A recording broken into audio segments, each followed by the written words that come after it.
I know. Can you hear me? Alright. Oh, there we go. So we got here torch chamber here. The stage is filled with spike blocks here. If you stand on them for pretty much any amount of time other than... If you stand on them for any amount of time, they will pop up spikes and you will die. So instantly step on them, you have to immediately leave them or it will kill you. So here we got blue sheep with the advantage here. Orange sheep's up ahead though. Blue sheep's trying to catch up. Oh, down 2 levels. It's a little bit hard to get back up. He's got a block though, but I don't know what he's doing. Yeah, I know.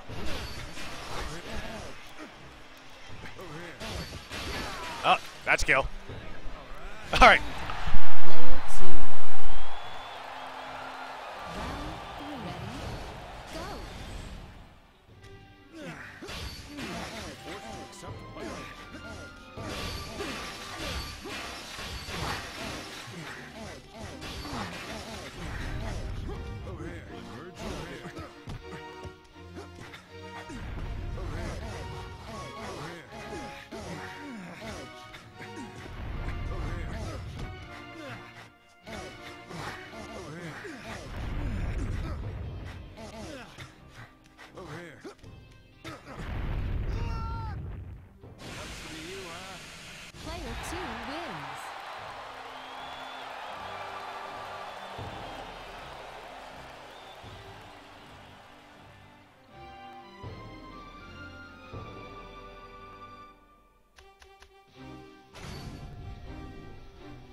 Prison of Clock Tower.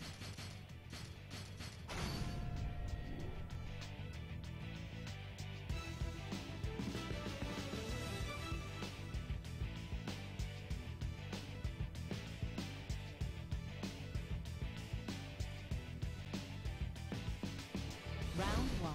Ready? Go!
Draw.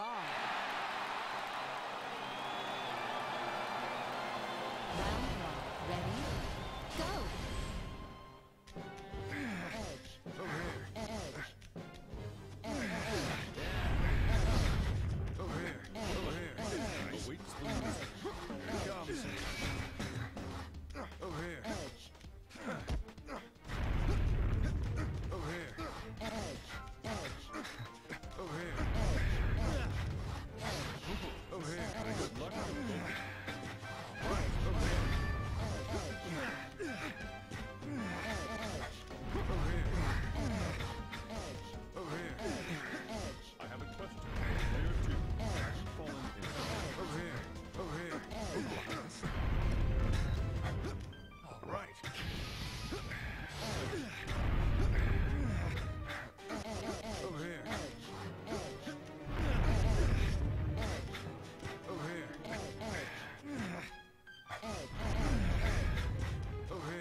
Advantage. Player 2. Round 2. Ready? Go! Edge. Over here. Edge. Edge. Nice. Edge. Player 1, you're running out of time. Edge.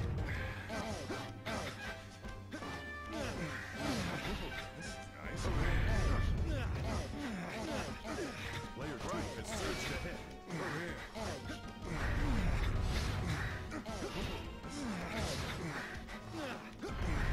Over here.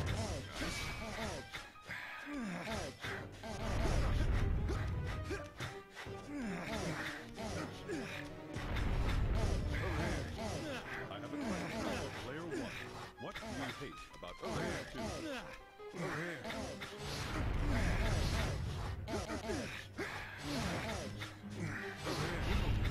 Nice. Over here. Over here. All right. The goal is almost there. Over here. Over here.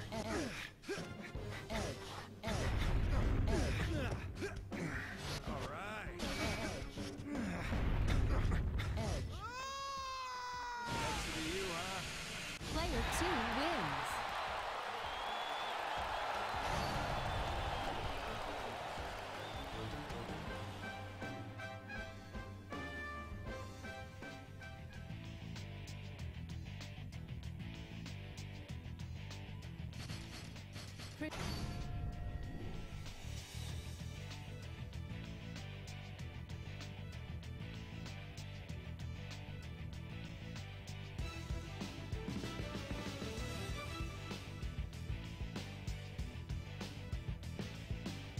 Round 1.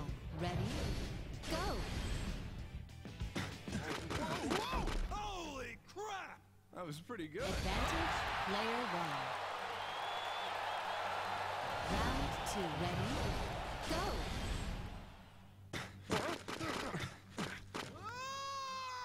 The day's mine. Advantage. Player 2. Round 3. Ready? Go!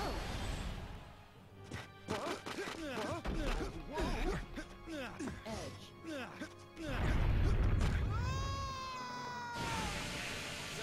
Player 2 wins.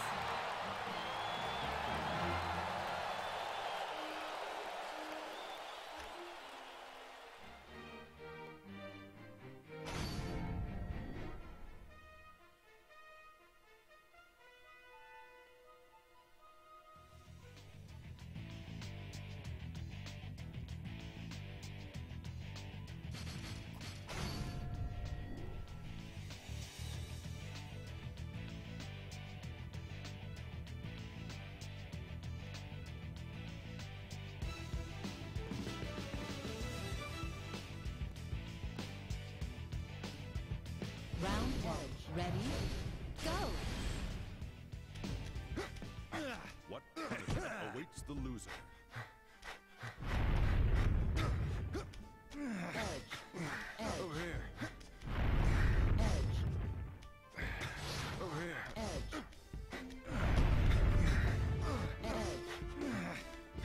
Over here. Yeah. Advantage. Player 2. Round 2. Ready? Go! Player 1, you're running out of time. Saga! Edge. No good. No Edge. Over here.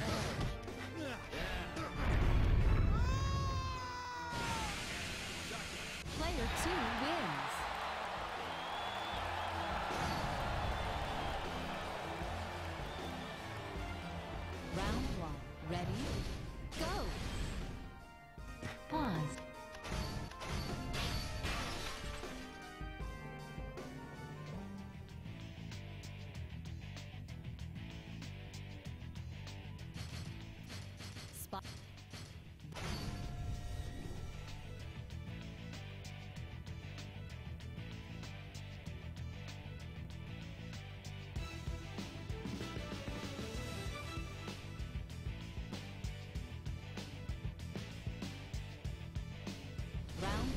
Ready?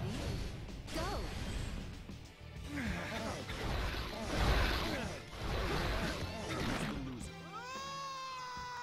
Today's mine. Advantage. Player 2. Round 2. Ready? Go!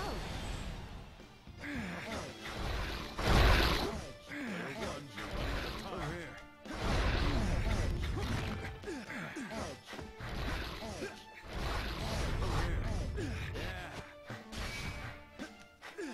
Over here.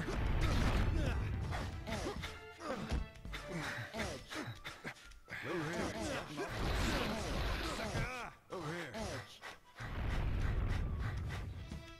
Over here. That's to be you, huh? Player 2 wins.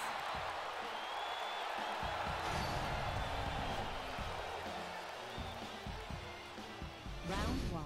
Ready? Go!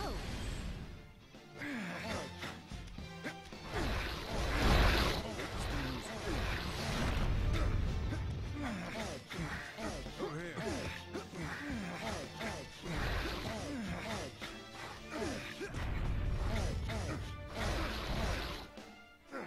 It's not moving. It's no use. Over here. Over here. Over here. Over here. Over here. Yeah. Advantage. Player 2. Round 2. Ready? Go! Pause.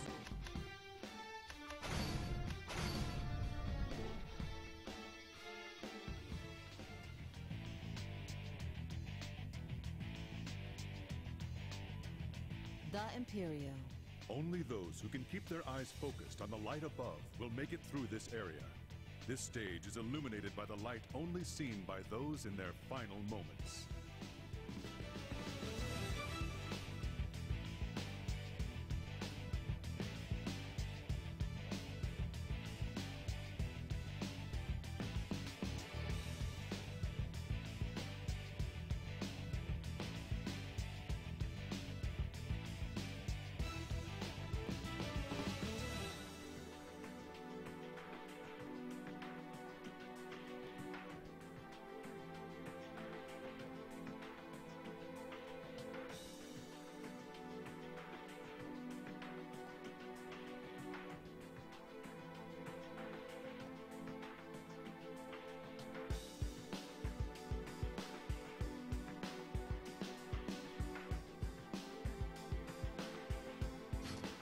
The Imperio.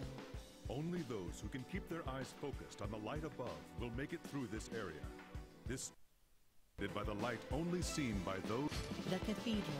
Only those who can remain calm while grieving deities swirl about them will see the end of this stage. This is a complex and difficult area with many different block varieties.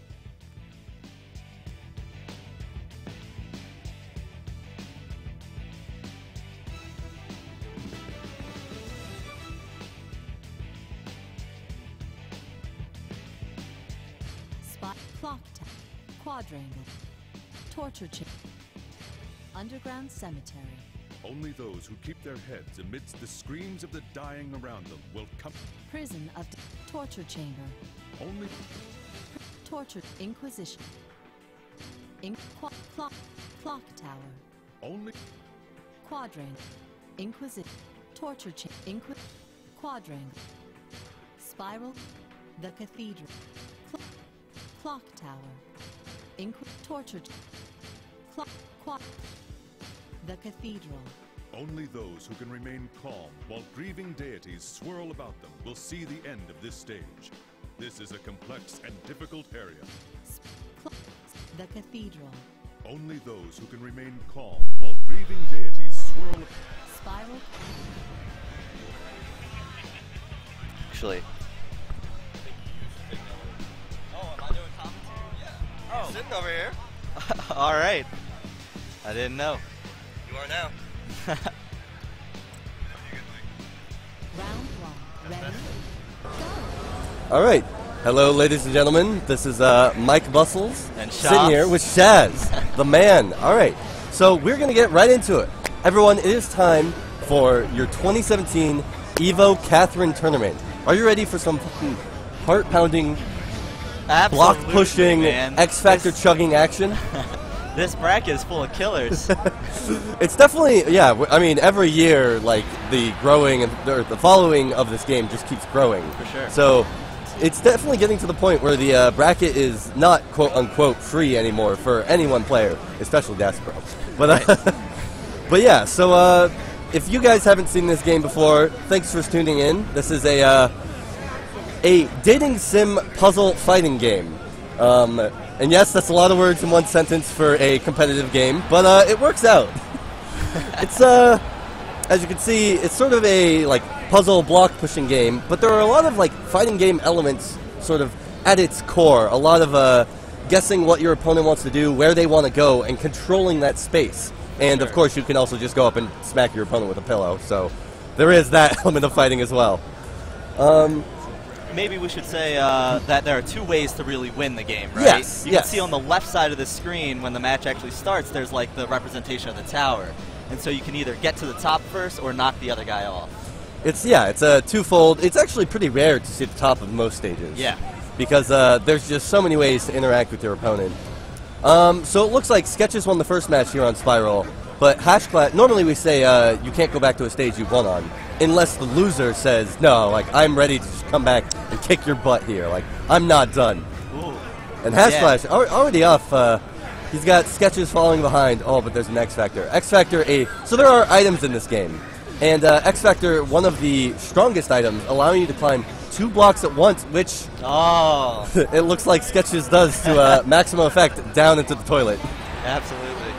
And every stage sort of has a special gimmick, quote-unquote. Yes. And on this stage, it is the Purple Toilets of Doom. Anything goes on that, it gets sucked into the, what is that? Is that like the Yu-Gi-Oh? Yeah, over on the East Coast, we say you get banished to the Shadow Realm? Yeah. Yeah, you don't want to do that. Not much is waiting for you in the Shadow Realm. Yeah. Ooh, if he just waited right there, Orange would have had a bad time, but at the same time, he could just wait right here, yeah. and Orange is still having a bad time. This is what we call a pin state, where normally when you hit an opponent, they fall down 1 level. If they have nowhere to fall because that block is blocking him in the front there, they just sort of fall over, and you do a little dance while you're waiting on them. Right. We really need to like name this like sheep idol like dance. Yeah, we need some what would you say he's doing? The sheep shimmy? The sheep shuffle. The sheep shuffle. All right. And the unique thing about this state is Orange falls faster because he's in the pin state, so Blue automatically wins there. Right. Orange actually has a slight disadvantage in that they have to climb up 1 more block, because if they fall at the same time, port priority dictates that Orange will fall first, always. And because of that port priority, when you pick Orange, you actually have an advantage in picking the stages. Correct. We let Orange pick first. Oh, that was a really nice push. He was watching the X-Factor all the way on the other side, and I don't think that Sketches believed he had his number, and he was just like, hey. That's one of the I play Exodia. That's one of the things I really enjoy about that stage, is that you don't really see too many like up-close fights. It's more like fighting over the portals. Right. It's a very long range, and like I said, like controlling that space, but at the same time, it's controlling what your opponent has to stand on. Right. Which is, we often say that there's either 2 places you want to be. Very, very far ahead, or 1 level below your opponent in this game. Okay. If you're very far ahead, in theory, your opponent can't do much to catch up unless it's like a double X Factor. Right. A lot of things like that. And if you're 1 level below, you get to interact with where they're standing on. And when they're falling, they have a landing lag once they hit the ground, which means you can then like hit them, jump onto them, interact, basically do a whole lot of things to mess with them, which is not so fun for most people. Another part of that as well is that the farther apart you are from the other guy, the faster the stage falls out as well. So you got very impactful on some stages, especially like Quadrangle, which we'll probably see later. Right. So this dark block is actually anchoring a lot of the level. Yeah.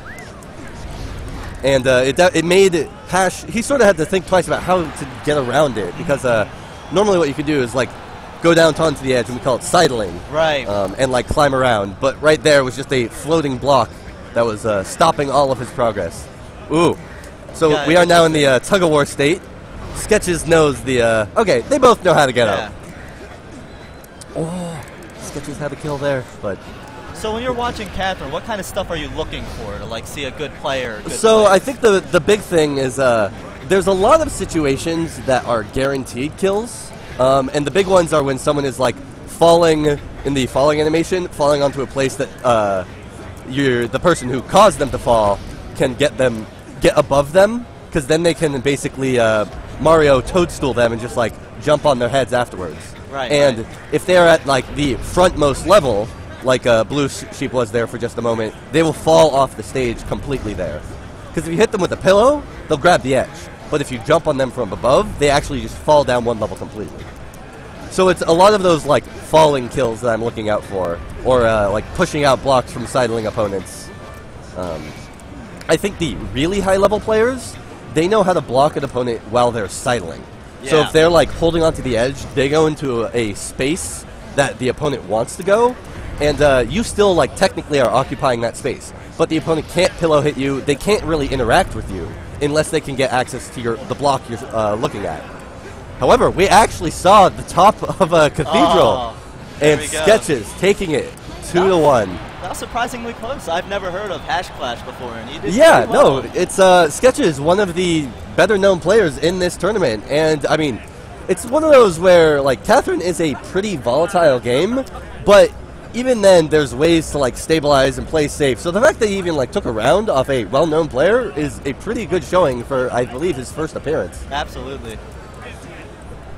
So he's going to be one to watch when climbing up through losers.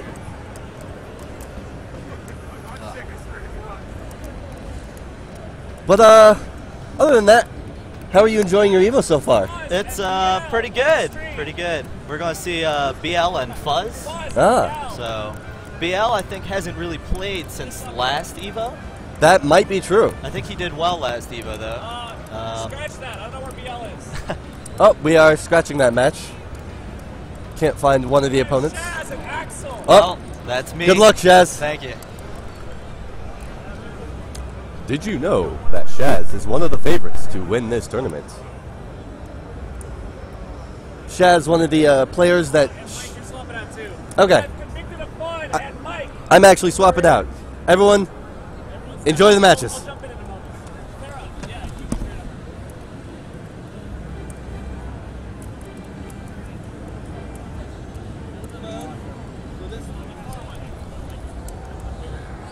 Hi guys, thank you for staying through our commentary switch up. I had to run across the tournament. So let's see. Up next we have Shaz, and I'm not sure who the other guy is, but we will figure that out. It is a wonderful morning at EVO. Not very many people are hungover yet. Hang on just a second. Yeah? I'm verifying. All right.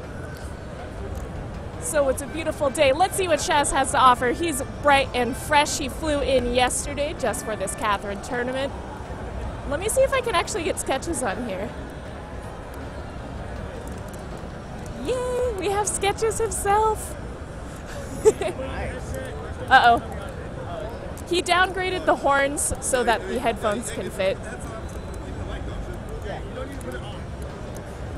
This works out a little bit better. Can you hear me? It's a little bit quiet. Raise the mic a little bit. Right there. Hello? 1, 2, 3. My bad, I'm sorry. Figuring this out. Oh, there's a volume knob. Okay. That's how you're good. That's why we make sure it's like in the right spot. Okay. Alright. Is that how you can sit normally? Yeah, for the most part. We got this. Alright, so who are we watching right now? Shaz and Axel, it seems? Where do you think Shaz wants to do today? What do you think? Shaz has one goal, and that's to win EVO. That is his goal. We went up to breakfast yesterday, and he was like, I just want to be an EVO champion. Yeah, that's exactly what he's been telling us all day, too, and yesterday. And I believe Shaz can do it. He's got a lot of what you need in Catherine. He can jump back and forth. And with that, we may see maybe an upset. We'll see. I don't know. Would it still be an upset? I think so, because Dacid, he's been raiding for a good long time. Shaz just got here, you know. Yeah. Even though Shaz has been performing very well, you know, there's a legacy behind Dacid Bro being first, you know. He's the father of Catherine. Exactly. Shaz is just the son that might step it up one of these days. I still can't get over your new horns. Thank you. Did you make them? No, I found them at a store. Okay. Yeah. They're I like wanted something that a third of the size. Yeah, so I didn't that's- want to poke people in the eyes anymore. Yeah, it's lightweight, That too. easier to get headphones on. That too. And Let's they're see more where they're going to goat-like. go. All right, so looks like they're banning, discussing which stages they're going to be playing. What stage are you most excited to see? I'm excited to see some Cathedral, some Quadrangle, and Spiral Portal. Oh, see, Spiral's my favorite. Yeah, and Spiral's Clock Tower. fun. Because Clock Tower is just a mess. Yeah, Clock Tower is a great chaotic mess. Oh, Torture Chamber? Is that where we're going? Yeah, seems like it. Torture Chamber. The meta. So let's see what we focused. can do. Shaz has his headphones on. He's getting in the game. Axel's a returning captain player from last EVO, so let's see if he's been doing his homework, brushing it up.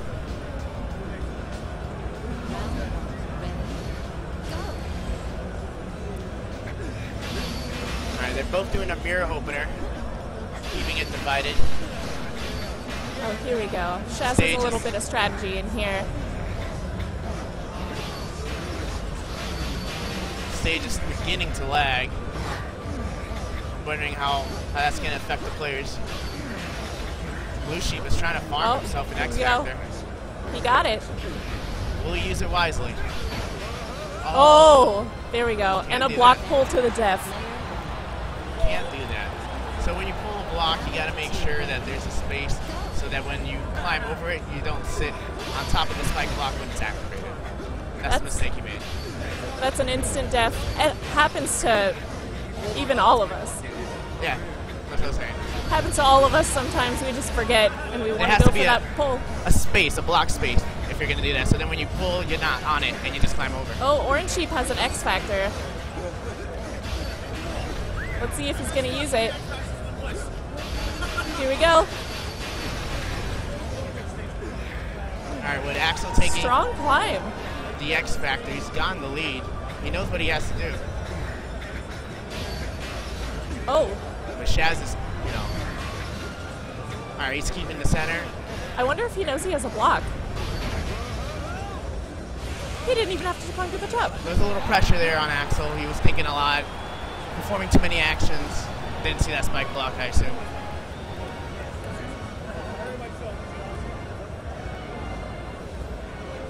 We have a lot of people here today. Yeah, 30-something? 35. 35?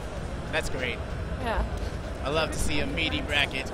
And it's so nice. Everybody in this Catherine tournament is filled with smiles. Sometimes you walk over to the other games, everybody looks miserable and sad. Look at everybody's here smiling. Yeah, Catherine's a family. Like, once you get in here, it's one big whole family. We'll adopt Everyone- you guys. Yeah. We'll teach you the ropes, and we'll show you how to, when and where you can play Catherine, and with who. Shoutouts to Moogle Parade. I know he couldn't make it to EVO, but he's here in spirit for sure. All right, so Shaz is opting for destroying the stage right now. I believe he can do it.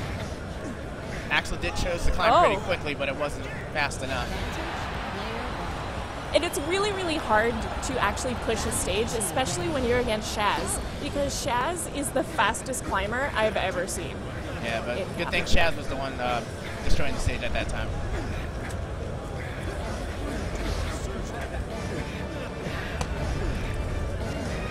This Axel guy is a pretty fast climber.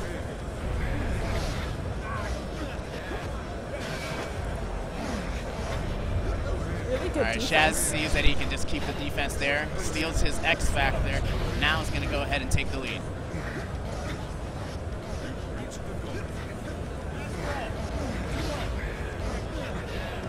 Here we go. And a Ooh, they're both drop back off. in the same space safely. That's just because he performed in action just as Shaz was dive kicking. There we go. Big kick. Winning kick here. Oh, let's see. Punished again right when the stage is about to fall. All he has to do is There just we hold go. that position. Oh, he had a block. He mixed it up.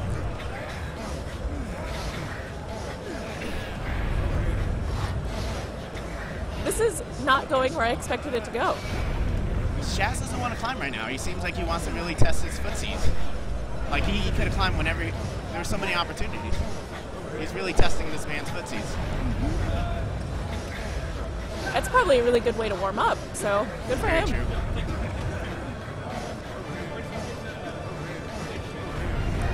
Oh, and There a it climb is. cancel. Here Jump we go. point.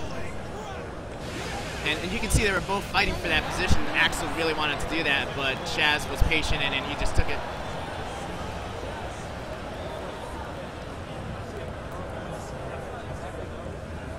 Shaz, the expected, first or second place, Yep. for EVO today. So He's holding up so far. Yep. No flinching here. It's just moving. Yeah. We were practicing Catherine last night for hours. I'm sorry? Were you playing Catherine last night for hours too? Yeah. That was great. Ooh, here we go. This is going to be a good one.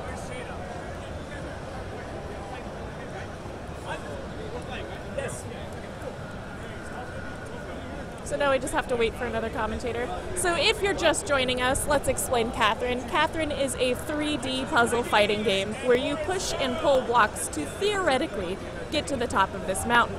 However, most of the time, you end up just killing your opponent along the way. So that's two winning conditions. Climb to the very top, the goal, or you eliminate the other sheep. In a nutshell. And now, there's a lot of fighting game tech that transfers over. You can climb, cancel. You can dive kick, cancel. So canceling moves, You can, there are frame traps, like when Shaz pulled the block and Axel climbed up, fell down, and then got dive kicked straight off the map. There was no escape for Axel. It's just like any other fighting game, except for this part where you actually want to fight over space a little bit more than just punching your opponent. Yes. So Catherine's like heavy on the stages. We don't have characters. There's blue sheep and orange sheep, and there's barely a difference between them. And instead of like having character counters, the way it works is that you have stage counters. You get to learn how the player plays, and then you counter them by picking stages that you think are in your favor.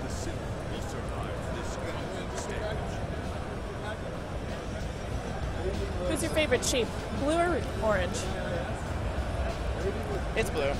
It used to be orange, but it's blue now. Less work. Less work, for sure. And I let the other players ban. I kind of get in their mind by letting them see. I want to see what they're banning first. It's a good strat, very good strat. So, if you don't know, there is a difference between blue and orange sheep, more than just the color. Blue sheep in a move called a pin. If blue sheep pins orange sheep, and the stage is falling, and you can just let it fall, and blue sheep automatically wins. Now, if orange sheep pins blue sheep and the stage is falling, and you don't do anything, blue sheep automatically wins. So we compromise by doing a stage ban system for the fairness of the characters. Yes, and if you don't know what pinning is, it's essentially when you hit a sheep and there's no other block for him to fall to. So he just falls on the block that he was just on. And you also have to take a selfie. And there's a grace period where you can just hover right over on him, and then you don't have to move, and that's called pinning them. Alright, so orange squirrel and everything was me. Or everything was mess. And Orange. right to the middle of quadrangle, that's dangerous. Orange Squirrel is a good competitor, expected to be up in the tops. So let's see who everything was Mez performs. Let's see how he performs.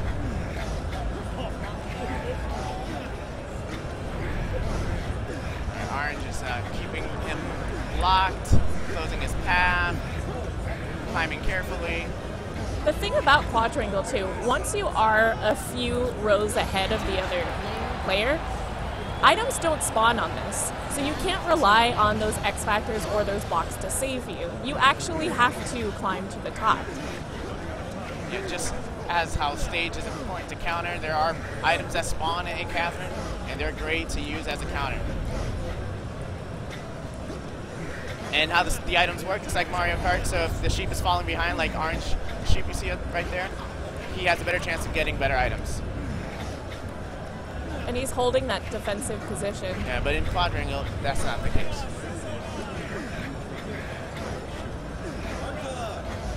Orange Girl's just keeping it real basic, blocking his path.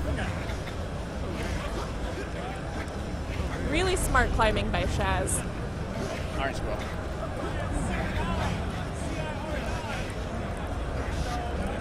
All right, he knows the solve here, and he's gonna take it.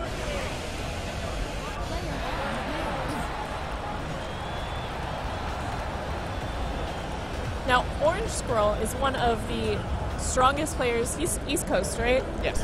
Yeah, one of the strongest players on the East Coast. Yes, he is. He definitely rivals NorCal and Florida. He's always training with Shaz and Gordy, so. And I'm expecting, I think Jake's going to do really, really good this Catherine tournament. Yeah, he definitely is. He's been improving every competition. And his partner is one of the better Catherine players out there, so that's all you need. Like the player that I was just facing in the first round, his partner is T-Chicken. So I was seeing some good play from him. I was kind of surprised. I've never seen the player. I'm so glad that T-Chicken's back. Oh, they picked Clock Tower, my favorite stage. Nice butt bump from Orange. Oh, Orange is not in a very fun position right now, but there's an X Factor that could actually save his life. He just has to use it. So he had a solve there. Yeah, he hesitated He just didn't take it fast enough.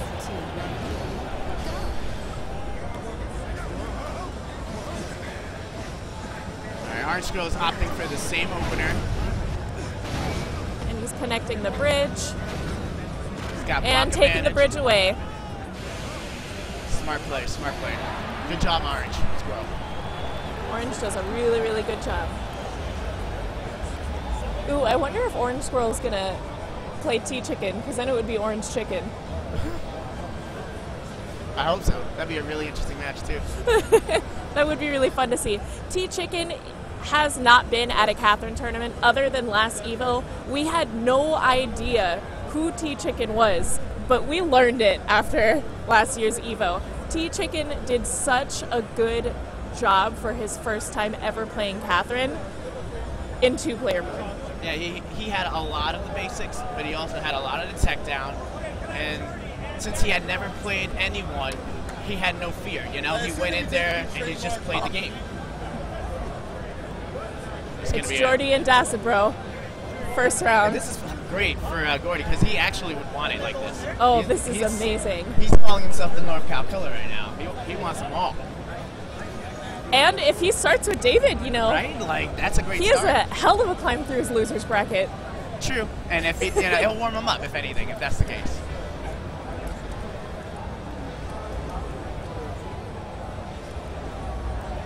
All right. So this is the infamous Jordy from East Coast, whose training partner is the Shasties. And then we have the father of Catherine, the Dacid Bro, coming in for the first time this tournament. First match. First match. Oh my god. And for those watching on stream, exciting. this is going to be an amazing match.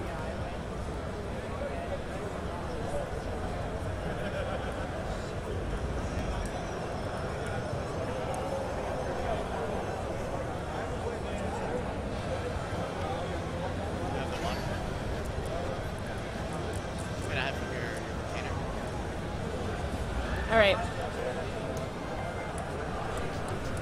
All right, this is exciting. King Dasbro versus Gordy. All right, where do you think they're going to go? Spiral corridor? If it's Jake, it's going to be Spiral. I hope it's going to be Spiral. I really love these purple toilets.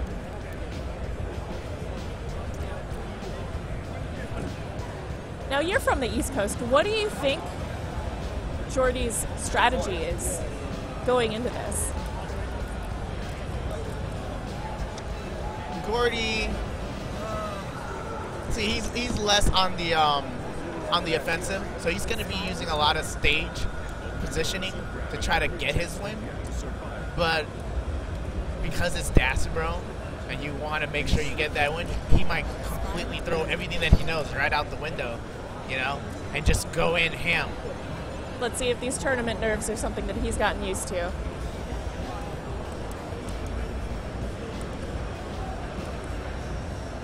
And they did pick Spiral, so you did a great job calling that out. It's a very great neutral stage. You can really get some fun out here.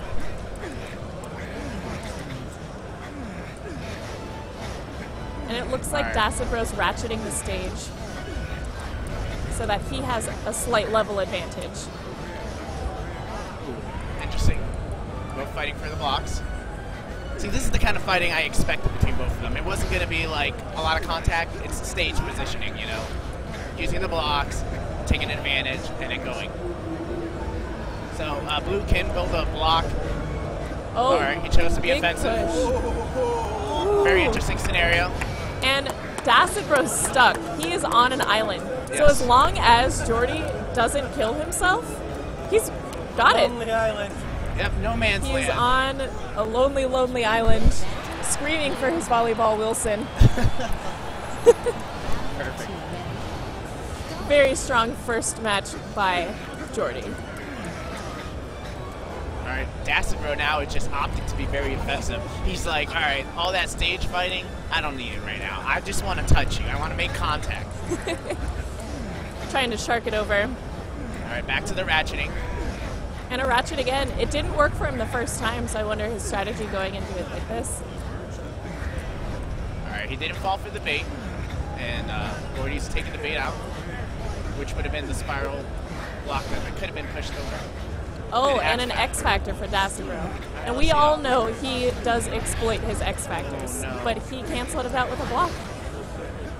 Maybe he feels like he just needs a block, and you can play an offensive call with it. The NorCal Killer might actually be back. Here we go. X Factor.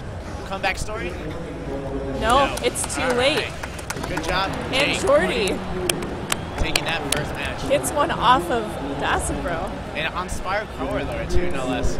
That's very, very strange.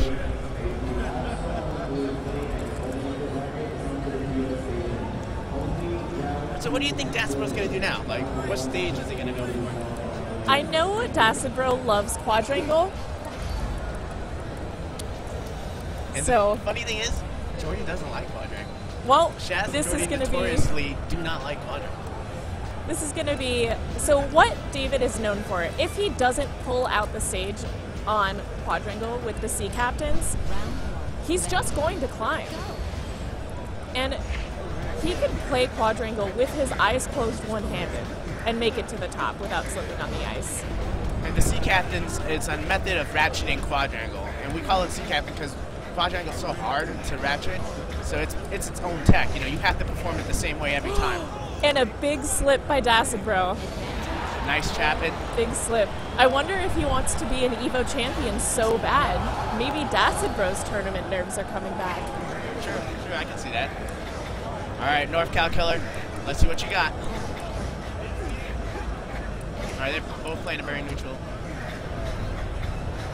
Gordy's got a bit of an advantage. And a big slip in the same trap. spot. Good job, Gordy, for taking that round. And now Dasibro. Dasibro has to go through losers. This is going to be a great story for both players. Dasibro, I'm sure, will make it through a lot of the loser brackets, making himself back into winners. And then I see him sweating a little bit. A little bit, right? And Jake, you know, he made it to the next winners round. Great job on him. Maybe we'll have a run back. That would be amazing if we had a run back. A run back would be, yeah. Right? Like if he makes it out and he sees Jake. I like Jake that we gets have to say if Dasibro makes it out of losers. There are a lot of killers here. This is it's the EVO soonest Dacid's ever gone to losers. He's never been to losers before. Well, he did it with Frosties, but it wasn't so soon. Yeah. This was like round 2 for him or round 1? Yeah, it That's wasn't amazing. until top 8 Yeah. where he becomes in losers. Yeah, and at Frosties. So this is historic. I'm astonished. Yeah, very historical moment. He's still walking around with a big smile on his face, though. I wonder how Jordy feels right now. I wonder if he wants I know to get on the Shaz card. is has the biggest smile on as Jordy's coach. Yes, as the mentor, you have to be proud of your apprentice when they do something great. Big That was handshakes. Yeah, this is incredible. Catherine 2017, you guys see it here? Daspro eliminated in the first round by Gordy, no less. Wow. This Evo's going to be weird. It's going to be amazing. I can't wait. Yeah, Acid Bro just got knocked into losers. Wow. Jordy's nickname right now, though, is the NorCal Killer. He's been saying that he wants you all right now. So he's going to climb through losers. All right. Mike Muscles just found out the news. Haven't seen his reaction. Mike Muscle's going to power up. After hearing all that, he's like, I'm ready. Looks like the winner of Catherine's up in the air this year. You can't just assume anymore. Where's the ballpark? Is it in East Coast? Is it in North Cal? Like, is it in Australia? We do have Australian players, and we have consistently had a Japanese player here for Yeah, years. Mekasui, he's actually here. I saw him. I spoke to him. Mekasue is here. He is playing Catherine. We have Our sole Japan-only Catherine player. 4 countries that I know of, because we have Canada as well. Oh, wow. Yeah. I didn't know that. And then we have this beautiful man running the stream, Ghoul02. Shout-outs to Ghoul. He's Ghoul02. great. He's part of the birth of Catherine as He's well. the MVP.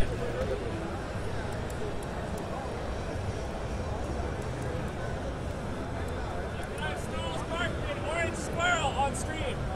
All right. So I really want to root for Orange Squirrel because he is amazing. Yeah, but Snarls Barkley, that name is just perfect right now. I'm giggling I over here think like he's a crazy. schoolboy. Is he? You think so? I've I never was seen him. referencing a Gnarls Barkley song. My bad. He's Snarls Barkley. Right over This is sketches amazing. its horns. All right, now we just have to see who's better at rock, paper, scissors. Oh, and shit. it looks like Orange was better. That's a really good way, though, to get inside of a player's head. Have you ever played rock, paper, scissors and tied so many times? Yes, it gets to me, man. It's like your confidence starts going up early on. You're like, oh my god, we're tying so many times. What was it, at Frosty's, we witnessed Shaz and Dasset get like 6 or 7 rock, paper, scissors. Yeah. That was amazing. For, we were doing like a team match. Like That was a incredible. draft team match. It was great.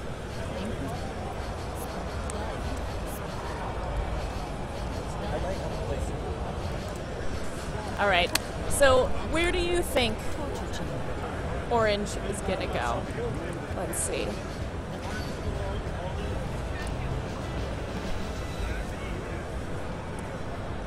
I love these inspirational quotes. They're the best. They can fuck with your mind or get you in the right place, you know? They're really good scroll engravings. If you ever want like fancy, kind of creepy things. All right, so Orange Squirrel is opting for his usual gold. Staying low, trying to get as many items as he can while he's down there. Snarls Barkley's just taking the lead. He's just going to keep climbing. And X Factor has appeared. And here is a beautiful, beautiful way that you can just fish for items and wait for that X Factor. The question is, what is the strongest item in Cathedral? I don't think X Factor is. Dark blocks. Yeah, it's definitely Dark blocks. X Factor, it worked for him in this time, but for the most part, it doesn't really work out. The stage is so big that you won't even have enough time to use it wisely. We just have like a simple staircase from Snarls Barkley. And this isn't a great build for Cathedral because Cathedral is so fragile that if you take away any of that wide space that you have, you're basically on no man's land and you're stuck. Orange just kept his cool, kept climbing, didn't look back.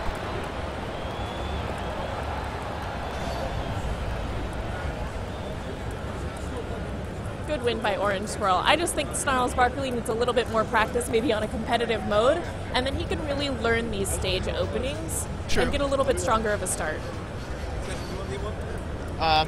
Orange for sure.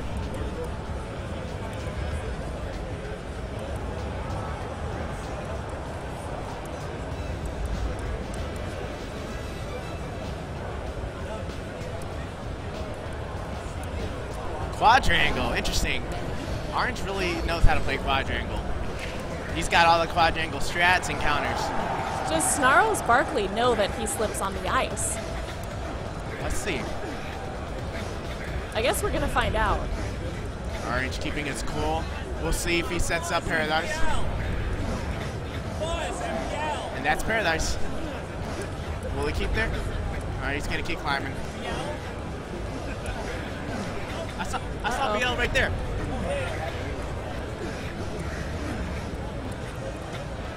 And just some gentle climbing from Shaz is enough.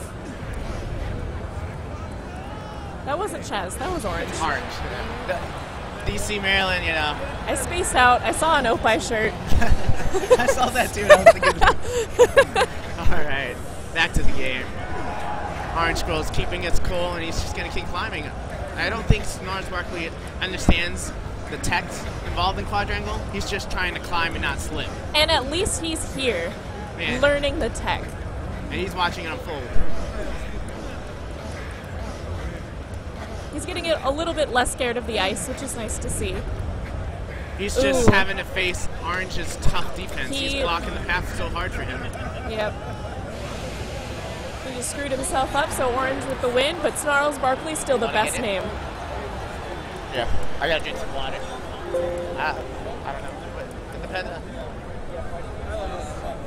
And it looks like Sketches has to play, so I'm gonna sit in with Shaz himself. Look at this. And here comes Shaz. He has 2 sets of headphones on.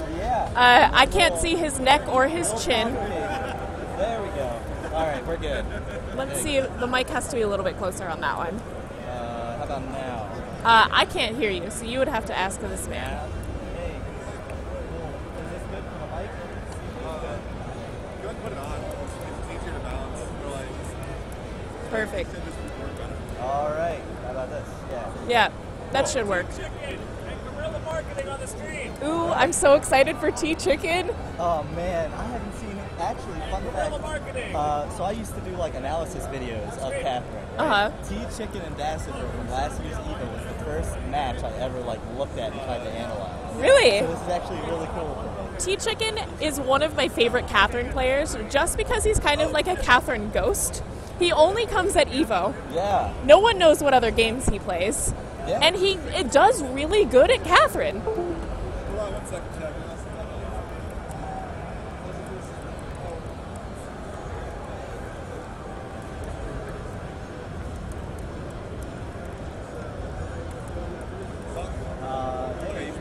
Awesome. Perfect. We had to fix some technical stuff. Yeah. So, what I was saying was that the first match I ever analyzed was actually Chicken versus Nasty for last year's EVO. So this is kind of cool for me. T-Chicken and I spent a lot of time last EVO just playing casuals. Okay. We played casuals, I think, for an entire 3 hours, just T-Chicken and I.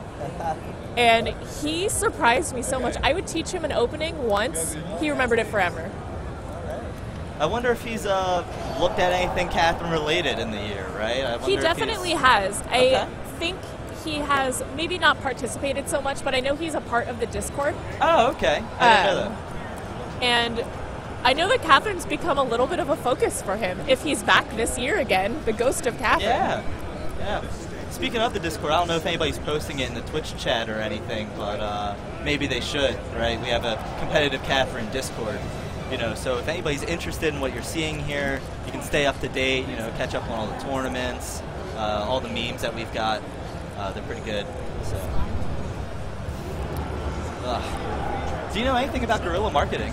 I know nothing about guerrilla marketing. Okay.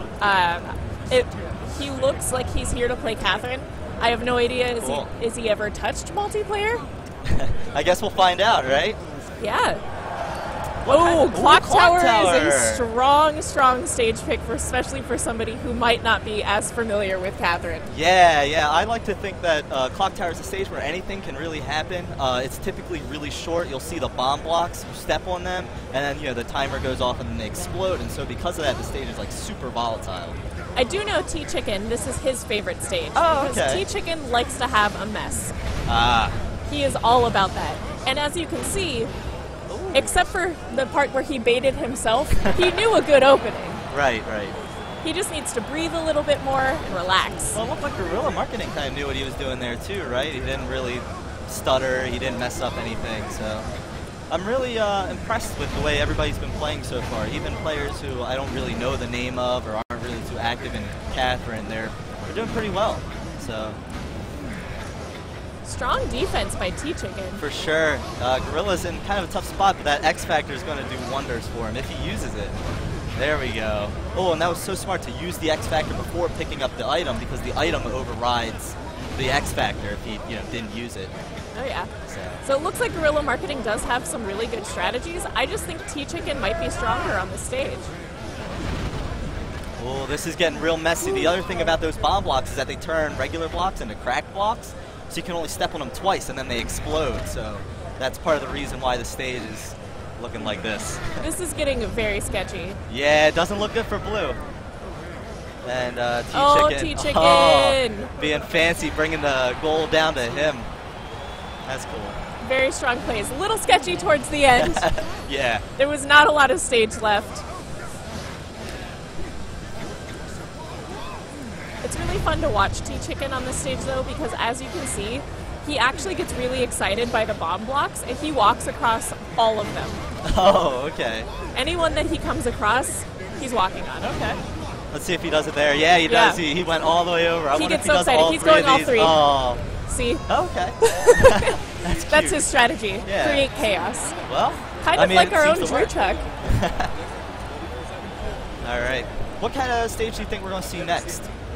I Had think to guess. Guerrilla Marketing, now, knowing nothing about Guerrilla Marketing, Right. I feel like maybe doing Cathedral Okay. might be a strong pick for him. Okay. Because he kind of, if he's noticing T-Chicken using all of these special blocks, going to a place that doesn't have them might help in his strategies. Okay. Now, the one thing about Cathedral, oh, we see Torture Chamber. Kesha's Okay. Torture Chamber. So the gimmick on this stage is, of course, these trap blocks that you can see the glowing ones on the stage. They haven't been activated yet. So what you have to do is you have to step on and off of them. Otherwise, if you do anything like pull on top of them or stay for too long, you'll die. But once you activate them, you see that they go dull, and then you can step over them as many times as you can.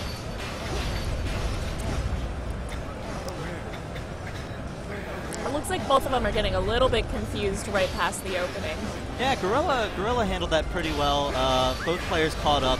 That's the one thing about this stage too. You can see I think it's one of the more like intermediate length stages, right? Ooh. It's no. Oh, And what a good nice pin.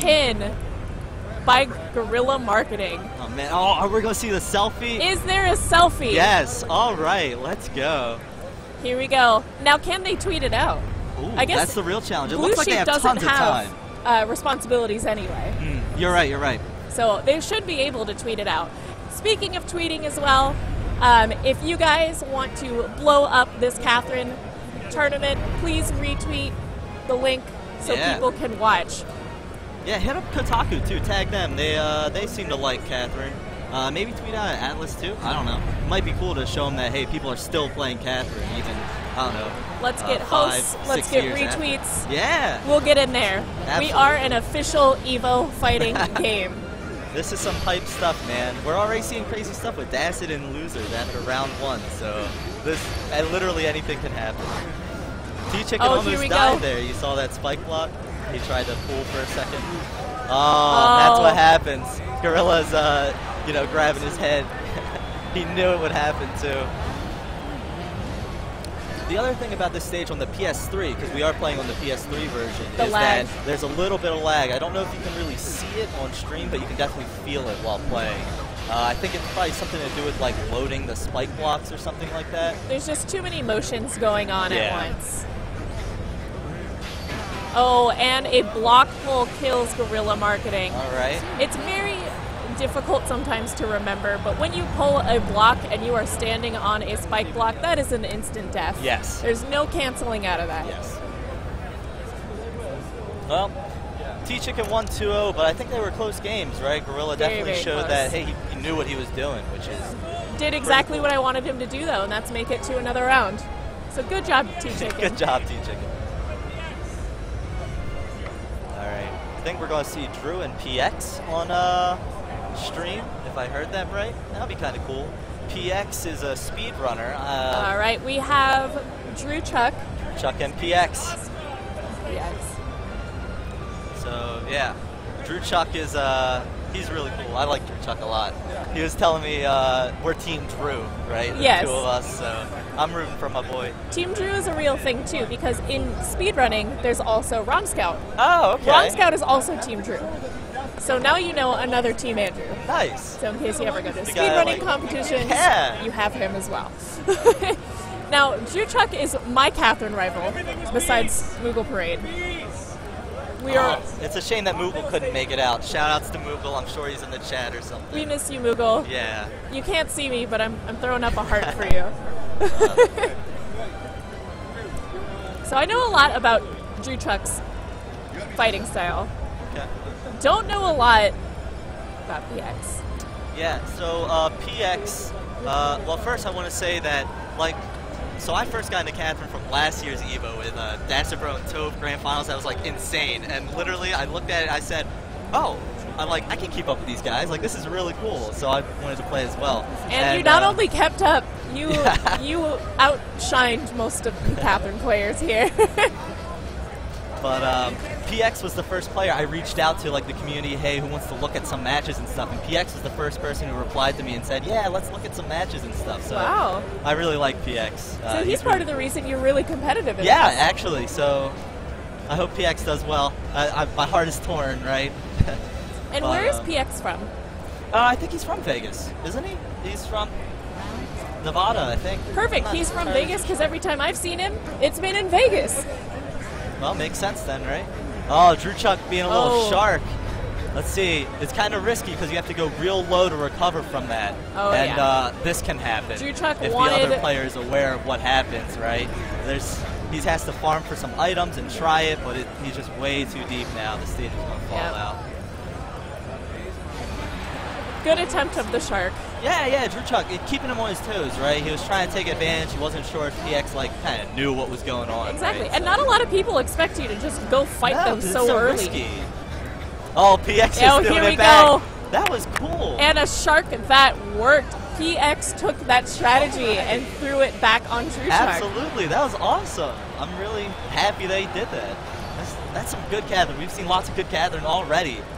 So it's a shame we can't stream every game. For those of you who don't know, we have 2 other setups going through the bracket, trying to go through pretty. Last year we had to stream every single one. Yeah, that seems like that would take forever. That was a 7-hour tournament. This will be a lot shorter than that. Yeah, it's really weird too, because Catherine really isn't that long of a game, right? It can be, though. That's true. If new players are, I feel You like have it's really 3-second matches. Yeah. And you have 3-minute matches. Yeah.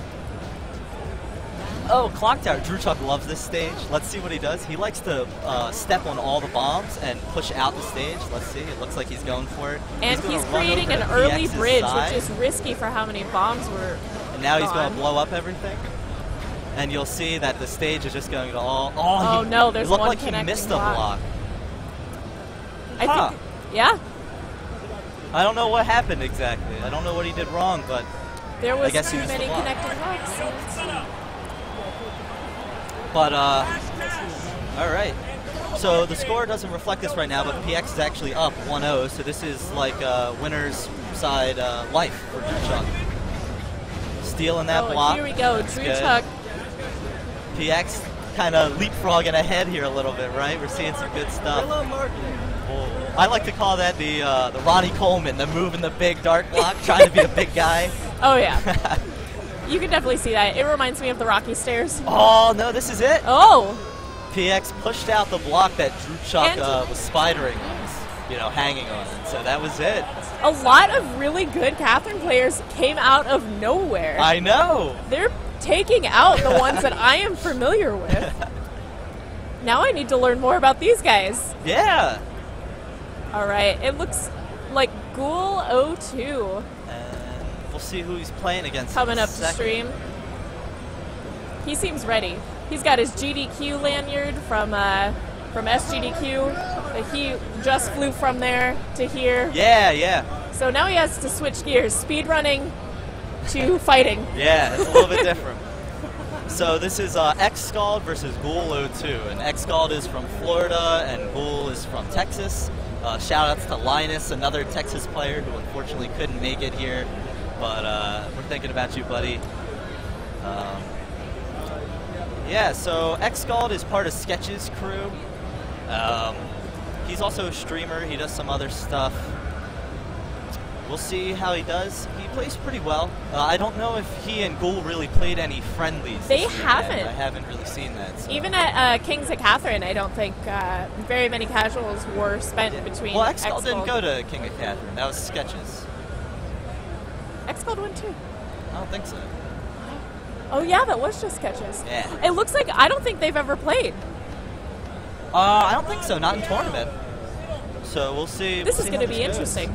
So, a big reason Catherine became such a big thing as well, Ghoul flew out to California from Texas because he heard that somebody claimed to be the best Catherine player in the world.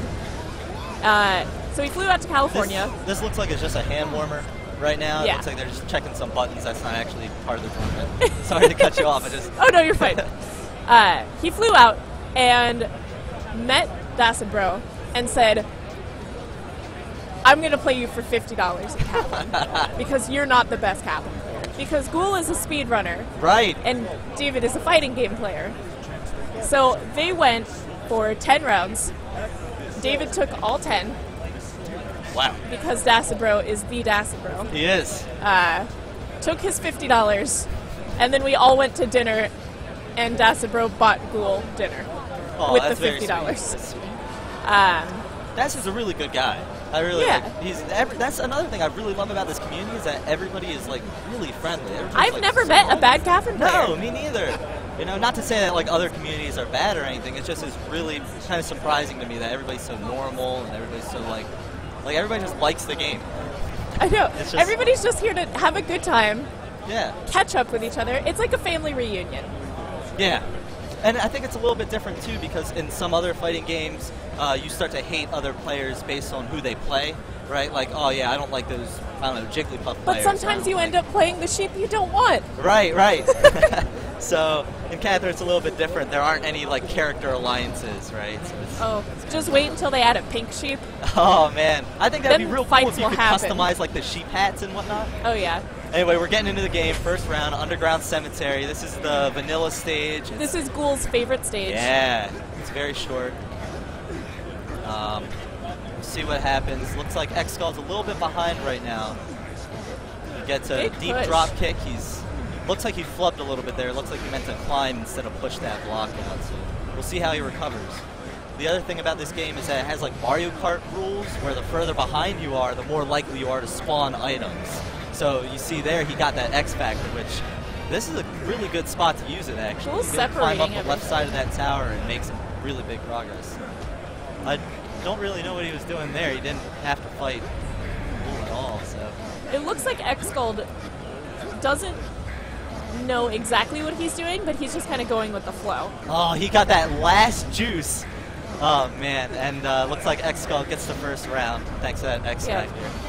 Not much you can do against it once you're ahead and the other guy passes you with the X Factor.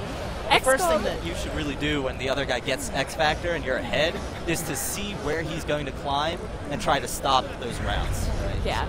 The best thing you can do for an X Factor is actually just knock out a lot of the stage from under the player. Yeah. Because that motion freezes that X Factor so the time runs out quicker than they can climb. And X-Scald's stuck on an island, so he just ends it right there. So.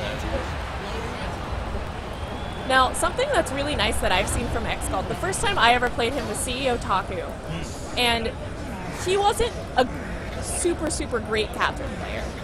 But with the dedication between him and Sketches really taking it seriously, he stepped it up at Kings of Catherine, and then further at Frosties. He got, what, 4th at Frosties? Or 3rd? Sketches? No, X-Scald. X-Scald. I think he got... He got top 8. I think he got 5th. I think he tied with Orange. Yeah. I think Orange Squirrel. He did a great job. Yeah, he did. He did. Frosty's had a lot of players out there. Shoutouts to Sig, the Cathedral player from New York, who unfortunately couldn't make it out, but you know, he's great. So we're missing you too, buddy. Are you looking forward to any particular matches in the bracket? Looking ahead a little bit. I mean, if you and Acid-Bro play together. Right. That's what I'm looking forward to. But I also really want to see T-Chicken versus Drew Chuck. Okay. I don't know if they're in the bracket together. Yeah, I don't know either. But both of them have very similar playstyles, and both of them like to cause chaos. So just watching those matches would be ridiculous. Ghoul02 messing up on Spiral Corridor. The Dark Hole blocks suck up anything on top of them. So that includes players or other blocks if you push them. So you have to be real careful, and so we like to call it pulling a sketches when you accidentally run into a black hole block. Oh, and a big shark by X-Gold. Pulling that big shark. Very good. Good job. I wonder if Ghoul will run it back. I wonder where he's going to go. I think he might go Cathedral. He's more comfortable with climbing. So yeah. It's similar to Underground Cemetery, right? Ghoul also has been working really hard on this stage. Looks like he went back, so we'll see. Oh, no. I was going to say, that's very strange. No, I think Ghoul might want to take him to Torture Chamber. Torture Chamber, okay. Why do you say that? I think there's enough blocks for Ghoul to climb, but since he has been very intrigued by these special blocks, he might want to test that out. A little bit of fighting, a little bit of climbing. It's a good compromise. But I know Ghoul hates Clock Tower. Well, we saw Cathedral, so we'll see how it goes. This is the longest stage in the game. It's very complicated build-wise. It's kind of hard to push out, right? As opposed to Underground Cemetery is very easy. This stage, you kind of have to know openings. It's kind of freestyle later in the map, but at the very beginning, you have to do like these kind of staple openings. You see them both, they're doing actually, it looks like the same exact one. Slight variation here, but still. And it looks like Ghoul has a very strong base. Yeah. He is a Babel runner, actually. It's really cool. He does that one player, two controllers. He does Babel 2-player with just a fight stick and a Anybody who watched AGDQ with Ghoul speedrunning Catherine, it was amazing. Oh, absolutely. It's so fun. He's so cool. But back to the match, he's very good at building these solid foundations. You see these players, right? X-Gold over there is doing real well, trying to push out. He's going to push this block. Oh, no, okay. The real question is, though, do you think Ghoul is going to bridge over or keep it separate? Well, it's kind of hard for him to bridge over right now, right? He's a little bit behind. I think, though, he's going to try to bridge over. Oh. Okay. He saw the opportunity where X-Gold was not paying attention and just pushed the stage right out from under him. X-Gold going for a very fast opening here. It doesn't really push a lot of blocks, but lets you get ahead of the other guy. Looks like X-Gold is trying to mess with Ghoul's climbing, right? He's pushing blocks, trying to make it complicated for Ghoul to climb. But Ghoul gets these items, gets the push, but another push by Ghoul. But I guess not. So. And it looks like Ghoul took it. Yeah, it was a close set, right? 2-1, Ghoul won, so that was good. And here's just a great example of equally matched players, but just with different play styles. Yeah, that's really cool about Catherine is that, it's so strange that there really isn't a difference in Sheeps, right? Like, you don't really play differently if you're orange or blue.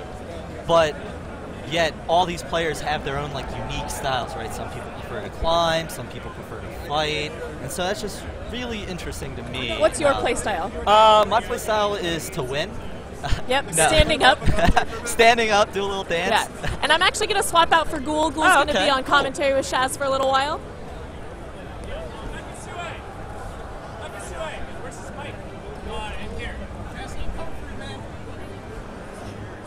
All right. We got our man Ghoul02 on the mic. Good job in the last round, buddy. Yeah, that was super close, actually. Yeah. A lot closer than I wanted it to be. But Cathedral's just my most comfortable stage. I love that stage. Oh, it looks like you're going. Wait, I'm back up again? Yeah, you up against Jordy if you want to. Okay, wait, on stream? It's a very on stream. All right, we got Ghoul02 and Jordy. So this is going to be pretty interesting. I think everybody was expecting probably Ghoul02 versus Dacid, but my man Jordy, for those of you who don't know, he's also a Maryland player. He's one of my best friends, and we play all the time. So I'm a little bit biased, I guess, for Jordy, but who isn't? He's a long-haired freak, but he's really cool. So I'm not sure. It looks like Ghoul is blue, so we'll see the map advantage for Jordy. I'm not sure where they're going to pick. Jordy is pretty comfortable climbing. I think he'd be better off though trying to fight Ghoul. So we might see maybe something like Torture Chamber or Spiral Corridor. And we might see Underground or even Cathedral again. So those are my guesses for the maps we'll see. So, Jordy just took a match off of Dacid, bro. Right. How does that make you feel as his coach and mentor? It makes me feel very happy. I saw a big handshake from you. Oh, dude, I started jumping up and down. I mean, it's just great, right? You know, when your friend does real well. I think there are only 3 people who have beaten Dacid or have taken a game. And first round.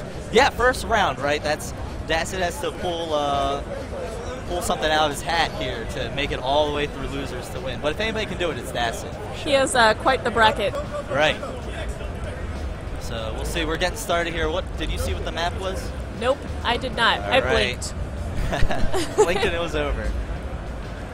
Luckily, though, Jordy has the biggest smile on his face. Yeah.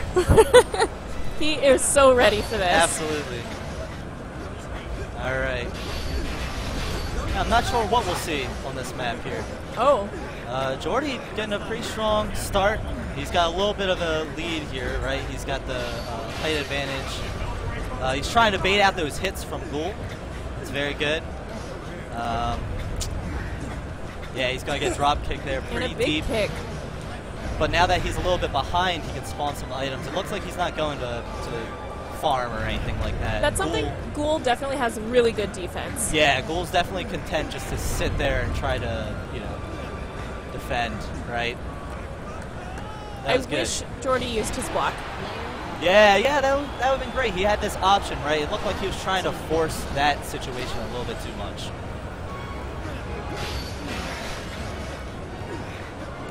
So it's kind of interesting at the start there, you see Jordy pulls the block on the inside, but Ghoul chooses to pull his middle block. And so that actually keeps that bridge there at the bottom, so they have like the option to run into each other. So it's kind of interesting that Ghoul chooses that. Let's see what happens here. Jordy's going to try to use his X Factor. He's got to be careful though, Ghoul's not going to make it easy for him.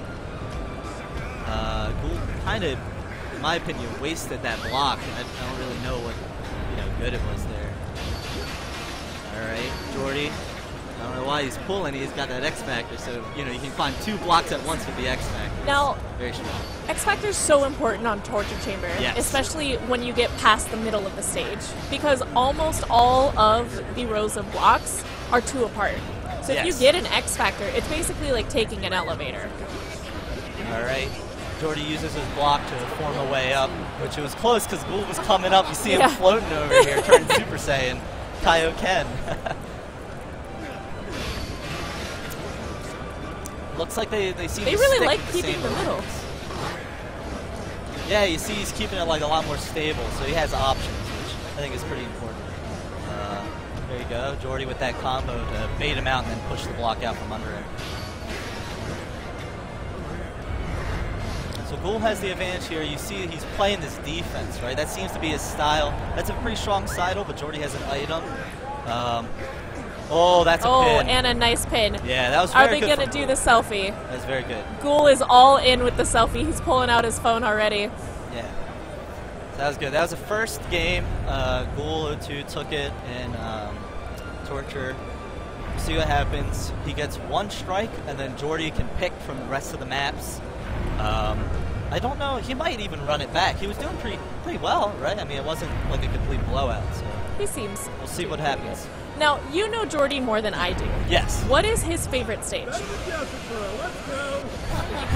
And Ghoul says, I'm better than Dacid Bro. The transitive property is strong. So we'll see.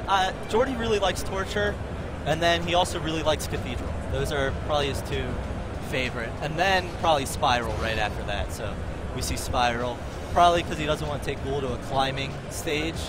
Absolutely. So I think it's a smart choice. It's reasonable.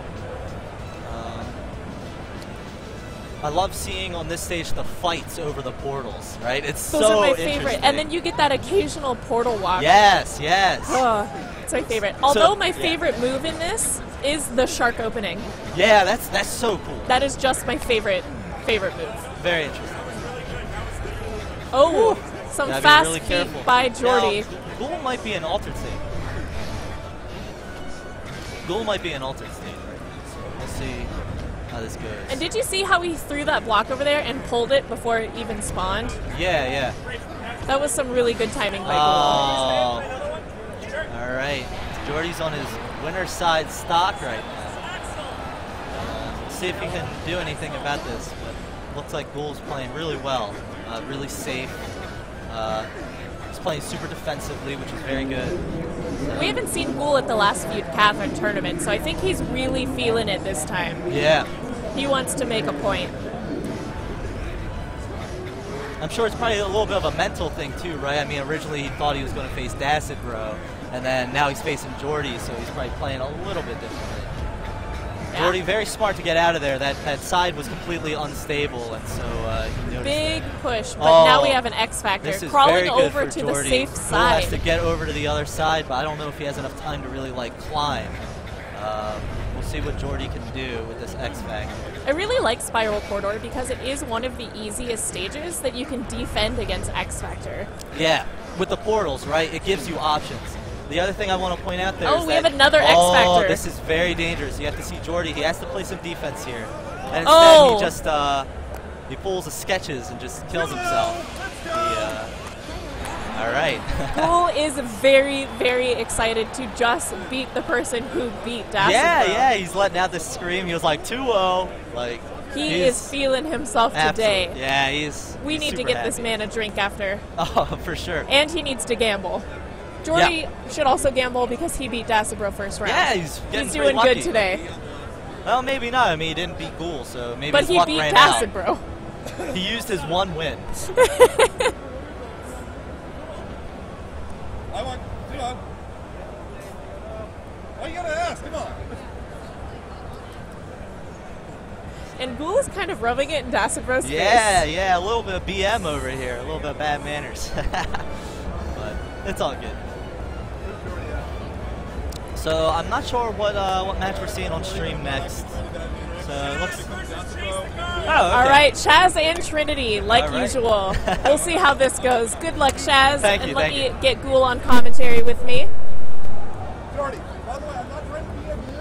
All right, so if you don't know, this match has happened before at Kings of Catherine and at Genesis. It wasn't actually at Genesis. This was Kings of Catherine. Trinity, Chase the Girl, always plays Shaz pretty early in the pools. Oh wow, it is Trinity and Shaz. Wow, this will be fun. Yeah, this will be very, very fun. Now Trinity I take pride in because this is my son of Catherine. This is the Kara cancel prodigy. Exactly. So is she gonna fuck up their house? She does like to fuck up their house. Okay, cool. Because that's what I like look to for do. in a Kara prodigy is like. Yeah, she's a little bit less aggressive than I am, but her strategy is very similar to mine. Okay. But she again is a little bit chase less. the girl. Chase the girl. Yeah, she's just a little bit less aggressive. I just like to punch people all the time and fuck up their house. I don't know who I want to win this. Like, I want to watch both win. Like, this sucks. I know. There's been so many good matches on stream already. This now has been that I great. cannot play Catherine, Trinity will be the girl of Catherine. I say because we haven't even seen like Mecha Sue hasn't been on stream. Dacid Bro hasn't been on stream. We've had so many like Dacid people. Bros was on Dacid Bro's stream. on the stream. Sorry, Mike. Mike has not played on stream yet. Well, he's coming up. Oh man, there's so many killers here. It's crazy. This is the most stacked this has ever been by far. I really, really, really want to root for my son of Catherine, Chase the Girl. However, my heart lies with Shaz, and that's because I want to see a run Shaz back. has a really, really nice bracket now that, like, Dassets and losers, Dassets got, like, so much pressure on him now. And, like, when normally, like, you're expecting this big showdown at the end between Shaz and Dasset, probably. And that's what I'm looking forward to. By the favorites. But, like, now Dasset's got to work so hard to get there. He has like, quite all the Shaz has to tools. do is just play Shaz and, play normally, and chances are he's going to go deep. So this is something. Shaz has been telling me he wants to be the EVO champion. Yeah, okay, so we got Shaz is blue sheep, and Chase is orange sheep. Do you know if Trinity likes playing orange, or if that's even a consideration for her? Chase likes blue. She likes blue? Okay. But she does know timing, so she right, doesn't I mean, the have a timing's problem not hard. with orange.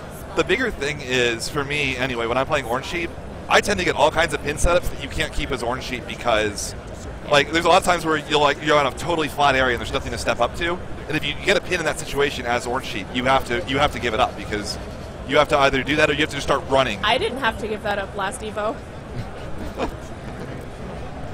So I'm so sad you couldn't enter this year, by the way. Three lives. But I'm super happy that you can at least commentate. Absolutely. I wouldn't miss it for the world.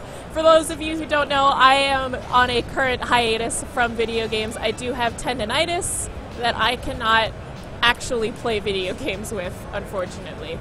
But I should be back by fall. All right. Depending on my hand specialist doing physical therapy. So what you're saying is we can expect to see Kara win CEO Taku. CEO Taku might be too early. All right, so it looks like we're going Spiral first. Identical builds early. They're pushing out those the two first toilets right there. That's pretty common just because of safety. If you don't do it and the other person does, if you're not super fast with your climbing, they get a huge advantage on you as far as tempo. And so Chase loves this stage. Okay. This is a pretty, like, everybody seems to like this stage. It's a really, really common early stage. Big push by Chase. Wow, yeah, that was really good. Drowning Shaz in that purple toilet of doom. That was really, really solid, yeah. Shaz got a little bit greedy, didn't see the toilets over there, and Chase just said, no, we'll see you. I might get emotional if my son I would love to takes see this game. that. Can you imagine how crazy it would be if the two favorites got upset this early in bracket? Oh, man. Oh, he let her back in. Oh, but this is a pseudo pin because if she lets go, she gets hit. But if he doesn't step up, she dies. So he has to time it. Oh no, he's giving it up. He's not trusting it. So she's free to go. Probably a smart move. That's probably a smart move. Because he couldn't do a block pull to try to time it either. He had to. That was a pseudo pin though but if he didn't get it, he would have lost. So essentially, that was a rare situation where Blue Sheep kind of has to play like Orange Sheep. It has to give up a pseudo pin. We have a nice X Factor. Yeah, X Factor, but it's hard to use X Factor effectively on this stage because there's of so all much the danger. portals. Like, and if they're above you and they see that you're trying to climb, there's so much time to get a toilet underneath the block that was at one point safe. Oh man, he almost got that drop kick. Shaz playing really solid defense here. Okay. Oh, she saved her, but he got the pin! Wow! So let's see if there's a selfie that's happening. Of course he's busting it out. Let's go! Pin selfies for days. That was why we play Catherine. I'm trying to think. I don't know what she could have done. I think because she was stepping up and he hit her, which put her down, but that didn't put her into pin until he hit her again. I don't know if she actually could have turned and hit him back because the turn frame. She was on her way up to the other I think portal. what she could have done is she could have pulled the block with her, and that might have actually tricked Shaz into stepping up. That's the only thing I could think of that might have let her survive that. But that's such a weird situation though, and you only see that on Spiral. Because she was on her way up. Yeah, no, I'm saying like after the first hit from Shaz that saved her, if she pulled, I think she might have done that. But like, when are you ever going to have that situation? It's so rare. And that's like what's glorious about this game is that like the adaptation by the best players is ridiculous. And if you don't have that adaptation, you just aren't going to win. That's why Dasset's been so good for so long, is he just adapts to whatever the current meta is and just destroys everybody. It's crazy. Dasset's under a lot of pressure. I see him. He's playing his match off screen right now. This is a bad situation. Oh, I don't. Okay, so he's getting to the. Oh, he's giving it up. I actually would have liked him to hold that as a kind of defensive barrier. Now he's. Ooh, she's got a block, but I don't know if she's got a good way to climb. Chase needs to figure something out. I think she can go right here. Oh no, she's stepping across. Stepping across again. Okay, here we go. Oh, she's trying to take him down. She's trying to take him down a little bit. But I don't think she's going to have time. Not enough blocks. Where is he? Where is he? Oh, he's on the backside of the tower. Where is he? Okay, oh there my God, Chase is pulling it out. Oh my gosh. Whoa. Okay, Oh, that's it. That's no, it. That's it. That's going to be it. Yep. Wow. That was so close. That was very unexpected. So the only thing I think she was trying for it at the end, she was trying to sidle, and there's a 2 or 3 frame window where if you're sidling while a block is falling, you actually get hung in midair for a little bit. If she'd gotten that, she might have actually still been able to pull that out. That was crazy close. But game 1 goes to Shas, and well deserved, honestly. That was something. So we'll see. I don't know what Shas would ban in this situation. Looks like we're going to Cathedral. Oh gosh. All right. Well, I know this was your favorite stage. This is my least favorite. Oh, really? I always thought you loved this stage. No. You always went there. That was my strategy. I want everybody to think I love this stage, so no one brings me to this stage. But all right. I know because of that. I was going to say Chase is not. This is not her favorite stage. Okay, so it looks like Shas. Oh, early block fall right there. Squashes Chase. And a squish. So, yeah, that was. So while Shas was doing a very early farming start, Chase was trying to climb, but it made the right side of the stage unstable, and she ended up getting crushed, which is pretty nuts. So you see right there, Shas going with that really low build, which lets him item farm right there, which gets him an X Factor. I like holding X Factors on this stage a lot longer because it is so hard to use them effectively. But with Shas's breakaway speed, it's really scary if he gets an X Factor this early, as you see right there, where he just takes the stage right out from under her by out-climbing her. It does go to Shaz. Yep. So there is not another upset. And that's a playstyle decision. And Shas's breakaway speed, like, I don't know how he's so fast. I'm sure ECR, who's like one of the best, Catherine speedrunner, the best Catherine speedrunner in the world. I'd love to see them kind of go head-to-head because I feel like ECR is the only person that might have more breakaway speed than Shas in theory. Might be. Shaz is the only person I've seen up to this day to get away from the C captains in full use. Yeah, it's crazy how fast he is. I'm so proud of my son of Catherine. That was such an amazing really game well by Chase the Girl. She did a really, really good job. I just think maybe the tournament nerves the second round is the thing that got to her. But we were all at breakfast yesterday. They were getting very competitive, saying, it is a tradition that Chase and Shaz always play each other towards the beginning of the pools. Yeah. So we got T-Chicken versus Sketches. T-Chicken and Sketches, I'm so excited. I love both of these players so much. So fun fact, T-Chicken actually eliminated me in round 1 last year. I pulled the Dacid Bro last year. And it looks like Dacid Bro did win. And as punishment, his round. T-Chicken is actually my only Twitch friend. Your only Twitch friend? I can't get rid of him. I actually don't like the friend system on Twitch, so I try to delete them all, but it won't let me delete T-Chicken. So T-Chicken is my only friend. Oh my gosh. Oh, man, Sketches rocking the trademark Sauce Boss hat with the horns. The horns are downgraded this year, though, because he would hit a lot of people with his horns in tournament. They look good still, though. I like them. Oh, yeah. I like the downgraded ones. They add a lot of detail. They look more comfortable, too. They don't look as heavy. Exactly.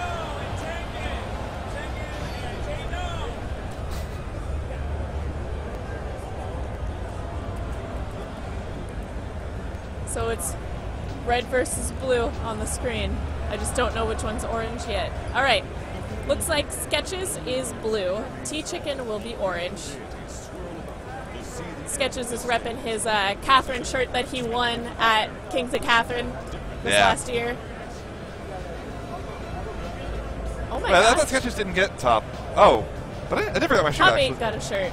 I never got a shirt. I'll tell David. He'll mail it to you. I do have to say, and this is almost off topic, Orange Squirrel has the best shoe game in the entire convention center. His shoe game Those are dazzling. Holy cow. I want to put them on the screen. We'll make it happen. We need a shoe cam. I will make this happen. Don't worry. The next round Orange Squirrel plays, he has to. All right, so it looks like they went to Underground Cemetery. Very short stage, very easy to push out the entire stage, and Sketches knows that, and I don't think T-Chicken does, because T-Chicken's just climbing. Yeah, he's just climbing. I mean, if you're super quick and you don't give them time to react, sometimes that'll work out, but a lot of the time, against someone like Sketches, it's like, Sketches, the Florida meta is a very, very item farming heavy meta, but if you do that, you have to know how to push the stage out because you have to discourage them from trying to outclimb you. And right there, just the immediate, the day one push as they're running across. Sometimes you just gotta fall for the bridge.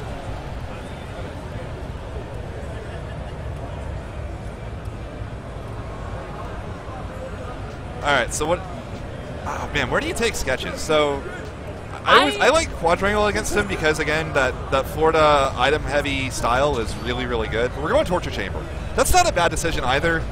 But Sketches is very strong. This was the stage that we went to as our neutral starter at CEO Otaku this year. So what I would do is take Sketches to Clock Tower. You go Clock Tower? Because that would work too, because it's really hard to farm on Clock Tower. It is chaos.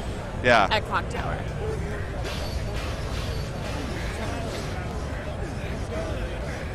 All right, so what we got? We got Sketches is down early, but that's fine with where he is. He loves those jank push kills early. He got me with that at CEO Otaku as well. Okay, so he gets the early drop kick. Really good defensive position for him right here. Immovable block right there. Okay. Oh man, I really would like Sketches to just go hit him once or twice. I feel like there's just a lot of situations where he can do that. I think Sketches might be a little bit intimidated because he's never played T-Chicken. Yeah, I've only seen him at last Evo. Oh. So yeah, T-Chicken gets the X Factors. On stream earlier, T-Chicken is the ghost of Catherine. Yeah. Because he only comes to Evo, no one knows what other games he plays, and then he does really good. Yeah, he's solid. Like, he's much better than 90% of the people at this tournament. Which, well, maybe not 90% because that would actually be the winner. I would say 70%. Yeah, he's definitely well above average. He's a good he knows top his stuff. 16 competitor. Oh, the drop kick. Oh, this is a weird situation. Oh man, there were so many pin possibilities right there. They didn't want him though. They're getting near the top of the stage now. I wonder if the X Factor. Oh, that's the best possible spot for that X Factor. Right there, right before the end. T-Chicken pulls it out. So at the end of that stage, if you have an X Factor, that's huge because that gives you the opportunity to just climb as opposed to have to actually build the thing. And all the time on this stage, if it ever gets to the end, you'll see somebody build it and then somebody will just walk right up and say, that's my path now, and just walk right to the end. Early X Factor for Sketches, that's really scary. He's going to pop it here, climb up 2. Didn't trust the spike blocks there. Probably a smart decision. He's just going to climb. And they're right back to even, except one more charge on the X Factor. Is he going to get one more? Oh, he's getting one more off. T-Chicken in a bit of a bad situation, and I'm now joined by Mike. Emergency swap. The other commentator needed a little bit of water. T-Chicken takes it! Wow. All right. I'm just in time for some crazy stuff happening. Yeah. So, if you weren't watching, Sketches took the first one 2-0. Now T-Chicken takes Torture Chamber 2-0. So these are some names that, like, they were here last Evo. But they Sketches was not here last Evo. Well, Sketches was not here, but, like, T-Chicken was here. T-Chicken was here last Evo. And, like, his performance was okay. Yeah. But going even with Sketches is already incredible. Like, no matter what happens at this next match, I hope he's proud of himself. So where did they play first round? First round was on a Cemetery. Cemetery, okay. Yeah. T-Chicken got caught by a big stage push, and then he got caught by the day one. Got it.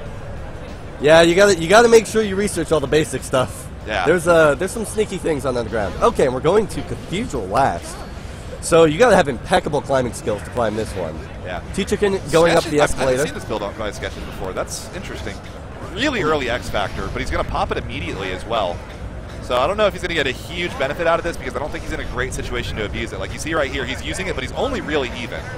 It was a very... Oh, that was an excellent... Oh, he didn't do the drop kick after!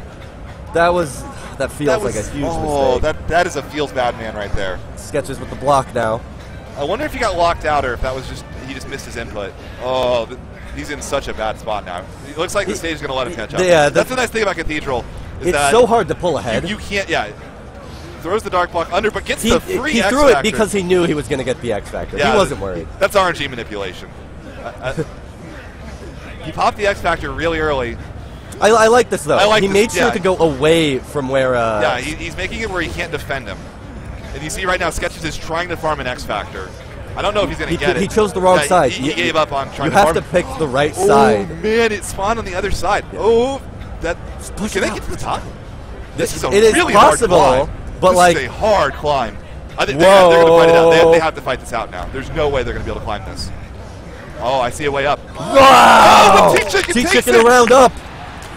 Oh my goodness, that Yeah. was such a weird situation at the end because it spawns so far to the left. The secret, well, it always spawns either to the right or left. The secret is when you're climbing, you want to look for that dark block, because the dark block always signals which side it's going to be on. Okay. Okay, so they both climb up. The secret to the tug-of-war is you can't do the, like, climb up on the outside strat if the other person keeps pushing that inside row of 4 back. So you get this tug-of-war thing where people are pushing out blocks left and right to try and get up. I'm surprised Sketches opted into the tug-of-war because that doesn't Yeah, seem normally like it's his style. you don't normally see a lot of players go for it. It's a, But like, I mean, especially with because the reason I say like the item farming, the further behind you are, the better and more likely you are to Oh, get the items. delay That hit. was a great hit. Yeah. He should have got onto the T-pose. Almost got the pin though. Oh. Yeah, that was still the right play. Oh man. He's still such an the awkward delayed hit position. again. Oh, I think he's dead here. Maybe. He had to push the Yeah, back he one pushed out. it away.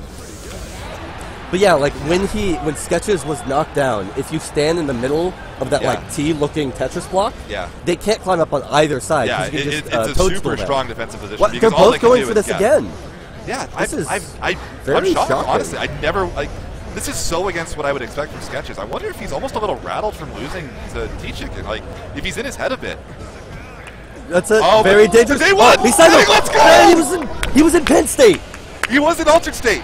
Oh my goodness. T-Chicken beat Sketches. And with a victorious cry of T-Chicken, remember that name. Oh my goodness. That's two killers and losers now, man. There are some sharks in the loser side of this. Yeah, no one's safe anymore. I wonder, what if, like, Sketches and Dacid play for 14th or something? It's entirely possible That is now. totally possible. What a world we live in. What is 2017? So, T-Chicken is making Dacid's climb out of loser's bracket as hard as he possibly can. He knew. The only one he was worried about, he's like, all right, I got to throw rocks in his way now. Oh my goodness, this is crazy.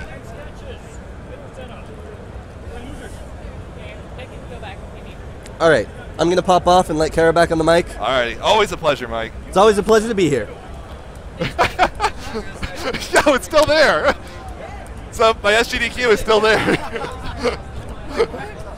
My SGDQ profiles are still there for my names. Oh, that's awesome. Mermaids for Dacid, everybody. During a Catherine tournament. How Not Mario more anymore, it's perfect actually can you Puyo get? Puyo.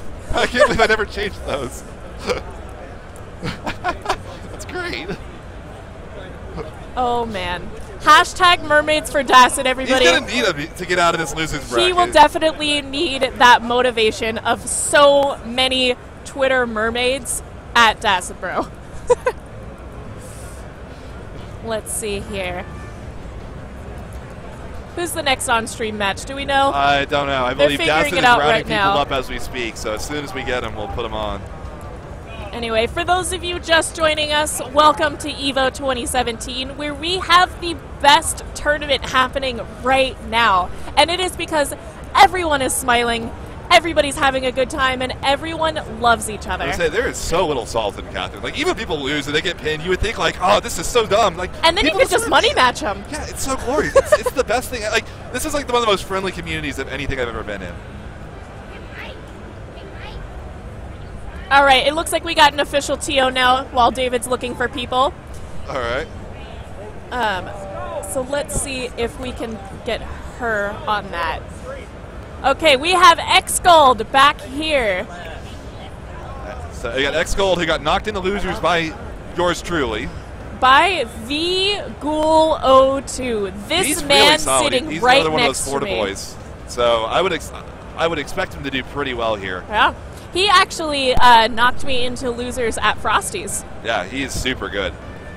So He's really good. we say that about everybody. He's come a long way. The first time I played X-Skulls, I won. It was very raw. Like, you could see the It potential, was a but it one-sided was match. so raw. Absolutely. And now with the dedication that Sketches had for Catherine, X-Gold caught the Catherine bug as Yeah. well. Once you catch the Catherine flu, it's pretty contagious. Yeah. So now we have an entire household family of people who play Catherine at such a high level. All right, so we got Jado, who I don't know actually, so this will be interesting to see. Oh, Jado. I don't know Jado very well either. But I'm excited to get to know him through his match. Right. He must be doing good. I would expect we're going to have probably a Clock Tower man from X-Gold, because we both manned that immediately. He seems to like Torture Chamber and Spiral. He liked the instant kill options. It didn't seem to like... He liked footsies, but he didn't like the actual climbing part of the game as much, it looked like to me. So I know this hates makes sense for me as a starter. Kind of fits like kind of the fringe of what he wants to do. Kind of get in your face and beat the crap out of you with pillows. Absolutely. So, and again, with Sketches as a teacher, this is one of Sketches' strongest stages. I would expect X-Gold to be really strong here as well. Just like Chase the Girl is my son, Is Shaz is this we actually going? Dasabro's son, Oh, okay, X-Gold is button Sketch's check, son. button check. Oh wait, I think it's a button check. Yeah, okay. Button check. I wonder if they're actually going to go here or not, but...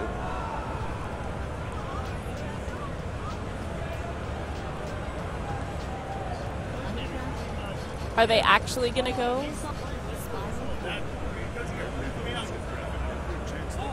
We've been seeing a lot of Spiral Quarter today. A lot of Spiral starter. Really weird. It's a weird starter to me, because it seems like it's a stage that like would be hard to adjust to. Oh, no. I would think it would be like a pretty early ban by people that aren't as experienced. People that are experienced generally know their opponent enough to know whether or not they actually want to play there. This is one of my favorite stages to play first for a few reasons, but the main reason is from how many different playstyles you do have to play. X-Gold loves the early invade, trying to cross over. He's trying to. Is there an early stage break I don't know about here? Yes. There's actually a new stage break. He's in a bad spot though. He's got to go all the way. How does he get out of this? Oh. He has to keep pulling. Hope he gets another block. He messed up the invade and really hurt himself because of it. So Jado immediately blocked the invade, saw it coming, pulled the block, and when you do that, there's a specific path you have to take to get out, but it's kind of tricky if you don't know what you're doing. So not surprising to see the issue there. Oh, but Jado goes right back and does the same thing back to him. He's got a... I wonder if he sees... Oh, he went all the way down to the bottom for the crossover. I was wondering if he was going to actually just cross over immediately, but... So, two early invade attempts that just don't really pan out for the person doing it. I don't personally like going for that because it is so risky if you get caught. It's risk versus reward. Yeah, it really depends on who your opponent is. You just win so easy. And by somebody, I do this all the time. I win a lot just by sharking it. Yeah. Now, the reason why you shark it is because right when a match starts, usually your opponent is not expecting that much attack so soon in Catherine. Especially on that stage, because the general accepted safety is start climbing, get to the early toilets, you know, and start trying to use those to your advantage. The early invades are hard to catch. If you get away with it, you get away with murder is kind of what it feels like to me. So we're going to Cemetery. So we're going now for some more basic, the basic footsies and beating the crap out of each other that we all know and love. This is always my favorite stage to see, just because like there's so many different ways you can play this stage. There's easy stage breaks early if somebody tries to break away. Item farming is really strong here. Footsies and fighting are really strong here. X-Gold immediately takes away his side of the stage. Really puts himself in a weird defensive position to do so. Oh, does he have time to break the stage out? I think he does. Yeah. Oh, no, he doesn't. No, he doesn't. He ran out of time. And Jado takes that round. Showing off a little bit of breakaway speed. That was nice. A little bit of a slow break from Scold, but he was going for it almost immediately. He's going for it again. Is he going to repeat what it does is it's making the stage really, really small, which makes it easy for him to counterplay. I like climbing up a bit out of these breaks because that gives him more room below himself. Now he's actually going to go ahead and climb. Ooh, that is a great item slot, but he's going to lose it. It's getting stolen. And now he's going to start climbing. And that's a good pin. Oh, but he has nowhere to go. He needs to push out forward, so many blocks. He's got it. Are they selfieing, though? Are they going to do the selfie? I it doesn't look like it. X-Gold is way too in the mood. He has his headphones in. Wonder what he's listening to right now. Probably had time, but...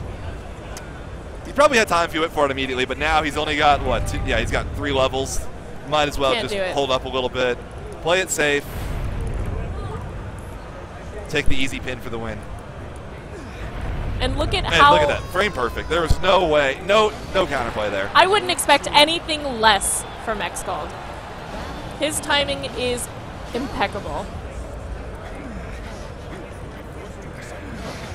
We have a quick climb from Jado, which is Gold so going again for risky. the early, take away the entire right side of the stage. Oh man, there's some meta gaming happening right here. Oh, he's dead. There we go. Pushed him out to no man's land. He got scared and separated himself. Yeah. He got scared of the the assault that was coming his way, so he stepped up, and that was just exactly what Gold wanted to do. Just push the block, fell right to his doom. Really smart play though. Very convincing 2-0. So looks like Sketches just finished up one of his losers bracket games. Sketches, you get the Sketches got his W, so he's still moving on. Ooh, Chaz and PX on stream. That's gonna be good. I probably need to go run stream while PX is on. Yes. So let me find a So commentator. do that. Maybe David? We're gonna try to get somebody else on stream, but I will hold it down until we do. David, you want to go on stream for a bit? What? You want to go on stream for a bit? I actually can. I need to keep things going. Do you want me to run stream from the stream setup? Sorry? Never mind. Let me see. I can go to stream. So it looks like we're gonna have Shaz and PX fight each other, which I'm really, really excited. And it's probably a really good thing Shaz was commentating during PX's last match, because he got to see a little bit of his play style. And they're setting up. Shaz has his headphones in like always. And I got some X-Gold coming over my way. This great Catherine player is about to hop on commentary with me for this wonderful match that's about to happen between Shaz and PX. Nice for you to join us too. Yeah. You're doing so good. I know. I'm kind of surprised with myself. I was so rusty yesterday. I was worried I wasn't gonna be able to like do well. So. I know. And you might have thought you were rusty yesterday. You probably woke up this morning and the Catherine gods were just. Yeah, I know. It's just I crawled out of bed this morning like really slowly too. So I was just like. The biggest dimple, I know. It's. They're so cute. Oh, you're making me blush, Kara. Please. All right, so I wonder where these guys are gonna go for game one. For game one, I have a feeling. So. It's PX and Shaz, so like they're both great climbers. So we're definitely. It's gonna be an interesting stage banning process. Shaz usually doesn't like quadrangle. Yeah. But I really want to see Shaz. You want to see a climb off, huh? Okay, okay. I really want to see that. It'd be interesting. Think about quadrangle, like whoever gets that first break off, man, it's really hard to break that lead, so. I actually really want to see them just play just in general. Yeah, of They've course. never actually played each other. I know, it's my first time seeing PX too, so I'm hyped, I'm excited. Were you at last year's EVO? No, I wasn't. This is my first time coming out to EVO. It's epic here, it's ridiculous. I've known you for less than a year. Yeah, I know. It feels like it's been forever, right? I know. The Catherine community is just We're so tight. For sure. It's awesome. Please, if you're watching the stream, shout outs to the Catherine players who couldn't be here today. Linus, Moogle Parade, Boy, Sig, you guys are great, and I hope you guys are watching. We love you guys. Also, for everyone else watching, tweet out the link, get some hosts. For sure. We want people to know that Catherine is the best tournament at EVO. Oh, definitely like the underdog over here in terms of hype. Everybody's like getting Look excited. they're both standing up. Yeah, that's they are doing the Shaz style right now. We haven't seen anybody take any shirts off today yet, have we? I have, but I'm just kidding. Noted. No, this is going to be a great round. Both of them are hype. They're standing up out of their chairs. They both want to be EVO champions. Yes, I had a feeling we were going to take it to Cathedral for game one as well. They're both feeling it. It's like the perfect map to feel each other out, other than Underground, you know, because it's all normal blocks. All normal blocks, almost no stage. Blocks. Yeah, exactly. And you just see such ridiculous 3D building on this map. There's so much potential, so we really get to see how these players think it out. And Shaz, a strong climber like usual, not disappointing me. There we go. We adjusted the camera so we can actually see their faces now. And look at how focused they both are. Yeah, we got Shaz grooving to the beat, as expected. Every tournament, he's always jamming out to music. Very animated guy.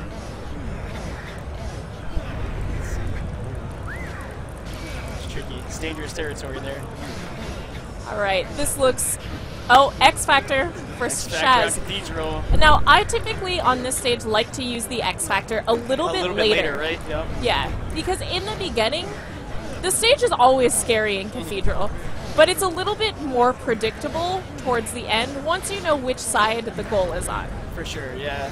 That's another scary thing is figuring out which side the goal is on. If he had saved it, well, I mean, it worked. Using the early X Factor worked out, so. And we have a very strong first match by Shaz. I almost said sketches because I'm sitting next to you. Oh my god. Did I remind you that much of Florida. sketches? It's because I'm Florida. Yeah. Okay. Oh my god, all the Florida fam. The Florida fam came to this isn't Texas. Oh my god, I'm a mess. The Florida fam came to Vegas. Okay. It's hot where they're from. It's hot here. It's hot here. And we're in it's a lot more humid in Florida. This heat's more bearable, believe it or not. You're good. Good. My mic Awesome. coming in good? Alright, awesome. Okay, cool. Excellent. Oh, here we go. Spiral My corridor. favorite. Well, second favorite. And we have a stage ratchet and a... oh, gave it up for a sharking. It's a risky strat.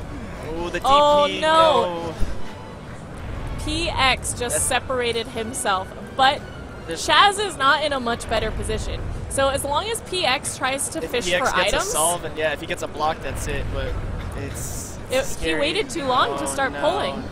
Oh, but no. Shaz let go. With the SD. What an upset. That is unfortunate. He had it in the bag and probably He had just it, yeah. He moved was up and- a step because he was sidling on that block. All he had Yep. to do was wait it out, unless PX got That a block. one twitch of the thumb. All it takes, that's the name of the game with Spiral Corridor. You Can know, one ruin it all. misinput and you're done.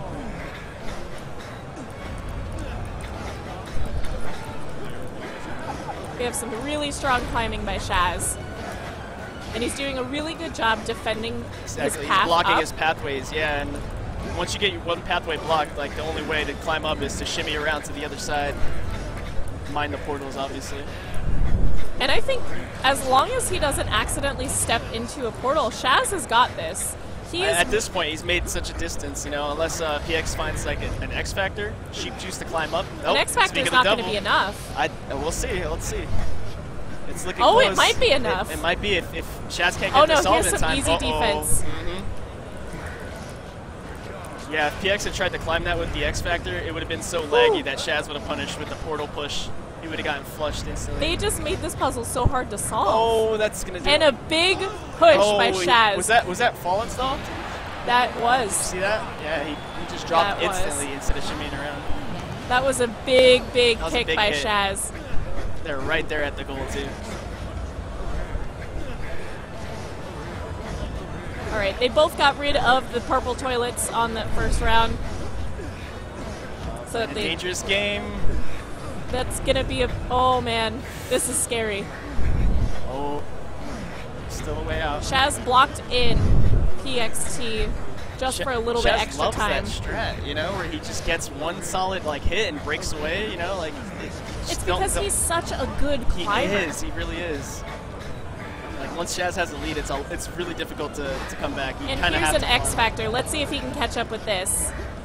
There's potential. He's Oh, setting up for the PXT's got defense, it. though. Yep. You see this? But Ooh. Shaz is doing a Oh, great, no. great job defending. This is a tough solve. Does PX have time for He this? has to go all the way around. Oh, there we go. And There we go. he, He's working with what he's got, though. he's definitely trying something. Yeah, it's definitely And not- yeah, he got out of an impossible situation. Good for PXT. It's a really good solve. He's kind of in a Still little looking bit kinda of grim. a no. It's looking a little grim, but he Oh yep, no! he made that Why? mistake Did he of just stepping give in? into Was that what a that portal. was?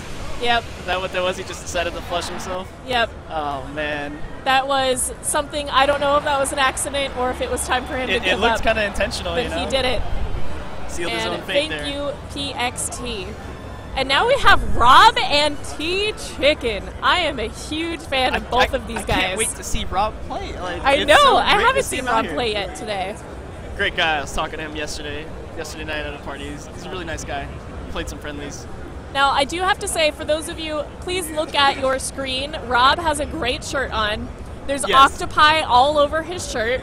Not that this is a fashion show or anything, but definitely him and Orange Squirrel's shoes. They're the best represented, articles yes. of clothing in this For sure. Catherine community. Yeah, Squirrel's, he's got the matching hat and all, you know. Yeah. You can't see. I'm wearing a Team Pineapple shirt because I am Team Pineapple. But that octopus shirt I just takes stuck, the cake. Yes, I stuck with comfy clothes, you know. I'm just Where's wearing your like- octopus shirt? I guess I missed out, you know, on the memo. They didn't text you this morning? I didn't realize we were coming with, like, you know, the sea creature clothing. Man, cold-hearted. So, Rob checking my is DMs. all the way from Australia. Yes, representing for Australia crew right now. So he flew out here specifically for EVO to play Catherine. He is one of the best players in Australia. Definitely. Australians are known for, like, they've developed many strategies back in the day too, you know. Known for, like, defensive play, like good sidle defense. They are known for quadrangle. It's a perfect map to sidle defense on, you know, like We no had items. to set a defense for quadrangle specifically for all Australian players. It's gonna be, I want to see if we're gonna see like a checkmate sidle defense off of Rob. Now, Rob is known 2 EVOs ago, the first Catherine tournament at EVO. Rob actually lost. And yes, we get a quadrangle match. Okay, all right. T-Chicken hates quadrangle, but we played a lot of casuals with T-Chicken last year on quadrangle, so I hope he does really, Hopefully really well. retain that knowledge, you know. But Rob is amazing. Oh yeah, I'm excited to see He's him play. actually, if for those of you in the Catherine community who know Pen 7 Ninja, he is Pen 7 Ninja's coach. Yo. He's the one who Pen Ninja couldn't make it out, unfortunately, right? Pen Ninja just went through another intercontinental move, so unfortunately he could not be here. All right. And we have a big split in the stage. And that is really, really good defense. That's the dark and it box looks like game Rob is secure, not yeah. going to let that go. He has no reason to. That's a kill secure right there. That's well played. See, wherever he's trying to see that defensive play, well, it's quadrangle to be fair, but, you know, he's played it really smart so far. I really want to say I have faith in T-Chicken. Yeah, that was definitely a mistake taking Australia into quadrangle.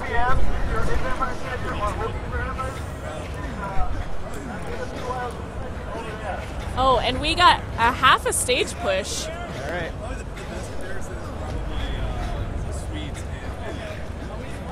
Right now? All right. Okay, so who can we get So in it commentary? looks like X-Called is actually going to go to a match. Good luck.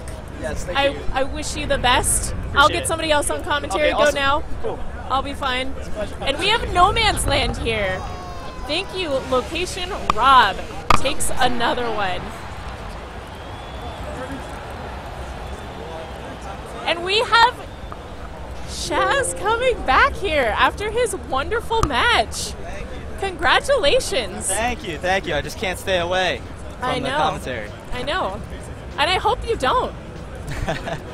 Oh, X-Gold and Dasabro are playing off stream. Oh yeah, we got Dasabro and X-Scald in losers. Unfortunately, it's not going to be streamed, but that's okay because we have Rob and T-Chicken. right, yeah. Okay, Clock Tower. So this will be fast. This will be very fast, and I know that T-Chicken likes the stage. Yeah, you so were saying that I'm before. so excited. And Rob already went to his favorite stage. You missed the quadrangle stage. I Rob just caught took the end that. of it. Perfect. And then, yeah, I'm just excited for Clock Tower. Okay. I don't know any strategies going into this. I don't know what their strategies going to Well, be. there are two main strategies, or three, I guess. One is that you want to blow up the entire stage. That's something that we saw Drew Chuck do, or try to do earlier in the game, right, earlier in the tournament. Then there is the strategy that I want to get up the tower as fast as possible. We have a what pin by Rob. Now, is he going to selfie? He does have lots Does of time. he have He's got time? quite a way down. I'm making eye contact with him. He's looking for his phone. He has so many pockets. He is from Australia. He wore pants with a lot of The land of pockets, right. Now let's see right. if they have time for his pin selfie. And it looks like they do. I don't know if he's going to have time to tweet it out, though. But as I Perfect. was saying, there are three main strategies. One is to destroy the stage. The other is to climb up as fast as possible. And the other one is to actually branch over to the opponent's side and get like an early fight in. Slightly different than trying to blow up the stage or actually trying to get drop kicks and kills. So.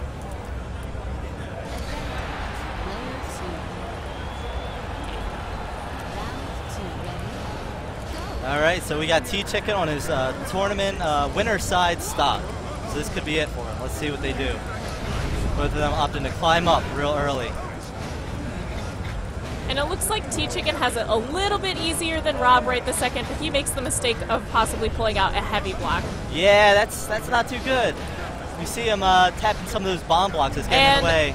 That's dangerous, letting his opponent get that X Factor unchallenged. Oh, it looks like Rob is trying to push out the stage a little bit. He definitely has an opportunity to. This is important. This is very scary. Big. Oh, he should have dropped there. He's opting to destroy the stage There's one himself. anchor block, and unfortunately it is a heavy block. Oh no, T-Chicken, no! T-Chicken had an opportunity and just took too much time. Well, that's not the last we'll see of T-Chicken. Now he's just in losers, so I don't know who he'll end up playing, but he did a really good job so far. Before we get this next match, I'm going to try to get Orange Squirrel's shoes on this stream. Get what? Orange Squirrel has the best shoes on. Oh, yes, he does. Yeah, I'm going to go grab him go. and see if I can get his shoes on stream. I'll hold down the fort. All right, we got Ghoul02 hopping in for commentary temporarily. Man, that's not a good fit with the mic. All right, so we're going to see Orange Squirrels. Put the mic down, put it like this next time.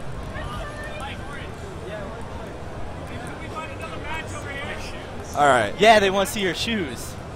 Oh, we're having trouble getting games going because Dast's got to play so many games now. It's actually really funny. Yeah, he's got a long way to go. He's got to win round 10. 1, right? So he's got to go 10 all the way games in a row. If anybody can pull the gauntlet off, it's going to be Dastin. But exactly. Oh my goodness! Look at those, fresh. That man. Oh yeah. I'm disappointed that we don't have the Sojiro cosplay going for Mike today. That was so good yesterday. Yeah, I saw pictures of that on Twitter. So, speaking of which, go ahead and follow. You know, we have Ghoul02, Mike Muscles, I'm _Shasties _ If you want to keep up with Catherine's stuff, following us on Twitter is a great way to do it. Of course, Dacid Bro as well. And if nobody's been posting in the chat, we also have a Catherine Discord. I don't know if the bot likes, links and stuff, but yeah, we're a pretty active community. So I hope stay you guys in touch. liked his shoes. Oh yeah, those shoes were great. Okay. All right. So Mike Muscles versus Orange Squirrel. What do you predict is happening? Well, we've seen a lot of upsets this tournament, and I haven't seen Mike Muscles play. Squirrel, now, he's from Virginia, so I play with him a good bit, so I know a little bit more about him. And I'll say I definitely think he's more of a mental player. Once he's in a bad mindset, he gets on tilt very easily. And so I think that's ultimately what the match will come down to. If he dies in a stupid way, I think that's going to be it. I think he's going to be out of the match, just mentally. So I know Mike this Evo has been in a very chipper mood. So I think Mike might have an advantage. Okay. Just purely based on attitude. Yeah, Mike, I mean, he's definitely Mr. Cool, Calm, and Collected over here, right? Yeah. So we'll see. But Orange has those nice shoes. Yeah, the shoes. We'll see. I think that's ultimately those are what the good luck comes down to. shoes. Mike is kind of keeping watch over there. He was threatening to come over to Squirrel's side, so Squirrel had to opt to push on the right side of his, which is less stable and more difficult to climb up. You see, Mike has a really nice, stable build. And Orange really wants to bridge over. It looks like it, doesn't it? I wonder if we're going to see him try to actually push it out. This is looking like Underground Cemetery. We got just this long thing in the middle there. Oh, Squirrel, this is very dangerous. I don't know. He still has a block, so we're okay. He knew he had an escape from no man's land.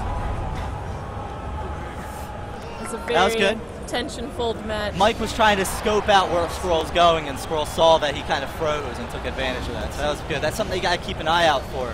It's such like a mental game and very fast-paced that if you catch your opponent thinking, you can really, capitalize on that.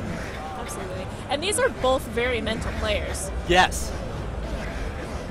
This is going to be a very fun match. Yeah. Because it looks like they're both trying to avoid each other. Squirrel's showing some flash. We get this pin. Let's see if you can get the timing, so I don't know who's But been is there a talking pin about. selfie? Is there a pin selfie? No, he's No. not. He's not risking it. Mike is not, or no, Orange is not taking the bait. Yeah. But so the 2 pin situations. If Blue gets a pin on Orange, it's a guaranteed win. If Orange gets a pin on Blue, he needs to climb up an extra step as the stage is falling out. So that's why you see a lot of players, they grab on and they do like these head bobs. It's typically 9 to 10 head bobs, depending on when you start the actual count. So we'll see how it goes. He's starting the count now. Let's see if he can actually get the timing right. And he let go a little bit early, but early. not early enough. It looked like Mike climb canceled there. It looked like he was trying to push out the block from underneath the Squirrel, but Squirrel just got away. Yeah. So Squirrel with an early lead on Mike. Mike's pick. Squirrel gets to ban something. He'll probably ban Quadrangle, would be my guess. Which means Mike's pick, I'm going to say Torture Chamber is going to be my guess. Oh, okay. So California on Quadrangle is kind of scary. It kind of reminds me of Australia's play, very defensive, because the advantage on this stage is that no items spawn. So if somebody gets ahead, there's no real way to come back. So we'll see how Squirrel does with that. It will either be an early fight or a long climb to the top. Now you have to remember, Mike's roommate is Dasibro, and Dasibro has a perfect quadrangle. Yeah, Dasibro has a very good quadrangle, and that's who he practices with. That's his roommate. So Mike knows how to be very toxic on this stage. yes. See Squirrel slipping and slide. Oh, Mike slipping That and was Mike, sliding. yeah. Yeah. I always forget because Orange Squirrel typically plays Blue Sheep. And it looks like Dasibro took the win between him against and X-Skull. All right. So he is still climbing his way through losers. Yeah, he's got. And just as I predicted, we have Mike with an took early that round. lead. Let's see. It didn't look like Squirrel was really out of it. Mike just got ahead early, and that's what happens on this stage. And, the you know, early lead wins. Some people are just stronger at this stage. That was almost a pin. I don't know if you saw that, Almost, but yeah. that was very close. Oh, Squirrel. Oh. Getting real dangerous here with potential pin situation. This That's is just gonna a be drop slippery kick. little dance. Yeah, slipping and sliding everywhere. We'll see what Squirrel can do. He's behind now, and this lead is only going to get bigger for Mike. A potential Paradise situation for Mike here. So Paradise is where you have a that is big kick by Orange. Yeah, this could actually be it. This could actually be the round. I don't think so. Mike's going to come back from Okay. this. Because he's going to make his own pathway up. You still think that? Apparently not. Yeah, it's a little tricky. No, Orange's got it. I like to think that this stage comes down to 2 main fights. You have an early scramble and then typically a mid-stage scramble, and then that's pretty much it. Whoever gets the hit, you get the early lead, and then the other player catches up, and then the other player kind of either gets ahead of you or stays behind.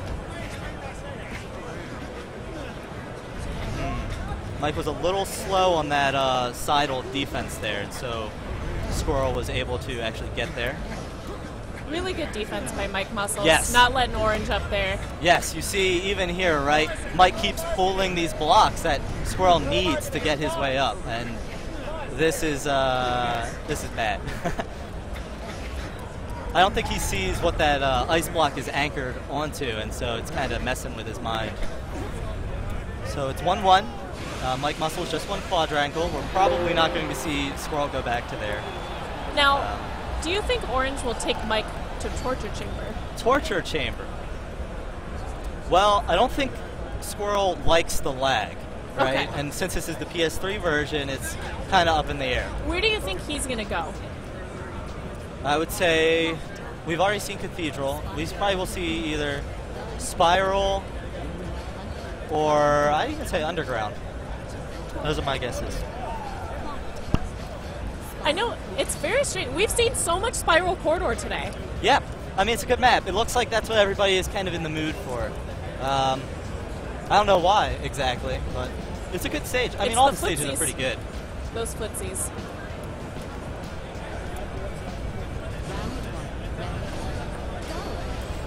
All right, let's see what they do. And Mike goes for the Ratchet. I've noticed that Mike and Dacid really love that opening where they make their side drop a little bit below. And I think the reason for that is because, one, it puts them behind for possibly an X Factor, speaking of which. And then the second of that being, it gives you control over the portals because the other guy's ahead. A level advantage. Yeah. For sure. Now, Squirrel's playing some very good defense here. Mike popped his X Factor probably a little bit too early. It looks like it's going to run out here. Oh, this is dangerous. But Mike also has a dark block. He does. That's something to be aware of. So it looks like they're back to climbing. Mike's trying to separate himself a little bit. Yeah, I wonder if he's going to try to make the stage fall out. Kind of looks like it. He's going to push. Oh, X Factor. That could be pretty big. Oh, here we go. A double X Factor, but he doesn't have time. Did not have time. That's the downside to being real low, right? It's the risk versus reward. The stage falls out faster, but you have a higher chance to spawn items. All right, Mike on possibly his winner's side stock. This is a nail biter. This could be anyone's game. Do you see how focused they are? Yeah, you can look at their faces, right? Look at Mike, man, looking pretty intense. We got this X Factor. Let's see what Squirrel does. Can he keep up the defense that we saw in the last game? A little bit slow on that. Oh, that's a pin. And a big pin by Mike Muscles Murphy, going in for the pin selfie because he has no responsibilities as Blue Sheep. So, yeah, we're going to see last game, last round between Orange Squirrel and Mike Muscles. This is hype. This is very hype. Oh, man. I don't know who's going to take it. Squirrel looks like he's not on tilt. He looks Speaking like of he's Catherine, happy. Yeah. Where's Toph? That's a good question. I wonder, he probably had some melee stuff or commentary stuff. Yeah. It's a shame, because he did so well last year at EVO. I know. That it would have been great. I don't think I've actually seen him play since CEO Taku was the last time he played, in September of last year. Big drop kick from Mike. Orange is a little bit behind, but this means that he'll have the chance to spawn X Factors. So we'll see if he can take advantage of that. And Orange just easily catches up to Mike's level. X Factor, this is big. This is very big. And RN Jesus, it's on Orange's see if Squirrel side. can figure it out. Mike is behind. You have to be careful in this stage as well with the X Factor because you don't know if when the stage moves up, if it's going to be dark black hole block or not. So that's why you see players not going too fast. Orange Squirrel with the pop off. There we go. He's moving it into winner semis. And Mike is now in losers, and he just said, "I'm so angry." I think all of Cali is in losers. We have Ghoul02. We have. Who's from Texas? Yeah, oh yeah, you're in winners. Yeah, that's what I'm saying. Oh my gosh. Me, Squirrel, and who else is in winners? Rob, Australia.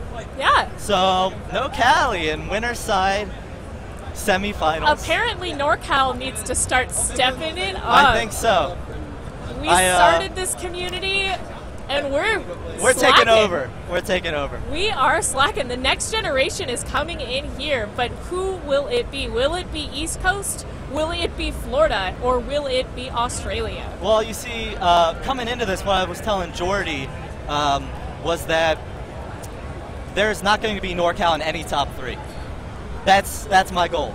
Today? Yeah, today. Top 3, okay. We're knocking them out. Not even Dacet. Not even Dacet Bro. I told Jordy, I was like, dude, you're the Dacet Bro killer. And it turned out, so. I'm not sure what's going to be on stream next. It looks like we Rob have is Rob and Ghoul. And Ghoul. Okay, that'll be good. Whew. This is going to be a match. Yeah. These are very logical players with a lot of strategy. Yeah. Ghoul, he plays so well. He's able to mix up the offense and the defense. We really saw that during the Jordy match, right? He kept running over, getting like an early hit on Jordy, and then he would go up maybe 1 or 2 levels, play some sidle defense, and just shut out Jordy. So we'll see if he can do the same thing. Australian Pride Rob. You want to hop on commentary? This is MDVA's here. You heard it from Squirrel. Let's go. The man's feeling himself. Orange Squirrel has a giant smile on his face. Yeah, it's so good. He's a Blaze Blue player, and I think he is transitioning to Catherine. He's posted a lot about on Twitter and just talked about personally that he doesn't really feel like the love, I guess, for Blaze Blue anymore, but he really loves the Catherine community. It's hard not to love us. Yeah. We're beautiful people. Absolutely. I hope, you know, anybody watching that's like, oh, this game looks kind of fun, you know, I'm going to see Otaku, I'm going to some tournament. I hope, yeah, winter semis, yeah. I hope anybody watching that thinks this looks cool wants to try it out. We had a lot of people who had never played before even enter. You guys didn't see it on stream, really. Come out. Talk to us. We will talk back to you. There are lots of resources out. The Discord's a great place. Twitter. Yeah. Twitch. Anything like that. These guys, I know Sketches streams Catherine every once in a while. Yeah. You also, have you? I have. I haven't recently. I've just been busy with work, but got it. Maybe when that's done, I'll get back to streaming. Regardless, I post a lot. I used to post a lot on my YouTube channel about analysis matches and just talking about Catherine's strategy. So if anybody's interested, you can look that up on YouTube, right? Just Catherine analysis. Come out. Just hit any one of us up on Twitter. Yeah, and Twitter's we great will place. throw you in the right direction. Yes, absolutely. Especially Dash. Australian Pride Rob. I love that. Yeah, I was commenting on that earlier. Winners semis. Representing Australia. Unfortunately, I see no other Australians carrying these flags. And it looks like this is a button check. Yeah. Well, it's a shame because shout out to Pen Ninja, the other really good Australian player. They actually have a scene there, so he's not like the only good Australian player, but definitely the two of note, I think, are Rob and Pen Ninja. Pen Ninja was at Genesis. He took second place. So he did, you know, really well. Really good. He has like all the Catherine frame data, so if anybody's interested in that, you can definitely hit him up. But it looks like we're seeing Underground Cemetery. Gould loves this Very stage. good first match. Yeah, it's definitely a very basic stage, right? It's all about. I just want to see somebody throw punches. You just want to see some pillows fly? I just want to see some aggression out of these people. Because Ghoul is feeling himself today, and I feel like he's going to play a little bit more aggressively than normal. It looks like it. He keeps threatening that bridge over. You see that? He keeps, you know, keeping Rob real close. He's choosing not to climb. All right, now they're kind of forced to climb a little bit. Rob is at a little bit of a disadvantage just because his side is like so skinnier. And then Ghoul over here can really like just block him out. Very good play. We'll see. Oh, Rob's try to push a big out the drop stage. by That's Ghoul, a big followed drop, by Walking on Sunshine. Oh, that's it. That's it. So round one goes to Ghoul. There were some interesting things happening there. It's a draw. Oh. Well, that's unfortunate. That is unfortunate. Well, fortunate for Rob, I guess. Well, redo. Yeah, pretty much. That never happened. So we'll see. That usually ends up in a winner. And Rob getting that big but drop Rob kick. takes advantage. Yeah, Ghoul was being a little bit greedy getting that block. Ghoul felt really good from the last round. I think so. And just wasn't paying as much attention as he should have. A little bit too confident, right? Rob playing some defense here. That was a good. He like popped out of the sidle to get the pillow hit. That was really good. Here, he's going to try to just keep Ghoul down. So we'll see. Ghoul has a very strong spot here. Ooh. Oh. That's it. And out of Ghoul's mouth. Some expletives, right? Do you want to recap what he just said? Sugar. Oh, sugar. Or that's No, yeah. he said that's horse shit. Oh, okay. Yeah. Okay. Sorry to put that damper on your day. It's but all right. Now we have Ghoul looking determined. Yeah, he's still got a smile on his face. That's another thing about Catherine is that I've never really seen anybody look like upset. Right? Everybody seems to have a really good mentality. Everybody, no hard feelings. Exactly. And then in case anybody does get upset, we'll just go buy him a slushie. Exactly. That's what Vegas is for. Exactly.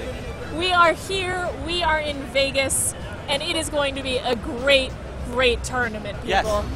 Yeah, we're starting to wind down, I think, a little bit, right? After this, I mean, we're in winner semis. We're working through losers on the 2 other setups that aren't on stream. See what Rob does here. So there's an early scuffle. I'm not sure who's really going to come out ahead here. It's still early in the stage, so you can make a lot of recovery. I would almost say you want to be behind, actually, early on, because you want the items. Big push. That's big from Rob.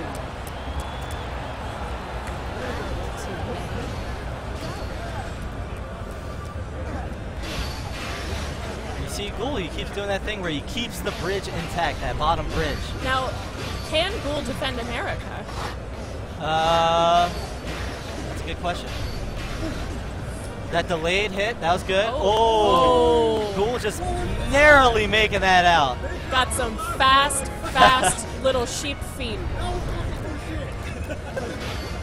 All right, we got a scuffle here. Oh, Ghoul with the fake out. Ghoul with the big drop kick. Let's go, buddy. Ghoul's timing has been so good this round. It has. Oh, that was a good push into pillow hit. That's a combo for those of you who Can he hold on to it? There are actually combos in Catherine. There's lots of cool stuff. I'd almost keep Rob there. Yeah. Oh, you gotta move. All right. Ghoul's got a little bit more of an advantage. Yeah, that's it. All right. This is hype. Where is the USA chant? I think it's a little bit too early for the USA chant. We'll see it probably in like some kind of finals, losers finals or something. But then we'll all be USA. You're right. Oh, Ghoul with that nice dodge, right? Ghoul you can bait the hit and then actually avoid it. So that's Ghoul actually does not really want cool. Rob to take this. Rob pushing those blocks to block out Ghoul. You see this. Now he's going to play some sidle defense, and there's nothing really Ghoul can do about this. Ghoul has to push, and then Rob gets this. Ooh. That's rough. So that's it for Ghoul. Ghoul makes a big mistake. Just thinking he had more time than he had. Yes. So now Ghoul is in losers. Rob is sitting in winners finals at EVO 2017. That's crazy. He better be coming all the way out from Australia. Yeah, he has something to prove, right? I'm here. He has to justify his trip. Yeah. And definitely winning EVO would be a great, And justification. Orange still has a smile on his face, too. He's ready to play. I don't know if he's up next, but he wants to play. Well, it's me and Orange. Oh, next. it is. So there's going to be a MDVA knockout. Wait, but are you going to win? Spoiler, yes. Okay. For those of you who don't want any spoilers, stop listening now. Shaz said he is going to win this next match. We'll see. Big shout out to my mom, my dad. They're watching from home. My roommate Asher. He's been chilling in the chat, I know. So I hope. Can your mom use Twitch chat? No, my mom doesn't use Twitch chat, but. Man, you should show her how. Maybe I will for next tournament. If everybody could say for Shaz's hi, parents, Shaz mom in Twitch chat, that'd be awesome. That'd be great. For Shaz's parents, you raised a great person. He is absolutely amazing. One of the best souls in this video game. All right. So we are trying to come up with the next match on stream. Yeah, we have a whole bunch of TOs looking at it. I wonder if we're going to do me and Squirrel, or if we're going to maybe do some losers, because we should be some pretty good losers right now. Trying to strategize here. I would like to see Bro on stream again, actually. I'd like to see how he's doing. He might be scared to go on stream. He might be. He might be a little nervous.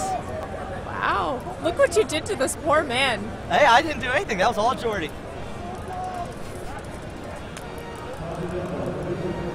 You've started the East Coast Catherine cancer. We're going to take over, man. I don't know what else to say. This is our year. It's true. We need to start having crowns for Catherine. Wear a tiara for the rest of the day. All right, so we're going to figure this out. If you are just joining us, thank you so much for being here. If you were already here, thank you for sticking around. We are coming to close to a close of the Catherine tournament. Definitely like the final quarter. right, of the tournament. We have the best Catherine players from all over the world, minus just a few who couldn't make it. But we get to see the stances of all these people fresh at EVO 2017. Right. I think they're calling me. But, all right. He's coming hopping out of here. I got Ghoul coming in.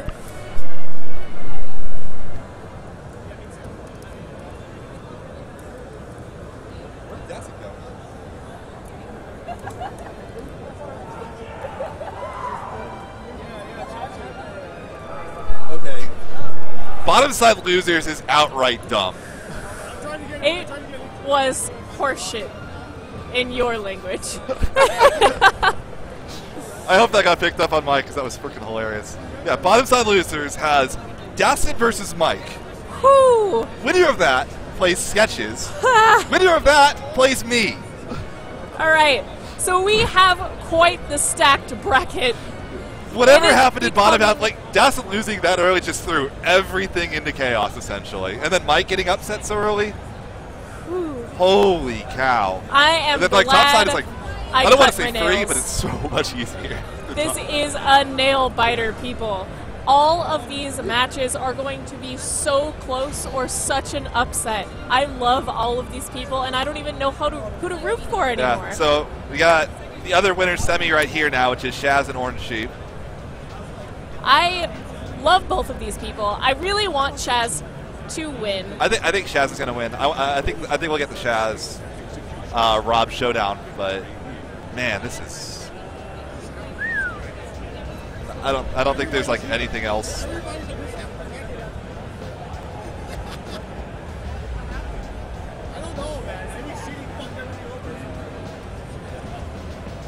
We have a hype match.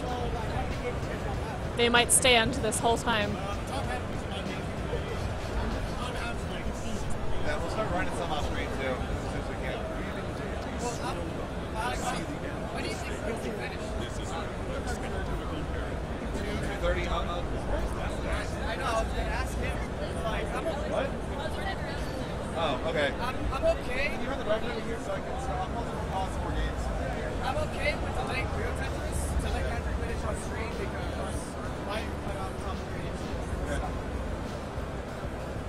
We're trying to figure out the bracket. Some other people have some pools right now that aren't Catherine, so unfortunately we have to do the matches in a very strange order. So it starts Orange Squirrel's building up a little bit of a base. Same with Shaz, very similar strategies. Now these two players are both East Coast, so they play a lot of casuals together. So they do know each other's play styles very, very well.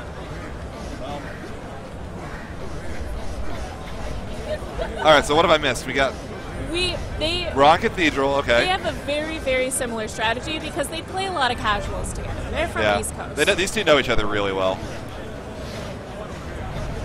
So some Swiss cheese action going on right now, trying to figure out what the best way of climbing is. Both have a block, which should be interesting. Shaz pops his right there to get up a little bit higher. This is a little bit scary because I don't see an easy method of climbing, and yeah, right there, Squirrel's going to just get squished. And we have a win by Shaz. We're being held up by BlazBlue really hard on bracket, by the way. Huh? We're being held up really hard by BlazBlue, by the way. I know. I think Chuck and Dassin Bro are both. Yeah, and Mike. And Mike. They're all three of them are at BlazBlue. Dude, anime fighting game community, dude. We share too many games. There's too much anime. Yeah, there's too much anime. Or not enough, depending on your perspective. There's not enough anime. Let's be honest, people. Anime is amazing. Yeah. So, pretty basic stuff going on right here. Just some footsies. Shaz is in a bit of a bad spot here. Oh, that was really clever, except it didn't work. He has the block, so he's going to be out of this okay. Oh, that is an X Factor on an island. Huh. Yeah, Sika way out right now. These guys are playing some... As long as Shaz defends this. Yeah. Which is easy to do. And it looks like this is going to go to Shaz. That's it. Out in no man's land, no one wants to be there. It's weird because that's a rare situation where X Factor was his own undoing because he was trying to hold on to it. What he needed to be doing was trying to use the blocks he had to try to farm and get an actual block so that he had something that he could work with, something that he could actually strike back with. Absolutely. And look at his face of concentration. Orange is trying to pull all that information from that match for the next one. And it looks like they're going to Torture Chamber.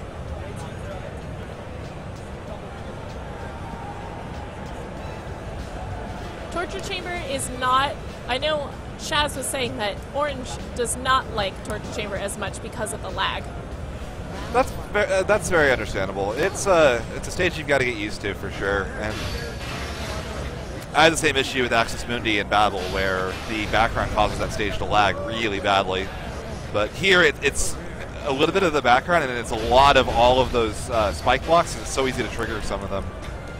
And the animations that go with them kind of slow the game down. You see right there, there's just a lot going on, and the game's struggling to keep up. So right there, he's using that sidle as a defensive tool. Interesting that he immediately jumped off right there. Ooh, rough. What's the play here? Really, really solid defensive position from Shaz. I don't like... I don't like him letting go there. And now we have an easy pin spot. Yeah, they're trying to get that pin in that little slot over there, but Shaz having none of it. He's saying, all right, fine. You want to pin me? I'm going to just climb. Pops the dark block to get up there. Follows him around to the right. Oh, the X Factor! Oh, here we go. Oh, stood on the spike block for just a little bit. He got distracted by the... He knew Squirrel had the X Factor and was trying to pop it, so he tried to climb too fast. Didn't give himself time to react. Squirrel is smiling again. This might actually help him win. Squirrel wanting none of that. Shaz just saying, nah, you're going down below me one level. Stepping up. Interesting nice decision to pull. I don't know if I like that from Shaz. And a multi-block So they're fighting over 2 blocks right now. The position of these is really important. Shaz just giving up the ghost and saying, I'm going to climb. Shaz's strategy is always like that. As soon as a fight breaks out, he loves getting a single away. pillow hit and then just bolting. Is kind of the traditional Shaz, in the same way that Sketches likes his items. So that was why it was so cool at Otaku when they broke out, because they had such different approaches to the game, and the game surprisingly has the flexibility to really let you play how you want, and it you can still do well with whatever playstyle you really feel comfortable with. It's no different than like a zoner versus a rushdown character in a fighting game. Oh, and we have really good defense by Orange Squirrel. And that's a hit, but that's not a drop kick. Oh no! They steps up. They oh my goodness! And what? Orange pulls it out.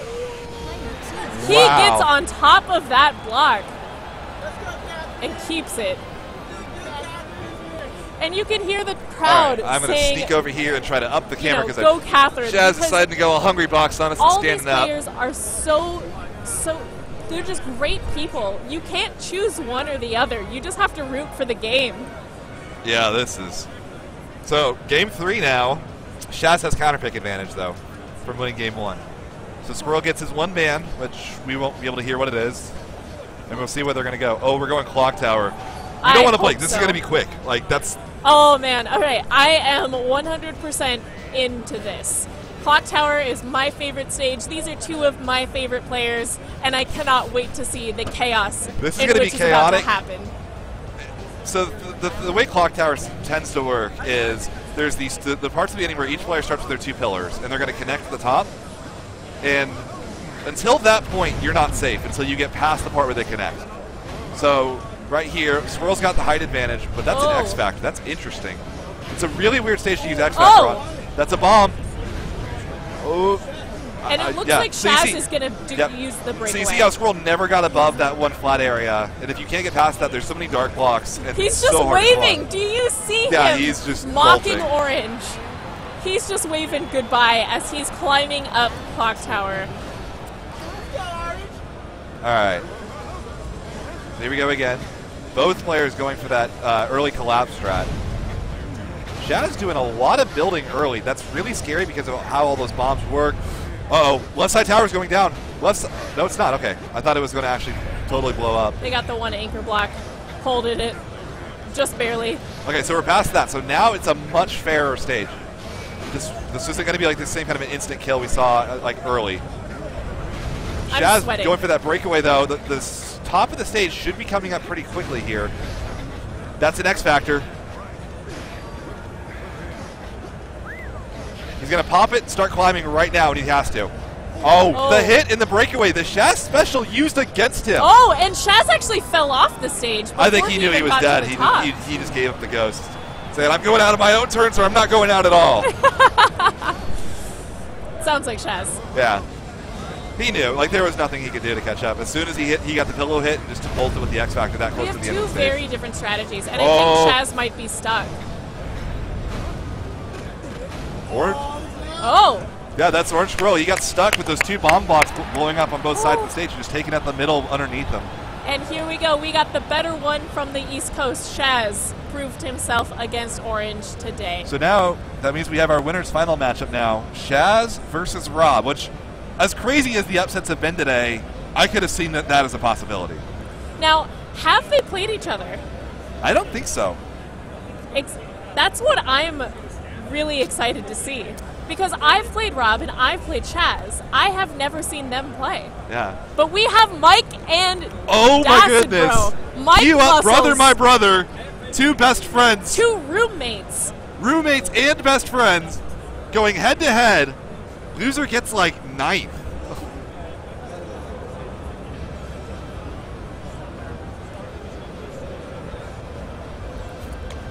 All right. Now, these two play Catherine every day for fun when they're not playing Persona 5. Or WoW. We love our Team Persona Or games. Hearthstone. Yo, Mike, leave it up, leave it up.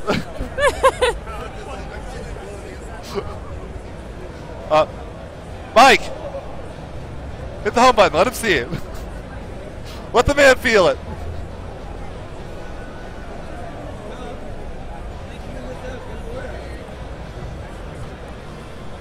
And Mike is just, both of them are having a lot of fun right now.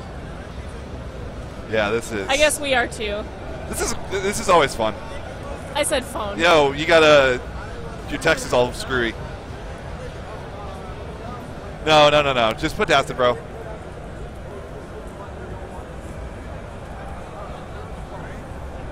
So, now starts Dacid Bro's Gauntlet. I might cry.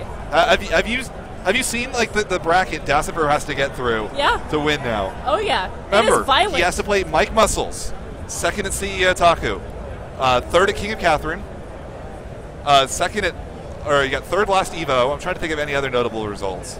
Tons of huge performances from Mike. Plays Sketches, the best player from Florida. Plays me. And then he still has to win 3 more games after that.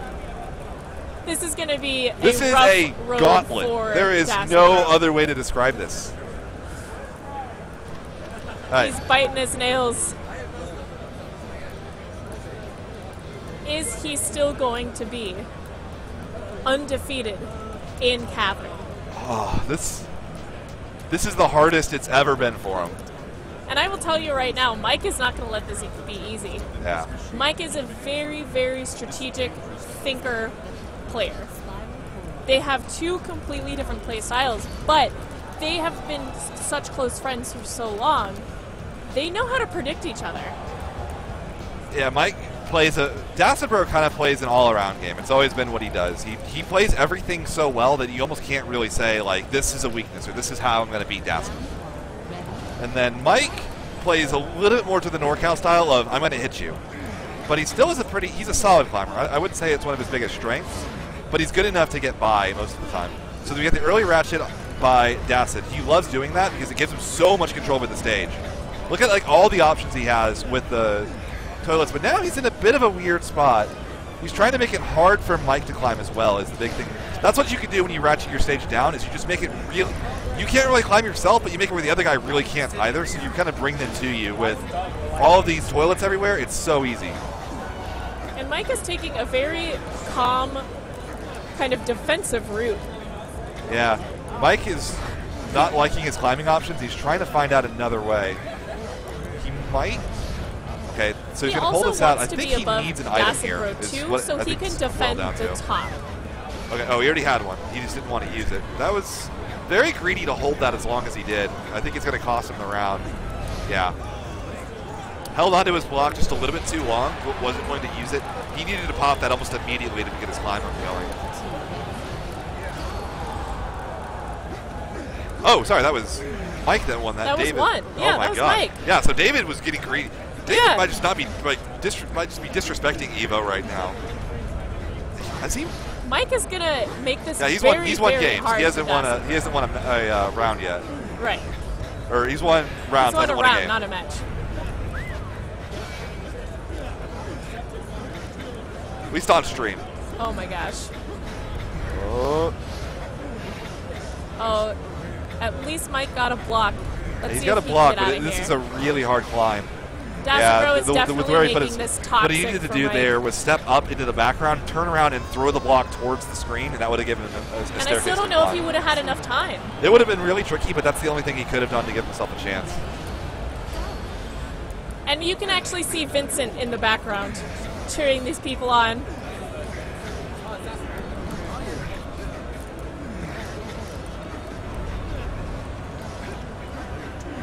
Two very different openings by these guys. Yeah, Dacid's still going for that ratchet down. Mike going with the more traditional style. I think he's gonna, he's gonna force him to come to him, doing the classic Scorpion. Get over here! Pulls it out from And underneath Mike him. lets go of that island.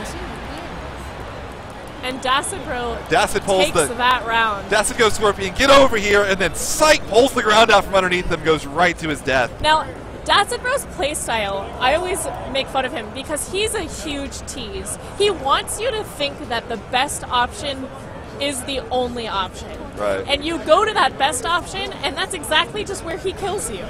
Yeah, it's almost like unnerving when you play against him because it feels like he's in your head sometimes. Like you just Oh, like, yeah. 100%. It's like, okay, I'm going to do this. Because and he he's got, knows what he can't do you anything. want. And then he like finds a way to get you, and then you realize, wait, how did I like get in the bad situation here? And Dacid's just the master of that. It's really, it's almost unnerving sometimes. Oh my goodness. Oh. That's I'm glad they super didn't get baited by the unfortunate. X Factor. I don't expect that from either one of these players. We have a strong Early defensive X Factor is position. really weird on this stage because it is such an easy stage to break. Oh! And He baited Dacid himself Bro there. takes Again, the that block. Dacid Bro mind game is like, yeah, throw that block at me, I dare you. Yep. He is...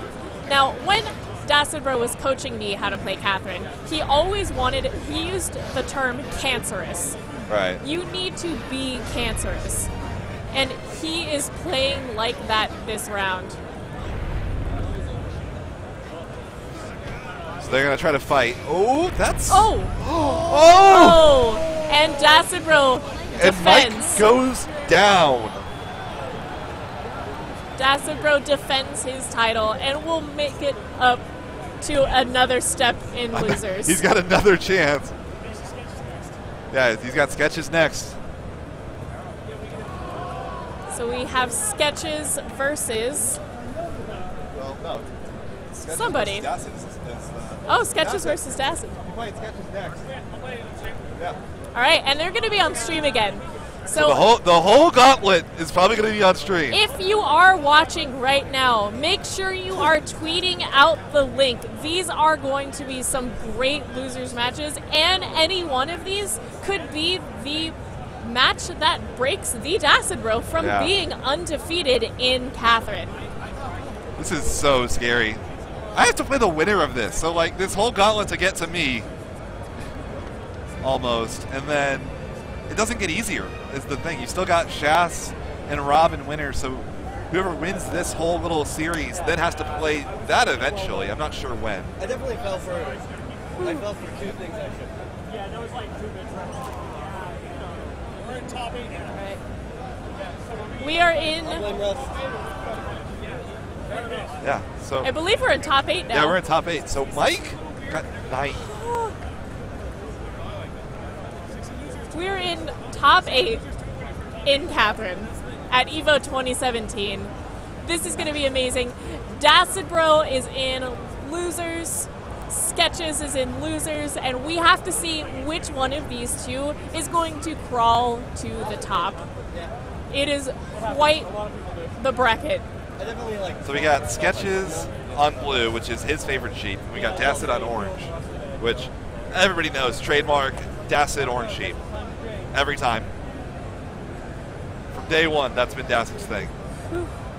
Sticking to tradition. Yeah.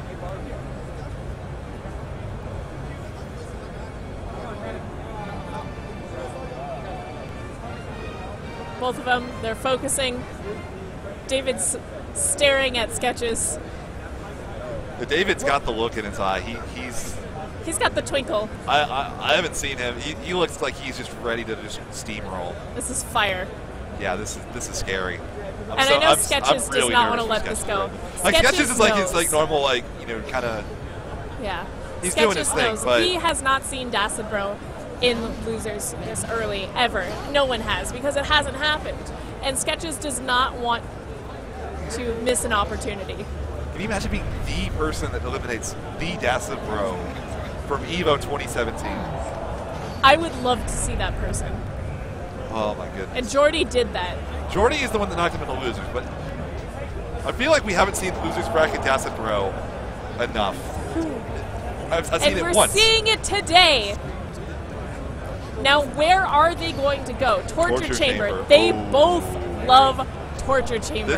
This is great. Oh, and man. do you see, Dacid Bro is giving that smolder into the camera. Sketches is doing a he's got almost like the Flynn Rider look from Tangled going, just like, I know I'm awesome, and everyone's gonna see how awesome I am in a little bit. Oh yeah. Do you see this focus? Splitting the we're going stage for the early very ratchet down early by on. Sketches. He's in kind of a weird spot. He's okay. He's going to end up being a little bit low, I think, but it's going to work out for him because he's going to drop the block. I don't know if I like that block throw right there. Oh, Dacid Bro being true to his name and being an actual bro, making an easy climb for Sketches there. That's such a weird climb situation. Sketches doesn't want to take off. He's a little bit scared. So he did try for the shots. That's a pin. Pin by Sketches. And he's going to go for the selfie because this does not happen very often. David is giving a very thoughtful smile. I was going to say, one of my most cherished possessions is I have a selfie pic with Dacid that I managed to get one time. Still on my phone. You don't get it often. Those are important. Yeah. Those are very important. One of my most memorable moments was dropping my phone during a pin selfie during Kings of Catherine and breaking it.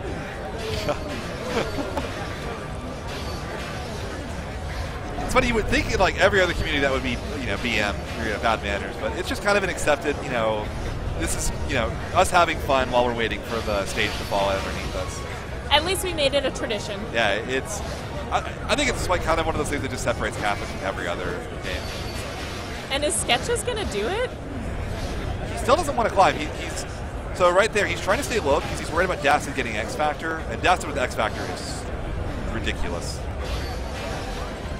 Dacid's doing a lot of pushing. He's trying to be really aggressive as far as trying to control the stage. Dacid Bro wants this. But the problem is that Sketches is just kind of playing around him, just saying like, okay, you can try to like mess the stage up underneath me. I don't really care. Oh, he was early on the drop kick. Oh. And a really good dark block placement. Yeah, but he's got nowhere to go now. Where's he gonna go? Dacid has total control over what Sketches can do now. But Sketches has to defend that. Dacid's trying to farm an item now because he's in a bad spot. He's now dead. Sketches is away. But they trade. And he's going to hold that defense. But that's not good enough. It's not good enough. But oh my God, they're both in no man's land. All Sketches had to do was sit. A very nervous win by Dacid Bro. All Sketches had to do was nothing.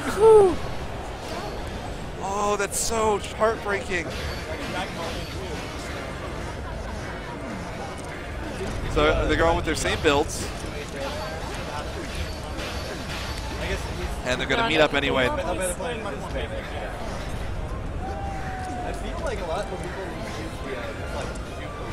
This match is just making me This stressed. is crazy. Okay, so we've got a dark block now. We're going to pop it immediately. That was very, very smart of Sketches to take away that bridge. Yeah, Sketches now is trying to play some defense. Sidle's over. Ooh, I don't... It's so hard because, like, you want to play your best defense. You also want to be able to climb afterwards. It's hard to do that from a Sidle, even if it is a really strong defensive spot. It's kind of like guarding in a fighting game. The moment you hold that guard Oh, button... and here we go. They're on equal levels again. Yeah, Das has got the easy way up, though, so he's got the climb advantage. So, oh, I'd like... Sketches is going to get the dark block. Oh! Oh! Yeah, he got it! Sketches! That's always scary when you get the hit, because there are frames where if you hit them while they're standing on that, you take the hit, and they live. It's really rare, but like, when you see that like explosion, you gotta like wait, like, oh man, did they get it? I hope Dacid goes to Quadrangle. I think that's a good decision. With the way Sketches uses items, just taking away Sketches' biggest strength is, I would think, be the right play. I also could see a spiral. I think Quadrangle. Cathedral. Oh. That is a bold decision. That is Dacid Bro saying, Dacid Bro is here to prove a point. Yeah, this is... He is not off of his game today. At least that's what he wants people to know. This is probably one of Sketch's better stages, too. It's one of Dacid's best as well, but this is kind of saying, I'm not going out without going to... a lot of people consider this to be the fairest stage. Sketches... So Dacid's interesting. Dacid's going for the early item farm. And Sketches is just climbing normal. You see right there, there's a dark block, the Dacid had to throw, and then still had another one to throw. Oh, big pull. Put it out, yep. Good job, Dacid Bro. He might have not seen that opportunity and would just needed that block, but it killed him. All right. So Sketches still looking for that round here where he can eliminate Dacid Bro if he gets 2.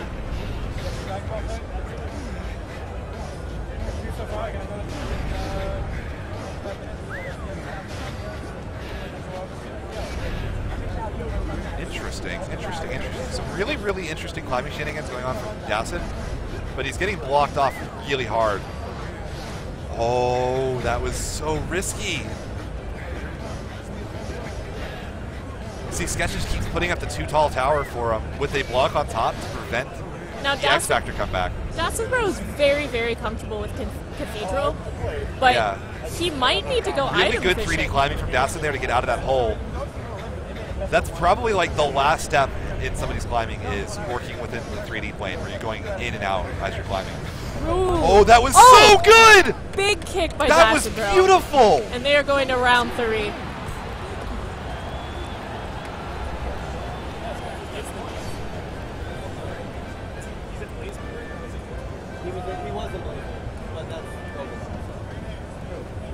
Just let it go.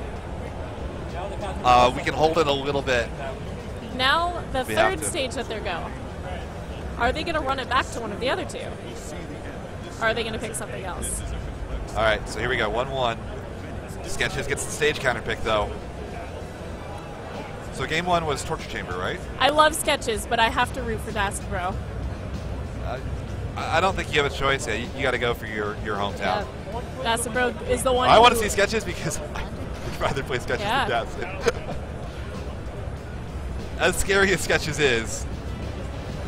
So we're going to Cemetery.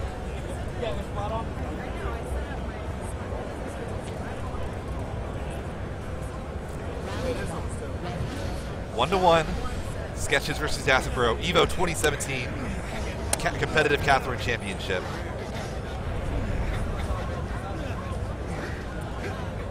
Really, really interesting stage layout right now. It's a little bit almost 3D with how it's set up, where the right side was backwards. It's back to being even again. He's climbing high at Underground, which he usually doesn't do. Yeah, it's a scary stage to try to climb on. He must have faith that Sketches wasn't going to try to take the whole stage out from under him.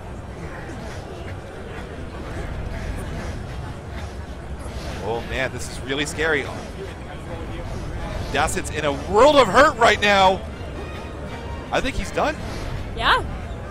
Dasset is one round away from being a defeated Catherine player. Which is how the rest of us feel. Oh! Yes! And down goes Dasset Bro! Dead. Dasset Bro is out of the Catherine tournament in top 8, but he climbed his way up through losers from first round thanks to Jordy and now to Sketches. The East Coast is making their move. He did so much, but ultimately the Gauntlet was just too hard. Just too many things he had to go through to get to this stage. Jordy and Drew, next on stream. Yeah. Jordy and Drew. Oh my god. So Drew is kind of, to me, the quintessential NorCal player. Very, very heavy footsies. I'm going to beat the crap out of you with pillows and drop kicks player. Jordy, as we just saw, is the original Nanashi, the original God Slayer. Is he still the underdog? Yeah, not anymore. Not after that first round he did on stream. Oh. He can't be an underdog anymore. Man. I'm astounded. I don't know what to say. I'm gonna leave you guys TC with Cool Sketches for is a still- second. I have to go hug Dasset Bro. Yeah. Jordy versus Drew. Drew Chuck. Okay. I believe they're over. I'm gonna leave all my stuff here.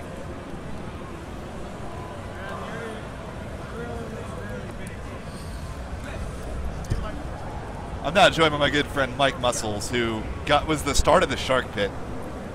Wow. Wow, wow. Wow, wow, wow. Wow, wow. Wow. Wow, wow, wow, wow.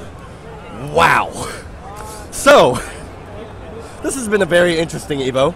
Yeah. I was discussing with a few people back that I think we diverted somewhere from the true timeline earlier this year, 2017, and this is our punishment now. But we're here now, so we have to live with it. So, at this point, who's your best guess? Who's going to be the new king of Catherine? I gotta go with, I think Shaz probably.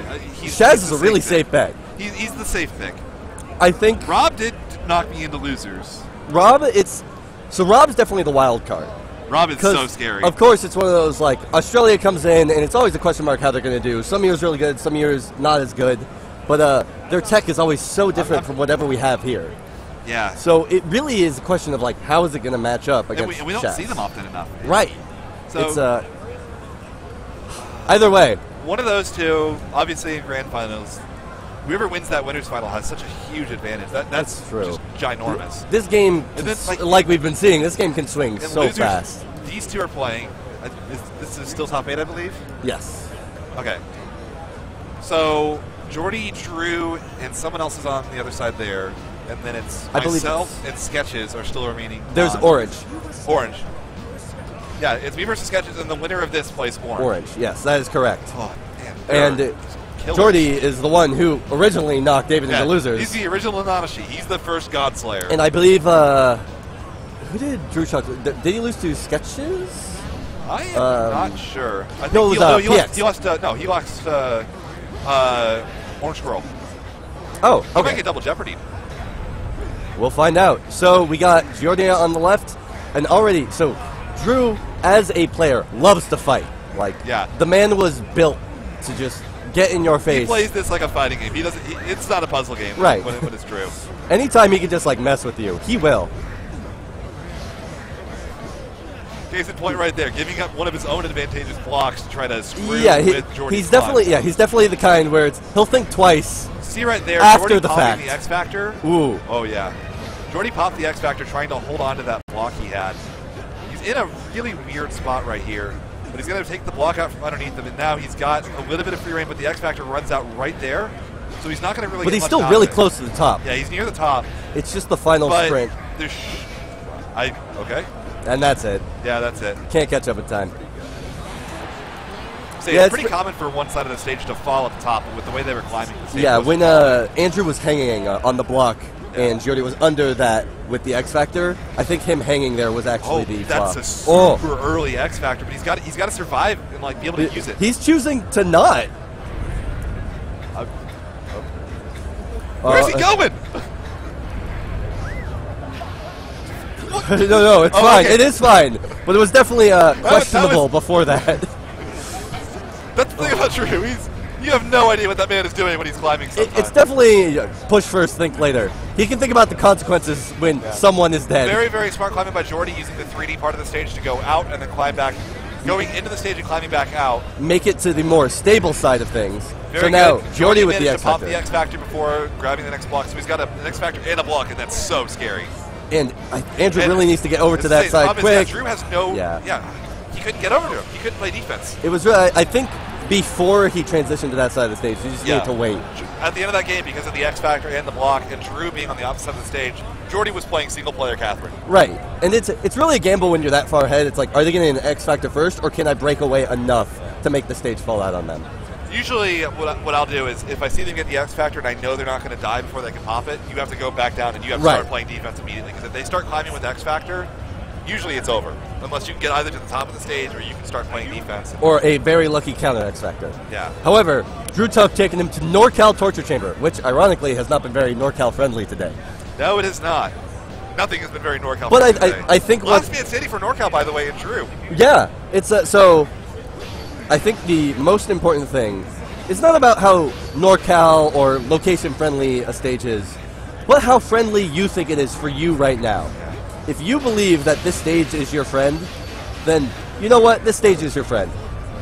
I love that play by Drew, pushing all of those blocks in a row to give him the maximum chance of getting an item. That's the only reason he got that X Factor, although he did replace it very quickly after. You can only it's open always an item at a time, and you can't say, no, I don't want this one. So if you step in a block with an item, you take it regardless of whether you have an X Factor or whatever else you want. That's a kill. Falling onto those spikes.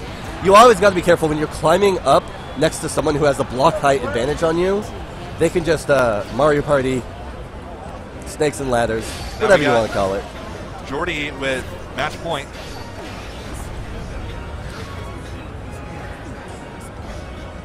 It's he got the turnaround! The turnaround! What a brave soul. Gets dark block as well, so he's still got some climbing power. Although he's going to have to start climbing pretty quickly here.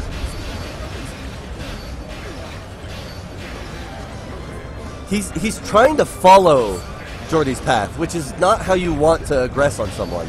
Yeah, he's trying to play the mind games, and it's I don't know. Ooh, that was a good play. That was excellent. That was the right climb play. No! Oh, you can't pull while you're on a spike. I don't think he noticed. Yeah, there was a block on top of it earlier, so it's really tricky to see that sometimes. So just like that, that's all of NorCal. NorCal gone. NorCal, no longer. Right now, Maryland Ladies is and gentlemen, can I get some the Bible thumbs location in chat? to beat. Yeah. Bible thumbs in chat for NorCal. Dominating the Catherine scene for years. Now down. All right. And just like that, Ghoul's thought was interrupted because he has to go be a hero. Save it. He has to go represent Texas. Woo! And joining me, one of the favorites to now win the tournament, Shas. What's up? And so we were just talking how NorCal, they were sort of the dominant force up until this year, and then steamrolled. Yes. And that's really what we get, because like you guys in Maryland, you've been pushing, you've been practicing, you've been developing new strats, and just like keeping yourself fresh. Yeah. And you know, I don't have any excuse for us. We just got outplayed. So good stuff for that. Thanks, man. Yeah, it was our goal. Sketches and I, ever since EVO, we started hitting each other up. We were like, all right, how do we take down NorCal? Like, that was it, man. And, Kingslayer, wow. It feels good. So Sketches with the new title coming on, Kingslayer. Kingslayer Sketches. Oh, I like it. I'm going to have to refer to him that.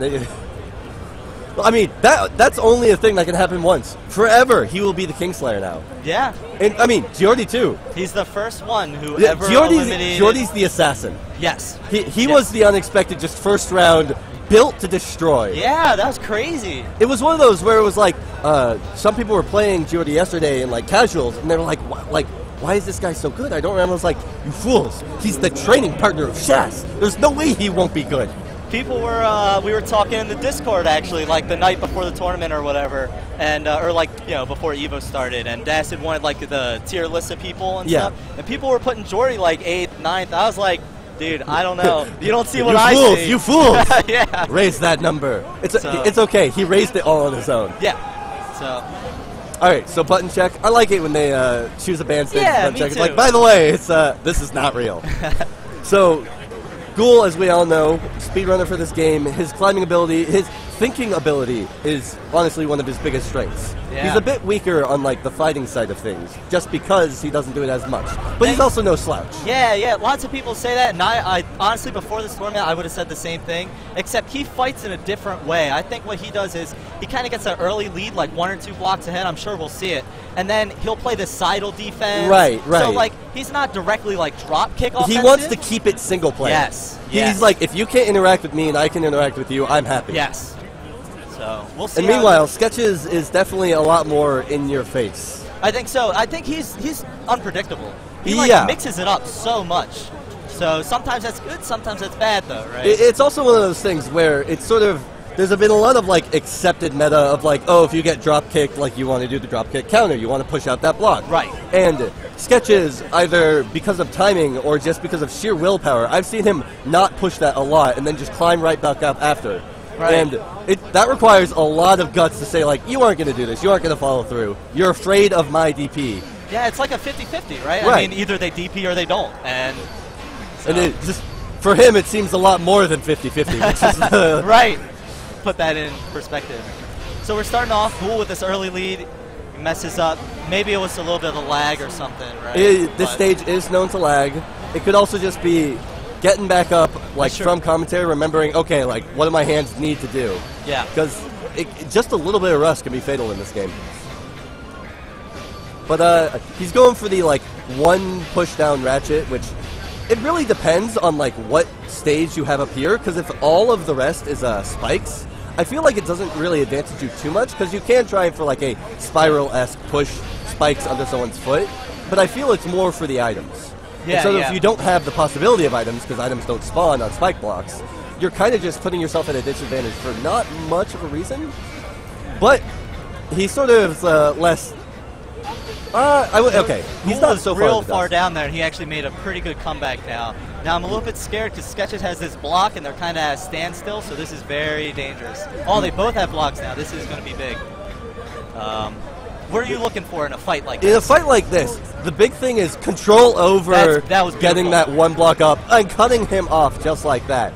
Oh, that was such great build thought afterwards. Yes. And then you see afterwards, right, he was pushing the blocks in the way so Ghoul couldn't come back up. Yeah. That's the kind of Catherine play that gets you, this far. It's so good. Yeah, but a very common occurrence is like you have a row of either like 3 or 5 and like 1 single block sticking out. Yeah. If you gain control over that block, your advantage is huge because they have to enter the square to try and push it. But if your reactions are on point, you can just jump on their head. So a lot of people try and either like go a different direction or like fake it by turning back, like grabbing the back block. It's all about trying to like fake out the person's reactions at that point. And if you happen to get the inverse of that like T Tetris block, and there's only 1 spot to climb up, like it's done. Yeah.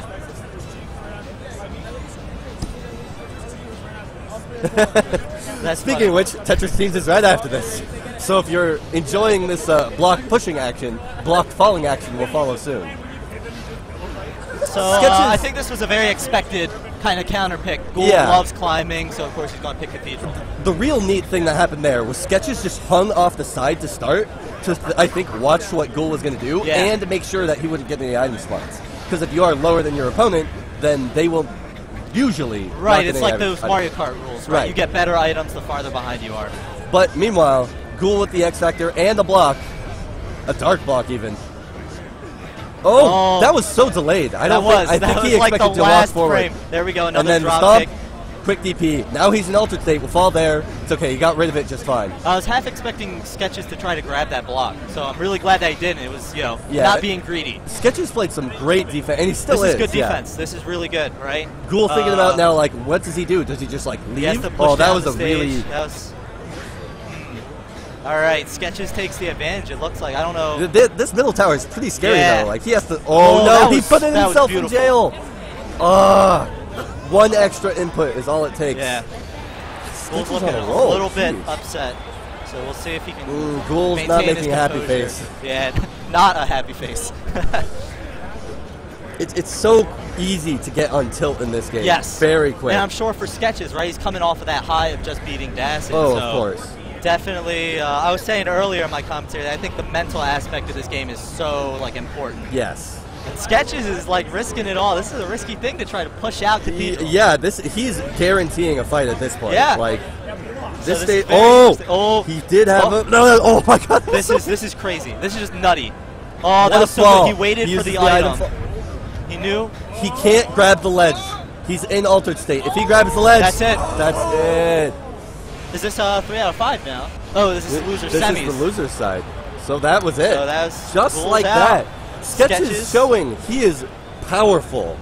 He's He a has strong absorbed boy. David's essence. He has to. He is trying to bring this king name to the goal because he could be the Kingslayer. He's got it. Double king. All right. So So I we've believe- got Orange and Jordy. That is Next. correct. So and then that will lead into losers semis. I don't know what that leads Yeah, into. loser right? semis. Yeah. Because you've not played your winners finals yet, right? Right. That'll probably be after this. We gotta make sure we get someone up to that spot. Yeah, to wait. yeah. No, you gotta catch up the loser side, right? This has been really good though. I think this has been a great tournament. Like It's been. I mean, no matter what, I'm just really happy to see like all of my Catherine friends and family. Yeah. No matter what the result is, we're all gonna have a good time tonight. I think so. And for those of you out there watching, if you're worried that like you're not good enough or you wouldn't fit in, please stow those thoughts away in some dark area of your mind because we love anyone and everyone who even wants to try this game. Yeah. Just coming out to any event. I mean, we're spreading over the country. It's slow, but it's steady. Well, it's been pretty big this last year, I'd say. Right, Right. yeah, I mean, that's been some of our biggest growth yet. But like, we are definitely getting more just hubs We're of getting there. people who are enjoying this game. We got Yeah. Florida, we got Maryland, Texas, NorCal. I mean, Australia. if you're watching from down under. But like next, if we can get some people in like the Upper East Coast. Yeah. Sig is the only New York player right Yeah. now, and he could definitely use some love. So If you live in that area and you're watching, just hit up people on Twitter. We'll find you a match. yeah, definitely hit us up on Twitter @_Shasties, Mike Muscles. At Muscles Murphy, unfortunately. Oh, okay. And then Some of course dude- Dacin Bro. Right? I'm victim to one of those like 2009 like campers has posted one post. Oh no. He's just got like one picture of himself as like a bodybuilder, and I'm Yeah, just like, yeah. you fiend. Already. So we've got a team kill going on, the MDVA team kill Oh, my right now, no goodness. matter what. Who do you think? Who do you think going in? So Quadrangle is especially a climbing stage. Yes. And I know for a fact that Orange Scroll is not so happy with the stage. I'm actually kind of amazed that it ended up here. But Well, he's actually been talking up. Like, I think he likes it. I think just his results on it haven't really been great backed today, that up. Yeah. But he does like the stage. this stage is all about getting one solid hit and then breaking away just like this. Right. That's what I was saying earlier, is that it really comes down to two fights, right? You have the early one, and then if the guy catches up, and that's pretty much it. Or you have an early break. Which Yeah, I'm if you have- surprised we haven't seen any of those. It's they've been kind of happening off stream, I believe. okay. I've definitely seen a couple matches Okay. where people just book it as fast as possible once they get like a little bit of a lead. And on this stage, there's so many ways to block your opponent because there's no items to help them come back. It's a really slippery slope. Hey. Control of that dark block is also very important at this level. Oh. That wasn't good. It is quite possible if someone walks away from you and push a block under them to make them slide all the way to the edge. It's very rare. Right, but it's like they possible. surf on that one block, Right, yeah. the whole way through. I don't know if we have a good name for that even. I What don't would you think even so. call that? Slip and slide? Somebody, PX said slip and slide. But either way, it looks like Jordy is just. Looks like he's pulling ahead. It's rough. And at this point, you just pull that one block. Yeah. That's all. Just jumped off. The top looks very intimidating here because of that checkerboard pattern, but it's really not. No, if you pull that one block out, it just falls into place. If both sides are equally anchored, you just pull that one, sidle over the other, pull it, climb right up. Sometimes it does get tricky depending on if the other guy like makes the stage fall a little bit early. Yeah, depending on what happens early, because there can be some pushes. Right. Pushes on this stage are kind of an all or nothing. Yes. The Sea Captains was a strategy invented a while ago. I don't think we've been seeing it much, just because it is a kind of complicated opening. And if you forget one thing, you're left in a pretty disadvantageous situation. But there's a certain level that if you reach, and the conditions are correct, it is quite pushable. And so you have to come back down and turn it into a quote-unquote honest fight on ice. All right, so Cathedral. How do you feel about this pick? So I think this actually suits Squirrel a bit better. I mean, Jordy, of course, is not going to be a slouch here, but I think Orange Squirrel, he enjoys the, like, being slightly behind, which on Quadrangle it doesn't really suit him. But from what I've seen, I think he fares the best in that type of environment. Okay. I like he's waiting a little bit, trying not to get too far ahead, because he can't break away at the moment. So he doesn't want Jordy to get any terrible advantage. Oh, this is a bit of a scary, Yeah. That middle gap in this level, whenever it's bridged, it always just becomes like a danger zone for either player. Yeah, it kind of starts that way all the way from here, right? You see the two towers, and then you see the one space that's just empty, and that kind of stays that way the whole way up. Yeah, and if they go certain builds, like the Star Destroyer, you could definitely just like gain control over that like lower middle level pretty easily. Yeah. The other thing that I like about this stage for Squirrel is that there's more space. I feel like he really benefits from that. So. A lot of, because it's one of those things where if someone's trying to engage on you in a fight, it's you have to make a very quick decision. Oh, we're playing the pin minigame. This is a little tricky. He just got rid of that. Okay. He was in altar. That was that was good that he got rid of that altar there. I don't know if he did that intentionally or not. Look at this. This block running is nuts. All you need to do is just keep going right there, and you'll hit him. But I don't know if he realized he didn't get altar stage. He's a shout of I forgot. But yeah, if you ever pull and there's nowhere else for you to go, and they're running on top, you have, well, in theory, you have to keep pulling because they can just run on top. Because if you push at that point, they'll walk on Sunshine just for a little bit and fall on top of you. But apparently a little bit of a hole there in Jordy's theory. Oh, we're seeing an early fight. Jordy's taking the fight over to him. I really don't want him to go there. Okay. I really like that play from Jordy. It was just enough to mess with Squirrel's build, and then he got out of there. He like cut his losses, long enough. Oh. I really like that. Oh, but it looks like it's a little tricky again. They're really enjoying this like bridge to make a fight. Just late enough. He was trying not to bait fighting him with that block. He should have known better. This is. Oh! He tried.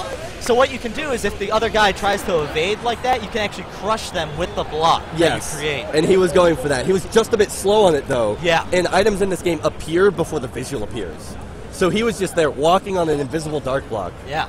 What is that, Dark Side of the Moon? I think it should be that with the dark blocks, right? And then otherwise it's walking on sunshine. Right, but it's definitely not a circumstance you see very often. Yeah, definitely not.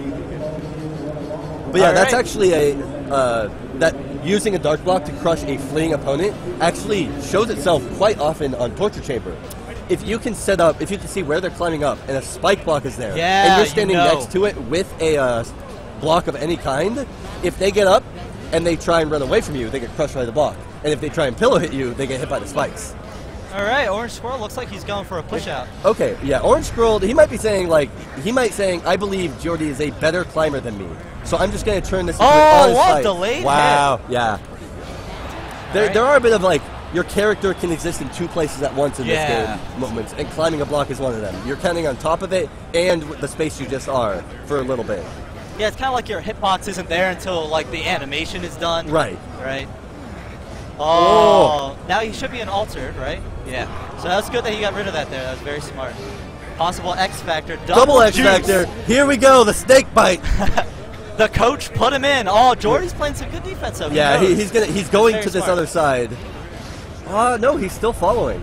He's choosing kind of like well, the butt bump. That's good. And his first X Factor is probably about to run out. Now he has to pop the second one. Yeah, I really don't want him to like follow. It looks like Jordy got it. That's it. Jordy is he's equal in level, but it wasn't semis. enough. Yeah, I think the big thing is I really wanted Squirrel to just like go to the other side. Yeah. Because trying to follow someone like while they're climbing, it's just as long as they're playing good defense, it's actually really hard with X Factor because your animation's so long. They have time to get into place to that bump up we saw, knock you back down multiple levels because it's not just a one level bump up at that point. So, do you think we're going to see Jordy and Sketches right now, or do you think we're going to do... Yeah, we might... do winners? So we have 2 more losers matches. 2 more? I think. Well, no, it right. should just be these 2. It's these 2. And then the winner of this will be waiting in losers finals, right? I think. Yeah, it's these 2. They go on to losers finals, and then winners finals happens. So this is the match of Kingslayer A versus Kingslayer B. The assassin versus the slayer, right? Who? Oh, they're doing rock, paper, scissors. Jordy won. It's always so interesting, just because the way this game works is you do rock, paper, scissors to decide, the winner of that decides what color of sheep they want. Because in-game, blue sheep has some advantages over orange sheep. But then, out of game, we give orange sheep the stage pick advantage. So they get to ban first, and then that leaves them with the choice between 2 stages at the end. So basically, it's trying to determine, like, if you think you can beat them at stages, then you want orange sheep. But if you think that you can, like, beat them with mechanics and get, like, a solid pin, because some pin situations don't leave you with the block to climb up. And in that case, blue sheep would have the advantage, or, like, an equal level fall. So... I really always find it interesting whenever like people are playing Rochambeau and then like even after that they're like, now which one do I even pick? Like, yeah, I really like that. I think that's an interesting way that we kind of counter that in the meta, right? To give the advantage to orange outside of the game, the characters or the stage selection, to counteract the in-game advantage that blue sheep has. Are they just running? They probably are doing I think they're button check, yeah. Got to make sure. You know what? I'm kind of. We haven't really seen many climb cancels. I feel like that's something that we've been missing out on. Yeah, they're always pretty tough to tell when they're like really good, because the most often or common time you'd see them is like one block where someone is standing above that block and someone is ready to climb on top of it. Trying to bait them. They want to bait them to come down, but it's always like.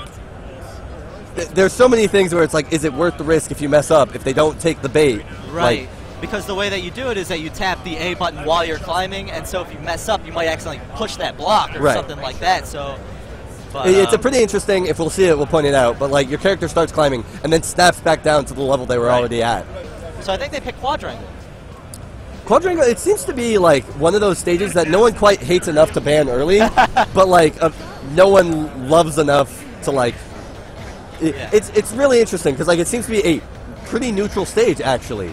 All right, so Sketches. Jordy caught on, right? He caught on. Now he's playing this defense. That was good. Sketches was able to avoid that because while he's in motion, while sidling, you have invulnerability. Yeah. So both players could occupy the same square. Oh yeah, we saw the climb cancel. Oh, this is dangerous. They're both real near the bottom. All right, Jordy caught up. And now we're going back to just a normal quote-unquote clock tower. The right side of the stage will actually... Thank you. Yeah. The right side of the stage will actually be a bit weak just because of what happened earlier with that fallout. Right. It's kind of cool how you can see the changes throughout the whole stage, right? Like, everything matters. That was good. Potential Paradise coming up. Jordy doesn't take it. It looked a bit slow, too. Yeah, he might have been able to catch the block. He knew that Sketches wanted to grab that block, so it looked like he was waiting for it, just he missed the timing. Yeah. There we go. He saw that Paradise. He should have kept climbing. Yeah, he paused. I think he was like enjoying it for a second. So Sketches, he's opting to keep the fight here. He sees it. He sees oh my goodness. Dark blocks. Double dark block. Yeah. So he skipped Paradise. He just went to like he is on vacation right now. Well, that was very good. I really like that from Sketches. It was super unconventional. It looked like wrong. Yeah, the naive one would be after you get a paradise, you just keep climbing. Yeah. And like, it's definitely not wrong, but Sketches wanted to make triple sure that Giordi had no way out. So Giordi gets the early lead here. Looks kind of vanilla quadrangle, right? Just climbing. Yeah, if he had gone, Sketches had a chance to actually push out. Yeah, it looked like it. I don't think he wants to risk it that low. Yeah, it's one of those things where he's already so far ahead. Yeah. Yeah, he was at the level, like, right one above the level where he could push it out, and it was, I could, like, feel his hesitation of, like, should I? Yeah. And then after that was already too late. All right. 2 pretty vanilla starts from both of them. Giordi going for the slide. Ooh, yeah. So if you try and pull a block at the same time as your opponent and you're slightly slower, on ice, you'll actually just walk the other way and slip the entire way away. Yeah, it's very dangerous. They're lucky that the dark blocks are on the very edge of the bros, otherwise they would just be gone. Oh, this is a little... Tower's starting to diverge a little bit. Oh, I really wish Giordi had like gone up and blocked it, because that was the only way up for him at that point. All right, a bump but not that bad. I don't agree There's with pulling no that block paradise out. at this moment. Sketches actually has a good chance here. Yeah. Yeah, they're about equal. Oh no, he gave him. That was. Oh, but it's on the other side. Yeah. Oh, this is such an awkward situation. This is it. This is it for Giordi. He gets it. If Sketches had gone under and pushed that block. Yeah, a little bit sooner. But either way, that got very close match. So it's already being a very even. I think we're talking if this is a best of 5 or not. We are deciding at the moment. Where is the tournament organizer? It looks like the consensus is best out of 3 right Can we now. go? Best of 5. Best of 5. Best of 5. It's not best of 5? Isn't this a losers? This is losers semis. Yes. Oh, yes. My apologies. So a little bit of confusion there. This is going to be a best of 3. Only the finals are going to This be. match was so exciting that I thought it was losers finals already. Yeah, right? Now we still got Rob. We have to see Rob and I play. And that right. Losers finals. So I was too Jordy's hyped was about that Torture Chamber. Is that what you picked? I believe so. I was too hyped about the Kingslayers. Yeah. Yeah, Torture Chamber. So now, I think Torture Chamber is also a pretty surprisingly neutral stage, because it has a lot of like traps that are avoidable, solid like item usage, and one interesting thing to note about this stage has the highest spawn rate of dark blocks of any stage. You and Dacid discovered that, right? Yeah, we were very curious because like we felt like you could even get blocks. Number one, you can get blocks while ahead on this stage, much more likely than other stages. Right, we saw Giordi just actually pull a dark block there. And dark blocks are like anywhere from, I forget if it's like 2 to 4 times more common, which is kind of absurd. Dark blocks not pushable, so it kind of makes for a like uninteractable tower if you have the right place to put them. The other very interesting thing about the stage is if you have a block, the final area is very quickly solvable. Yes. We're actually at the top now. Wow, I've never seen it quite look like this before. Yeah, there was some weird pushes going. Oh! Sketches. Just got a bit too eager to climb. Giordi just like that. Sketches was saying something to Giordi there. Just like that. Giordi is about to push out Sketches. We'll see. In the metaphorical sense, not the literal sense. So Sketches a little yeah. At that point, it becomes a very awkward guessing game of will you or will you not climb that block. Yeah. Giordi trying to push the block out that he was. That was actually Sketches trusted so much in Giordi's trying to kill him that he just climbed up onto the block because he knew it'd push the safe block under him. I thought that was really neat. Yeah. All right, we're nearing the final stretch here, and this gets the X factor. Oh yeah, Sketches now has to be really careful. Because if Giordi gets away, this is it. Yeah, so now Giordi knows he can't climb very easily. Oh, he was just a bit slow on that. Oh! Well, this is okay, yeah. There wasn't anywhere to go from there. He did have a guaranteed kill on him if he had climbed up to the right there. All right, the X factor's over, and that's a kill. Spike block! Majority is in losers finals, so now we play winners finals. Yeah, there you go. All right, it's been a pleasure. Yeah. Good luck. Thank you.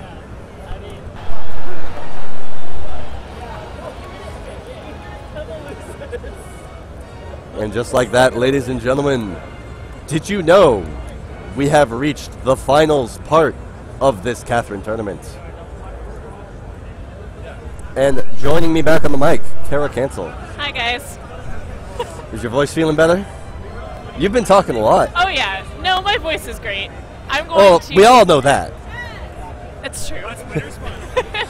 I do need to heal it tonight, though, with probably a lot of alcoholic beverages, because that's how Vegas fixes their problems.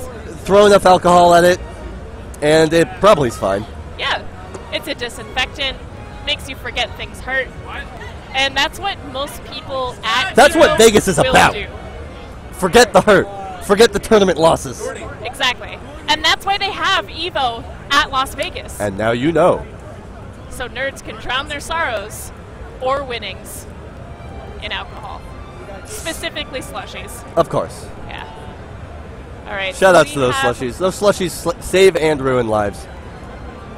We have Rob and Shaz. Rob now, and Shaz. if there is not a USA chant, I mean, we can still do a USA chant. I will be very disappointed if there's not. I mean, the thing about the USA chant is if you say it fast enough, it can actually turn into an AUS chant. That's true. So, I think what I want is an off-sync. I want the USA AUS going at the same time. So it sounds like everyone is rooting for the same thing. But everyone in their heart of hearts knows who they're actually cheering for. Which is Catherine. Which is Catherine. Did you choose Catherine or Catherine when you played this game? I chose neither. You chose neither. No. I can't tell if I'm disappointed or impressed. I think I'm disappointed. I really wanted to choose one of the Catherines, but I think I was too indecisive trying to plan out the game that I didn't actually get to play it with my style. Got it. That's rough. That's rough, buddy. It was very rough. I got turned down by 2 girls. I also really appreciate that The SGDQ is still up here. every time someone goes into that menu, Mermaids for Acid just pops up. And everyone just, yeah, everyone knows. It's a great touch by Ghoul. So, I didn't actually see who won the Rochambeau, but it looks like that Shas is on Blue Sheep's side. We'll see if that holds. So they're going to do a button check Button check. Perfect. first. So yeah, the rules in finals are a bit different because it's still stage strike for the first selection, but after that there are no bans because at that point there's only enough stages to make a best of 5 work. Got some climb cancel swag going on. That was some pretty talented button checks. It's always very important to win your button check. Make sure that you put the fear of Rob into your opponent.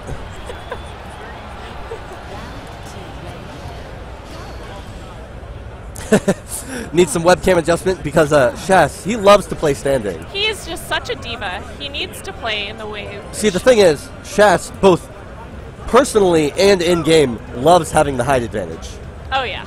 So, like, this is his way of towering over you, both spiritually and physically. And he just likes to dance.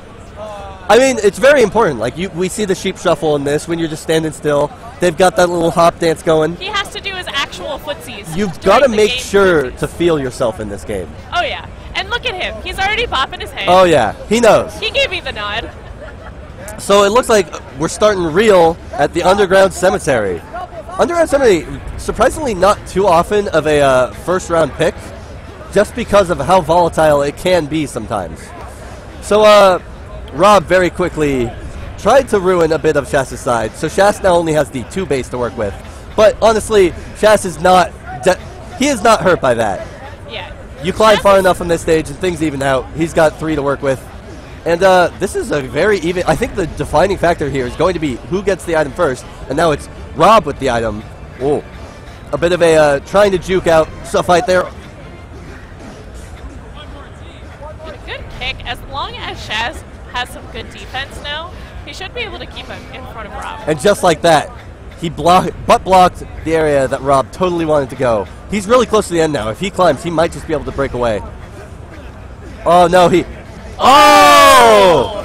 Big push. He was climbing up there and saw that there was a Rob. row of 2 there, and he didn't have time to pull out one more block before Rob would have climbed up to him.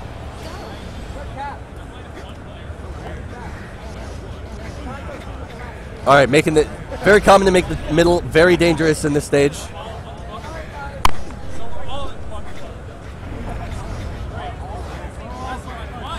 Rob has to be very careful here. Oh, okay. So, Shast did not want to have any part of that fight. It would have been very easy to have like a push-out fight at that level. But he decides, you know what? I think I can equalize this while climbing. And equalize he did. And he is predicting these movements. Rob is just predicting every single motion that Shast was doing there. He was just like, you know what? Oh, he was in altered state. That was quick 2-0 from Rob. Great 2-0. He came all the way from Australia. He has to do well. He came here to eat lobster and win. And I don't see any lobster right now. He's going to be A little shout out bathing to in lobster. a little shout out to his old name, Lobster Robster. That's sunburned version. Yeah, that is very true. All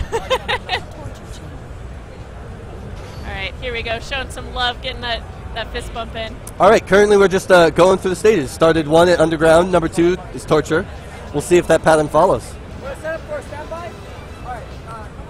I'm excited to see the Torture Chamber match because both of these players, I think, are comfortable enough to play with the spike blocks. Torture is definitely one you have to be comfortable no matter who you are because it's a very common strike 2 pick.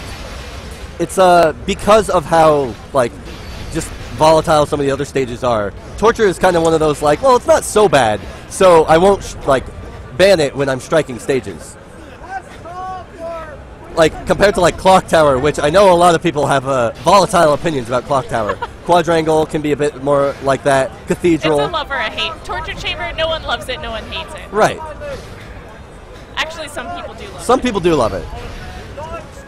So Rob has this like wonderful style of defense where he tries his utmost to just not interact with you. Oh no, he went down trying to kill, just a bit too slow. Oh, come on. Yeah, that's too much of a detriment to try and make back unless he gets like an X Factor this pull. Oh, he got that last climb in, but that's not going to help him. He managed to catch up, surprisingly. I think Shast had a little bit of a flub there where he fell, and he did not want to. Can he do the solve, though, before Rob comes in? Yeah, so Shast, normally when someone's up top, they pull the middle block for a quick solve. Oh, they're turning it into a straight-up fight.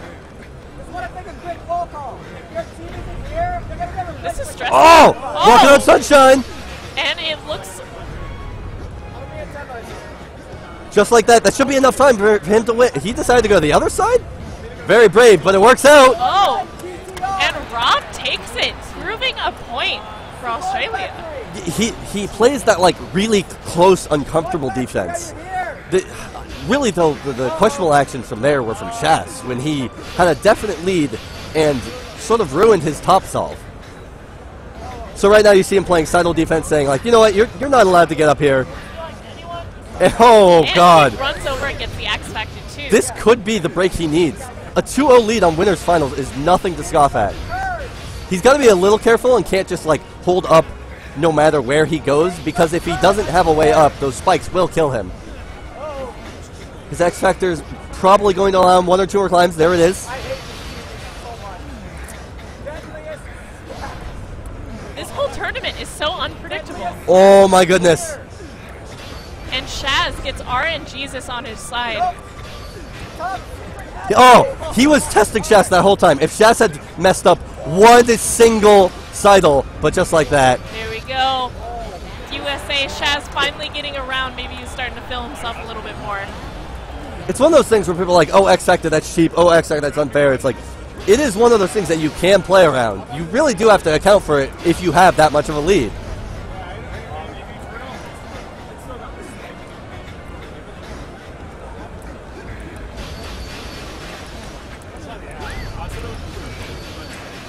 So Rob, just slightly behind.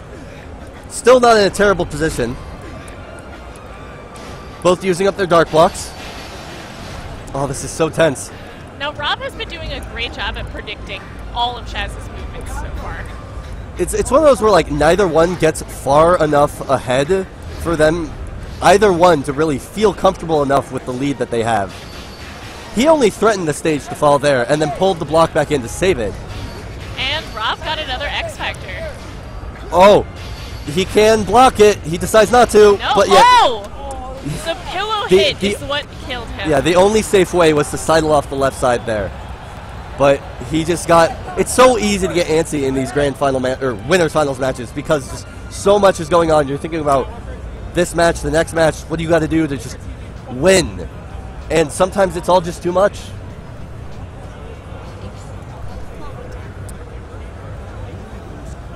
Going to Clock Tower. My favorite matches to watch. So this is interesting because just before EVO, Rob actually visited David in my house, and he was not up to date on some of the newer Clock Tower openings. And of course you guys taught him. And so we made sure to catch him up. But I'm really curious if he's only going to use that knowledge to prevent them or going to use them himself. So Shas going for the no bomb, a very safe and stable way to climb up. Rob is deciding to blow up his entire side and maybe go for the push out? He can still do this if he pushes out, but he's got to start going fast. X Factor helps. X Factor though. That'll help. Not fast enough. One level not fast enough. He was doing fine just climbing and then abruptly decided to shift to trying to break Shaz's side of the stage. I wonder if Rob is still uncomfortable with Clock Tower. He's the one who chose this though. He's safe in quadrangle. Alright, he decides to go for the basic. Go over, go for a defense. Didn't get there quite fast enough. But definitely sitting pretty now. Playing defense. Shaz is making a nice base, which is safe for this. Ooh, Shaz with the dark block. Saying, you know what, I didn't actually need that. It was all just a ruse. Oh, he can't put... Yeah, if he pushes that, it's actually really hard because of that dark block. Dark blocks are pushable. They just take forever. Ooh, he actually gave him a way out there. And this is just a nice exchanging of throws. We're playing a very defensive game of Clock Tower. What a pull! That was really, really Kept his wits about him. By Rob. Yeah, Shas, he really only had one chance there because the rest of its stage had fallen out there. If he had waited, more might have fallen in, but it might have been one of those, like, waited just a bit too long. Shas going for the Bobby Siege. It is now just a straight-up fight, and Rob just takes it. Rob. Holding it out for AUS. You know what? In EVO, sometimes you make a big gamble, and sometimes the slots just take your money. That's kind of what Clock Tower is all about. Make that big gamble. Good thing we all love gambling. Now Shas really has to think about this pick. Seems like Spiral is the chosen. Spiral has been the most popular round or stage to play on today. I think it's the most popular counter pick. I feel like I haven't seen it very often first round. Really? Yeah. I haven't seen that, but I'll take your word for it. Whew. Trust me, I was commentating the whole time. Got it. That's a bit surprising. I feel it's a very polarizing type of level for a lot of people. These purple toilets just get in the way. So there we saw Shas priming the purple toilet, preparing to send Rob to the Shadow Realm. And Rob saw it, and he was just like, you know what? I don't have time to deal with this shenanigans. And instead, he's just going to basically make the left side of the stage kind of unclimbable. But at the same time, his side is not doing much better. I know Shaz is a really, really powerful climber, so it doesn't really matter. Yeah, Shaz saving the dark block, very important there. Using the dark block to get rid of the other dark block. And now his way up is a little bit more stable.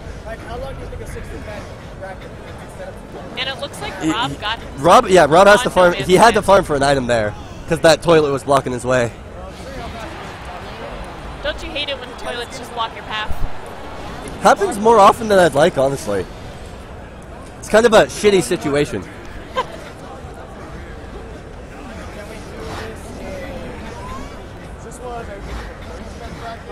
Yeah, so you see there, Shas just has control over this row that Rob's trying to get to. Oh, but now Rob has control over all of this, waiting for him. And Shaz is in a kind of uncomfortable position. Yeah, definitely not a place you'd like to be. There's no real great way to climb. Yeah, he saw that if he sidled over. Oh! What a sidle. Yeah, not many people there. Not many people there realize that when you're sidling, you're actually occupying that space. And he was just like, you know what? You're being too complacent here. Snap. So Rob has a chance to take it right here, right now. But can he exploit Shaz's? Oh! He went for the shark, and the shark worked! Oh, good sharking by Shaz. Rob was not expecting that. It's one of those where it's, again, you're thinking about so much. It's so hard to think about like the simple things. That's why the simple things are sometimes so effective. Absolutely. The shark is so dangerous, though, because the risk and reward is very, very high on both sides. If your opponent's expecting it, you're gonna die. It's definitely where like if they go too far and they've climbed up and made like their side unclimbable, they just have to go to your side and pull that center block of yours, and you don't have a way back up anymore. But it worked out again. Going back to that gamble thing. He made a gamble, this time it paid off.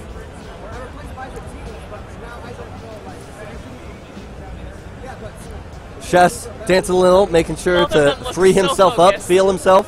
Rob, on the other hand, he looked a little nervous there. Some hand-to-mouth thinking action. So Rob just going for the staircase, not worrying too much about his way up. And he managed to go for the full push. It really makes one side of the stage very stable, which you are seeing now as Shas has all the world to climb with, whereas Rob's a bit more awkward. But now, Shas kind of has this awkward. Rob has all the control over this entire pillar. Got the pin state though. Instant. It's one of those things where it's definitely a guessing game when someone's pushing out a tower if you want to fall on them. But and Shas isn't taking a selfie. At this level, it's you don't want anything to go wrong. Nope. Can't risk it. Sometimes it's worth it, sometimes it's not. Especially when you have to defend your country. Rob believes in the staircase, though. Rob says that the place he wants to be on this level is above them. And that block is pretty good. Meanwhile, Shas now has control over the stage and might decide to start pushing it out at any moment. However, Rob's is still anchored on the right side. Shas has a block, so he can make it over if he wants. Yeah, Rob is just doing his best to sort of strand Shas, but as long as Shas has that dark block anchored there. That dark Pin! block. Oh, he wasn't ready for it! Oh! Big pull, though. Wow. And a pull makes it. I hope Rob doesn't beat Shas himself up over is that. the winner. He had the pin when Shas fell into it, and his hands didn't obey. That's a heartbreaker. Oh no, he's ready for his next match. He doesn't look disappointed. Yeah.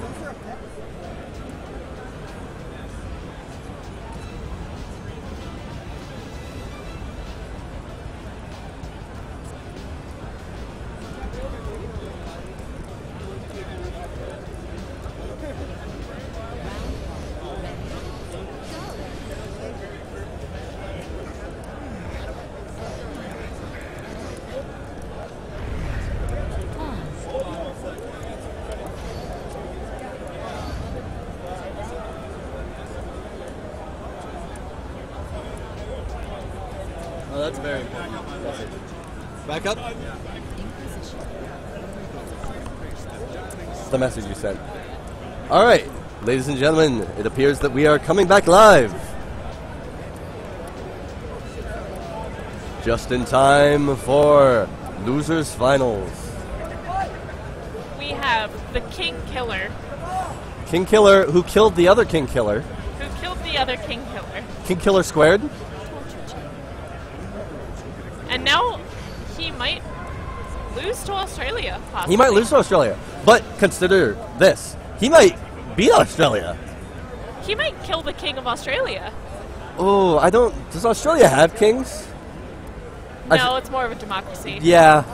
The president of Australia. Or the representative. The representative? He is the only Australian representing. Consider this. He's the president of my heart. Yeah. The Australian president of Catherine. I just... Every time I look at Rob, my heart just sings with glory. Absolutely. For Cool. those of you who don't know Rob either, Cool. We can't see anything. So I he believe the match has- might be going on. We're just staring at some anime. All right. Oh, yeah, The match is going on. Right into it. This is how we do things in Catherine. This is so intense. We have no idea what's going on. Okay, Jordy is orange. Rob is blue. We are back. All right. We're just having a straight up pillow fight. It's These are my favorite Saturday nights in Vegas, and it looks like Jordy takes that one. Yeah, quick advantage. It's always awkward. Again, like when you have these like flat levels with just one block you're fighting over, you're really just trying to like gain control of that block, and all the pillow fighting is for that purpose. Because pillow fighting, it hurts someone, but it doesn't kill them. And Catherine is a game about killing your opponent. You can kill with a pillow hit. Pillow hits are less likely to kill, I'll say. In circumstances, they can, but you always have to be very careful. So right now, And there's the an block instant kill! hit, but with the block. So there we saw pillow hit, pillow hit. It was always a mix-up between like, would he go and pull that block in the center for the butt bump, or would Jordy push it? But Rob realized that twice in a row, he was not fighting him there. So he was just like, you know what? You can eat this block. All right, quick X Factor, quick pillow hit. A really solid hit from Rob here. It's you want if you oh no! You hate to see an X Factor wasted like that. But Rob's strategy once he gets an X Factor is to get a really solid hit, then chug that X Factor and break away as fast as possible. Because if you can make them fall 1 to 2 levels, you have the time to drink and just And he took total frame advantage over that dark block placement. Yeah, he knew that the dark side of the moon was going to happen. He could walk on that invisible block and come down and just ruin Jordy's day. So Jordy has another dark block, pushing, again, to make his life a bit miserable, trying to get up.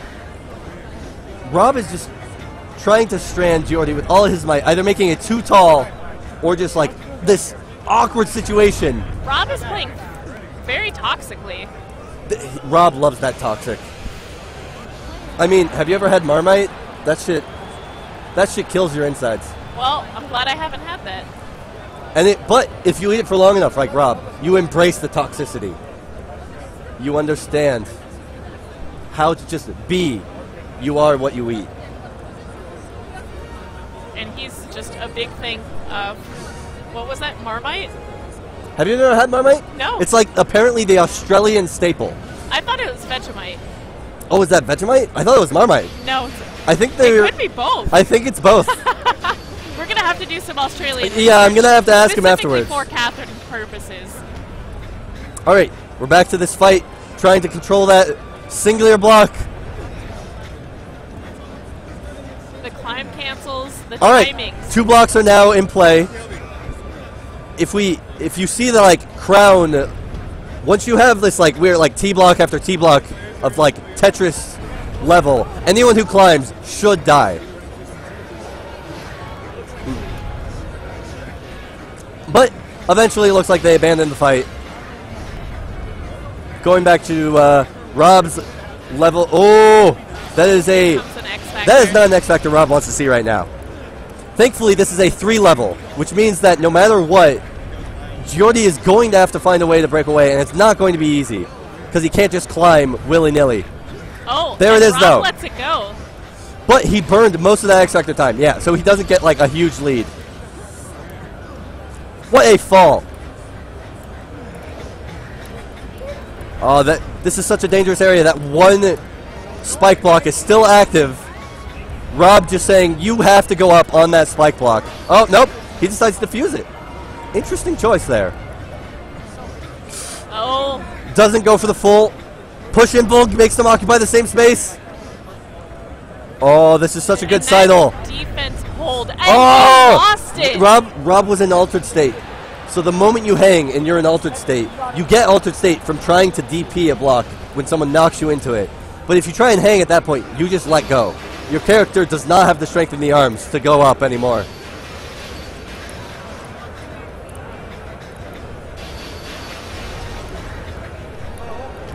What? Oh, that is such high level. If you run away from a pillow hit, they are stuck in the pillow long enough for you to come back and hit them. Kind of an awkward stage climbing situation. Giordi finds a good path up.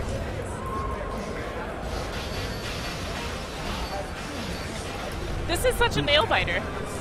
Yeah, torture is also very interesting because sometimes it's kind of hard to block someone from following you because you can't stop and like wait for them because of those spike blocks. All right, Rob with a very solid hit. Pushes blocks in the way. Has a pretty easy defense now. It's one of those things. Giordi does have a block that he can throw up at any time. But Rob uses his block to make it just a bit more awkward. But that X Factor. X Factor. RN Jesus is on Giordi's side today. I don't know. Rob just has better defense. Yeah, that's all he can do right now, though. So these pillow hits, all these hits are adding up, and he's saying, you know what, my big kick by Giordi. Just a bit too slow on that climb. Block was pulled out from under him.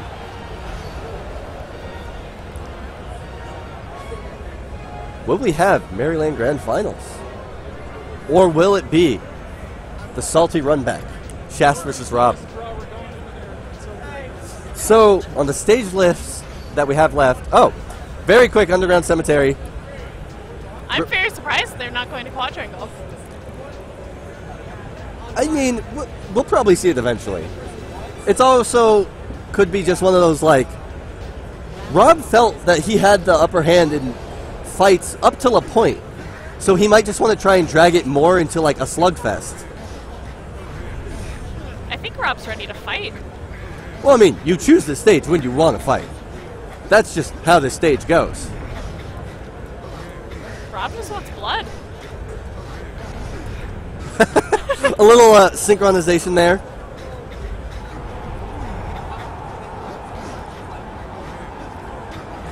There's that T-Tetris block coming into play. If you try and climb up and they're sitting on that king block.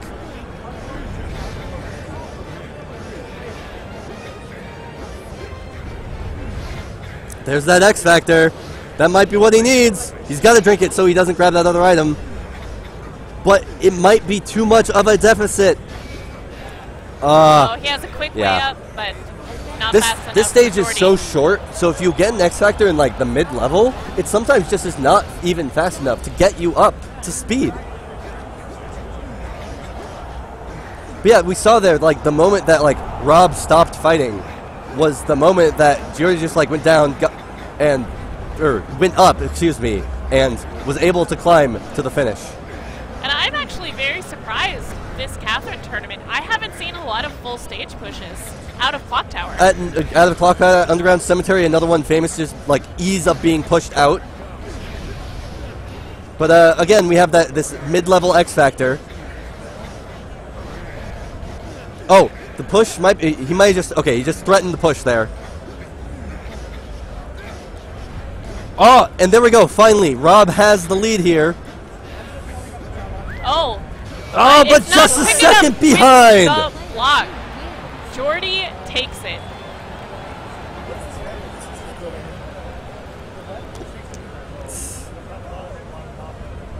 So now, this was Rob's pick, and he got pretty convincingly 2-0'd on it. So we'll see if he just runs it back. Oh, he's running it back right here. He believes that was a fluke.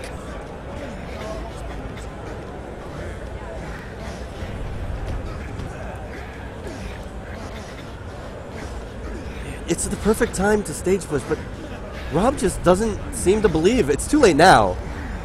But like, Rob really isn't utilizing one of the strengths of the stage, which is forcing your opponent to fight you. Yeah, he's letting Giordi get an upper hand. And he keeps trying to follow in his footsteps, which I think is the biggest flaw here. Because trying to follow someone on the stage that's when they have like the best chance to just defend against you. And just like that, Giordi Jordy's got it again. Now that would have been a great place to push the stage. It's one of those, once you get past the like first part, it becomes a lot harder.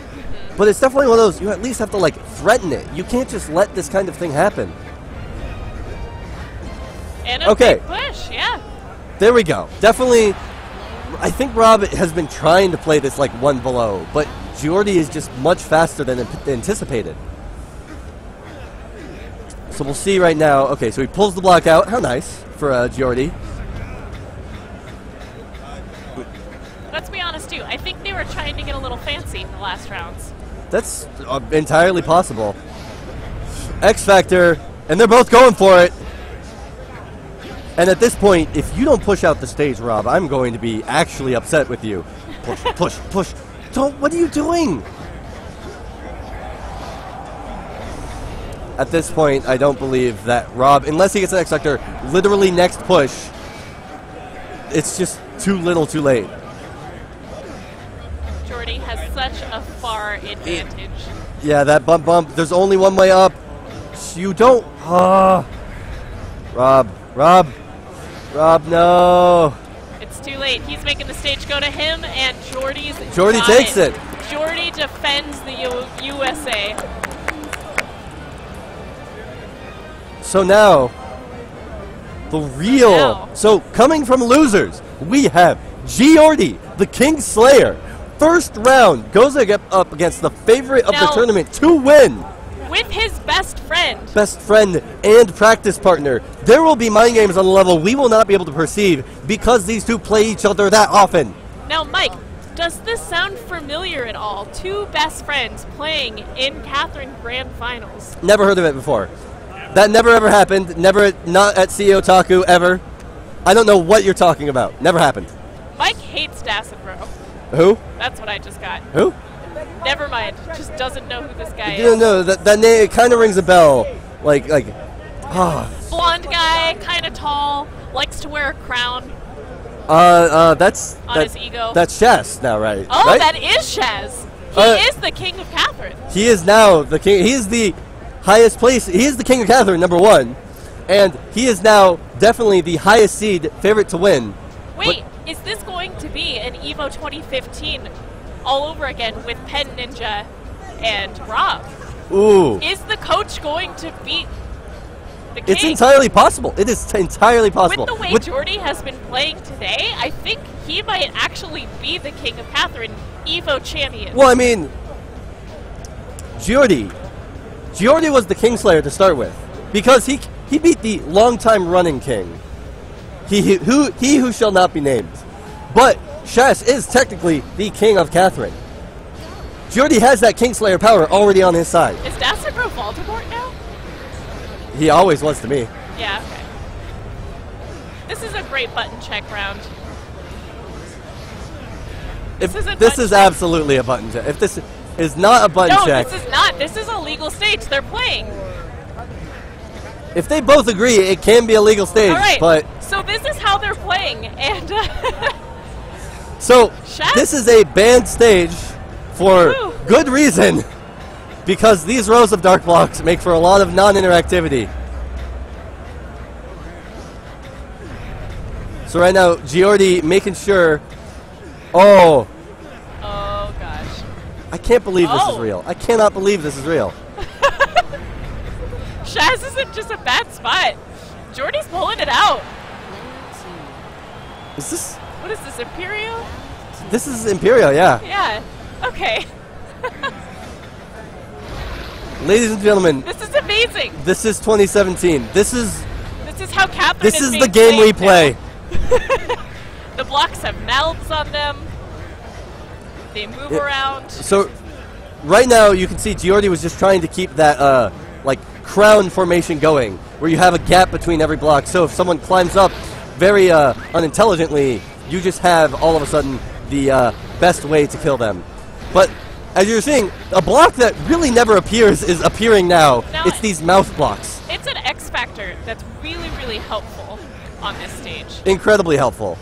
Usually, this stage is all about just like 2 levels. Okay, the other block, which you never ever see in multiplayer, are these cloth blocks, which just have a hidden block underneath. So depending on what they are, they can be ice, they can be spikes, they can be, they cannot be toilet. They can be trampolines as well, right? Yeah. They cannot be toilets, but they can be trampolines. So, which is a block normally never found in multiplayer, but just sends you up, I believe, 5 rows at a time. All right, we're playing some footsies back and forth. Mouth blocks are no longer in play. The moment you step on them, they go to sleep. Actually, you know what I just remembered? What? What did you just remember? I went to breakfast with these two yesterday. Oh? Jordy and Chaz. And they said that if they were forced to be in bracket together and have a match, they would only play on banned stages. Wow. So even though it is grand finals, because they have decreed each other, they have decreed that that is what they are doing. How did I not remember that as soon as they came here? All right. They're definitely making this stage look playable by sort of having a gentleman's agreement to not, like, defend on the dark block rows. Another thing, too, if you see these mouths, if they don't have the tongue out of the mouth, if you actually sidle on them, they'll knock you off. Yes. A very, very brutal thing.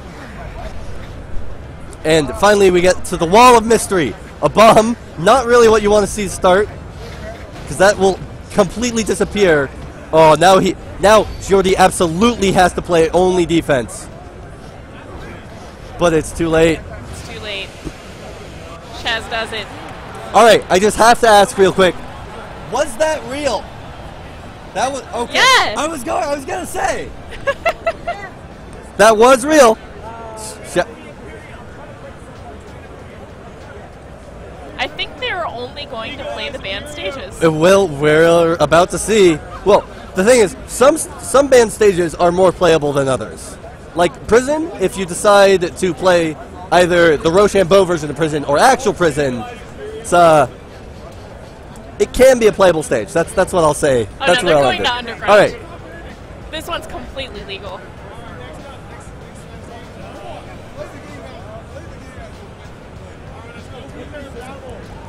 So that means Jordy felt like he probably had the upper hand in fights, because again, this is a more fighting level.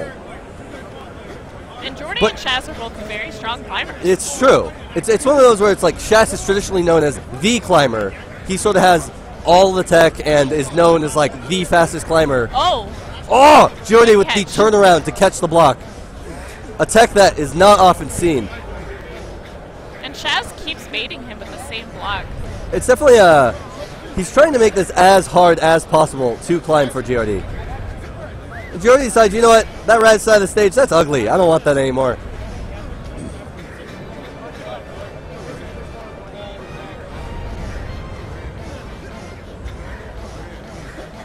Now we have a interesting variation on the fight, and sort of a one-block tug-of-war Cathedral variation. Oh! Whoa! Very, very dangerous. Close by Jordy. Yeah, Shas has been getting a lot of people just holding that block saying, like, hey, come on, like, walk over here anytime. Ooh. Shas just baiting him out to push that block out.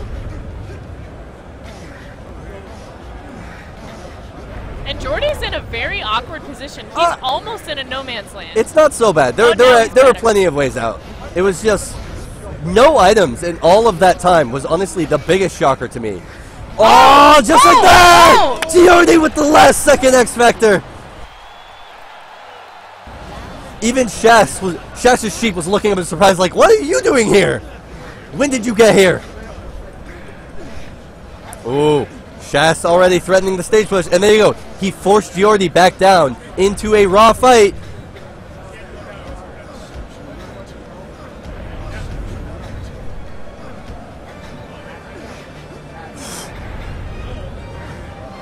Here comes a little bit of a push. Chaz needs to bridge over. Yeah. No, he has the high ground. No, yeah. So Yeah. Jordy actually had a wonderful position there until he pulled that single block.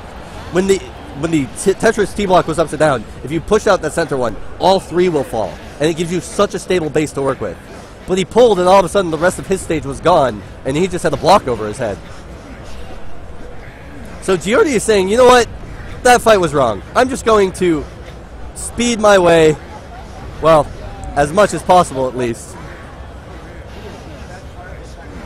and get into a defensive position where he can now hopefully block Shas from coming up.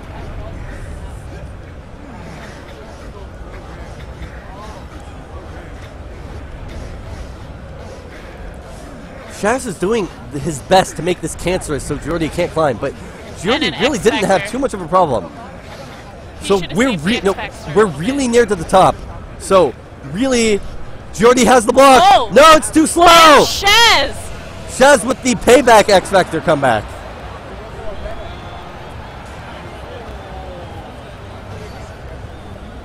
Shaz 2-0 up. He is on tournament point. This could be all that she wrote. The Catherine lady could sing. None of the Catherines are fat, though. That doesn't make them bad singers. But the What are you, racist? The saying is when the fat lady sings. Well, do you know what? That saying's dumb. Yeah, you're right. Sayings are really what you make of them. Say whatever you want in life. That's what Catherine taught me. Catherine taught me to be a free spirit. And it's teaching Shas that he is a king, both in his heart, in title, and of this tournament. Possibly. Possibly. I will not speak too soon of that. He still has to win 2 more rounds. Or more. Or more. There could be a reset. Giordi might be hiding his true powers. And look do you see all these beautiful Catherine players behind all these guys? Oh, they're so excited. They're so excited. They all have smiles on their face. They're having a great time. All right, we're going to torture with what may or may not be our final game. Giordi again playing this like higher level defense. Oh! He gets greedy and goes for the X Factor. That was such a smart play. Giordi is going to have to do a lot of work. I want to see him start pushing a lot of blocks to try and catch back up. He has to use that block just to make enough time to catch up.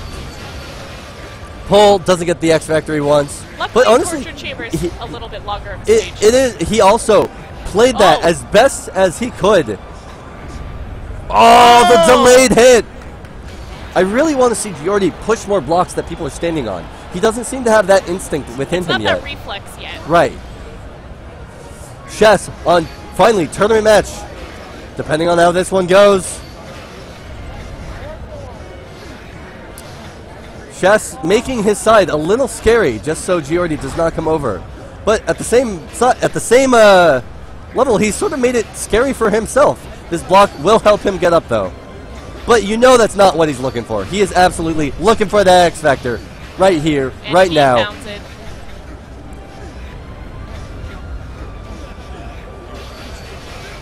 He had to use that block just to make sure he didn't fall behind. But he still did. And that is it. And just like that, a quick 3-0. Shas is going to be having a party tonight. He is the winner of EVO 2017. He is the champion. Did you know? Drinks are on Shas tonight. Now they are. Well, just like that, our grand finals are over. So thank you so much, everyone, for tuning in. We are getting vacated now, so Tetris is coming on. Yeah, let's get a word from our winner, Shas. Oh, give me a sec. Let me do this first. Let me look down a little bit.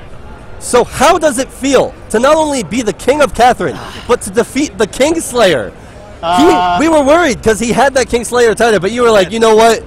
Not this king, baby. Not this king. Pretty much. Feels good. It was so funny. First thing I said to him was, yeah, we fly all the way out to Vegas and, you know, we play all just the time. to play each other. Yeah. I was like, okay. But, yeah. I'm so glad that you guys have been putting in so much work. You're on the Discord, like, I see your names pop up all the time. Every time it's like, we're practicing, we're developing new tech, and it worked. It paid off. You guys showed some stuff that have never been seen before. That one push to make him fall that you just popped on right after. And every time you were farming that X Factor, I was like, Jordy has to know. He has to know what he's doing. He never knows. But anyway. Thank you. Good showing. Thank you. Thank you so much for coming out. Of course, this tournament wouldn't have been the same without you, because someone else would have won. But any more words to say to the stream? Anything else you'd like to say to the Catherine big community? Shout out to Asher, to my mom, to my dad, you know, I love everybody. it. I love the family shout out. I just wanted to give a shout out to Ghoul for streaming this whole setup. Yes, absolutely. Without him, of course, this would not be possible. And Yeah. of course, it helps that like he loves this game too. But he is still sacrificing like his entire day to make sure that this runs smoothly. So if you haven't already, please follow, subscribe if you can, like, you know, all those usual words that are said right here now. But other than that, I think that's all she wrote. I think so. You're right. You're right. Absolutely. All right. All right, ladies and gentlemen, we're clearing the way for Tetris. What is it? What is it? Relax hard. Huh? Relax hard. Relax hard. Relax hard, guys. Relax hard. Relax hard. Relax hard. Signing off.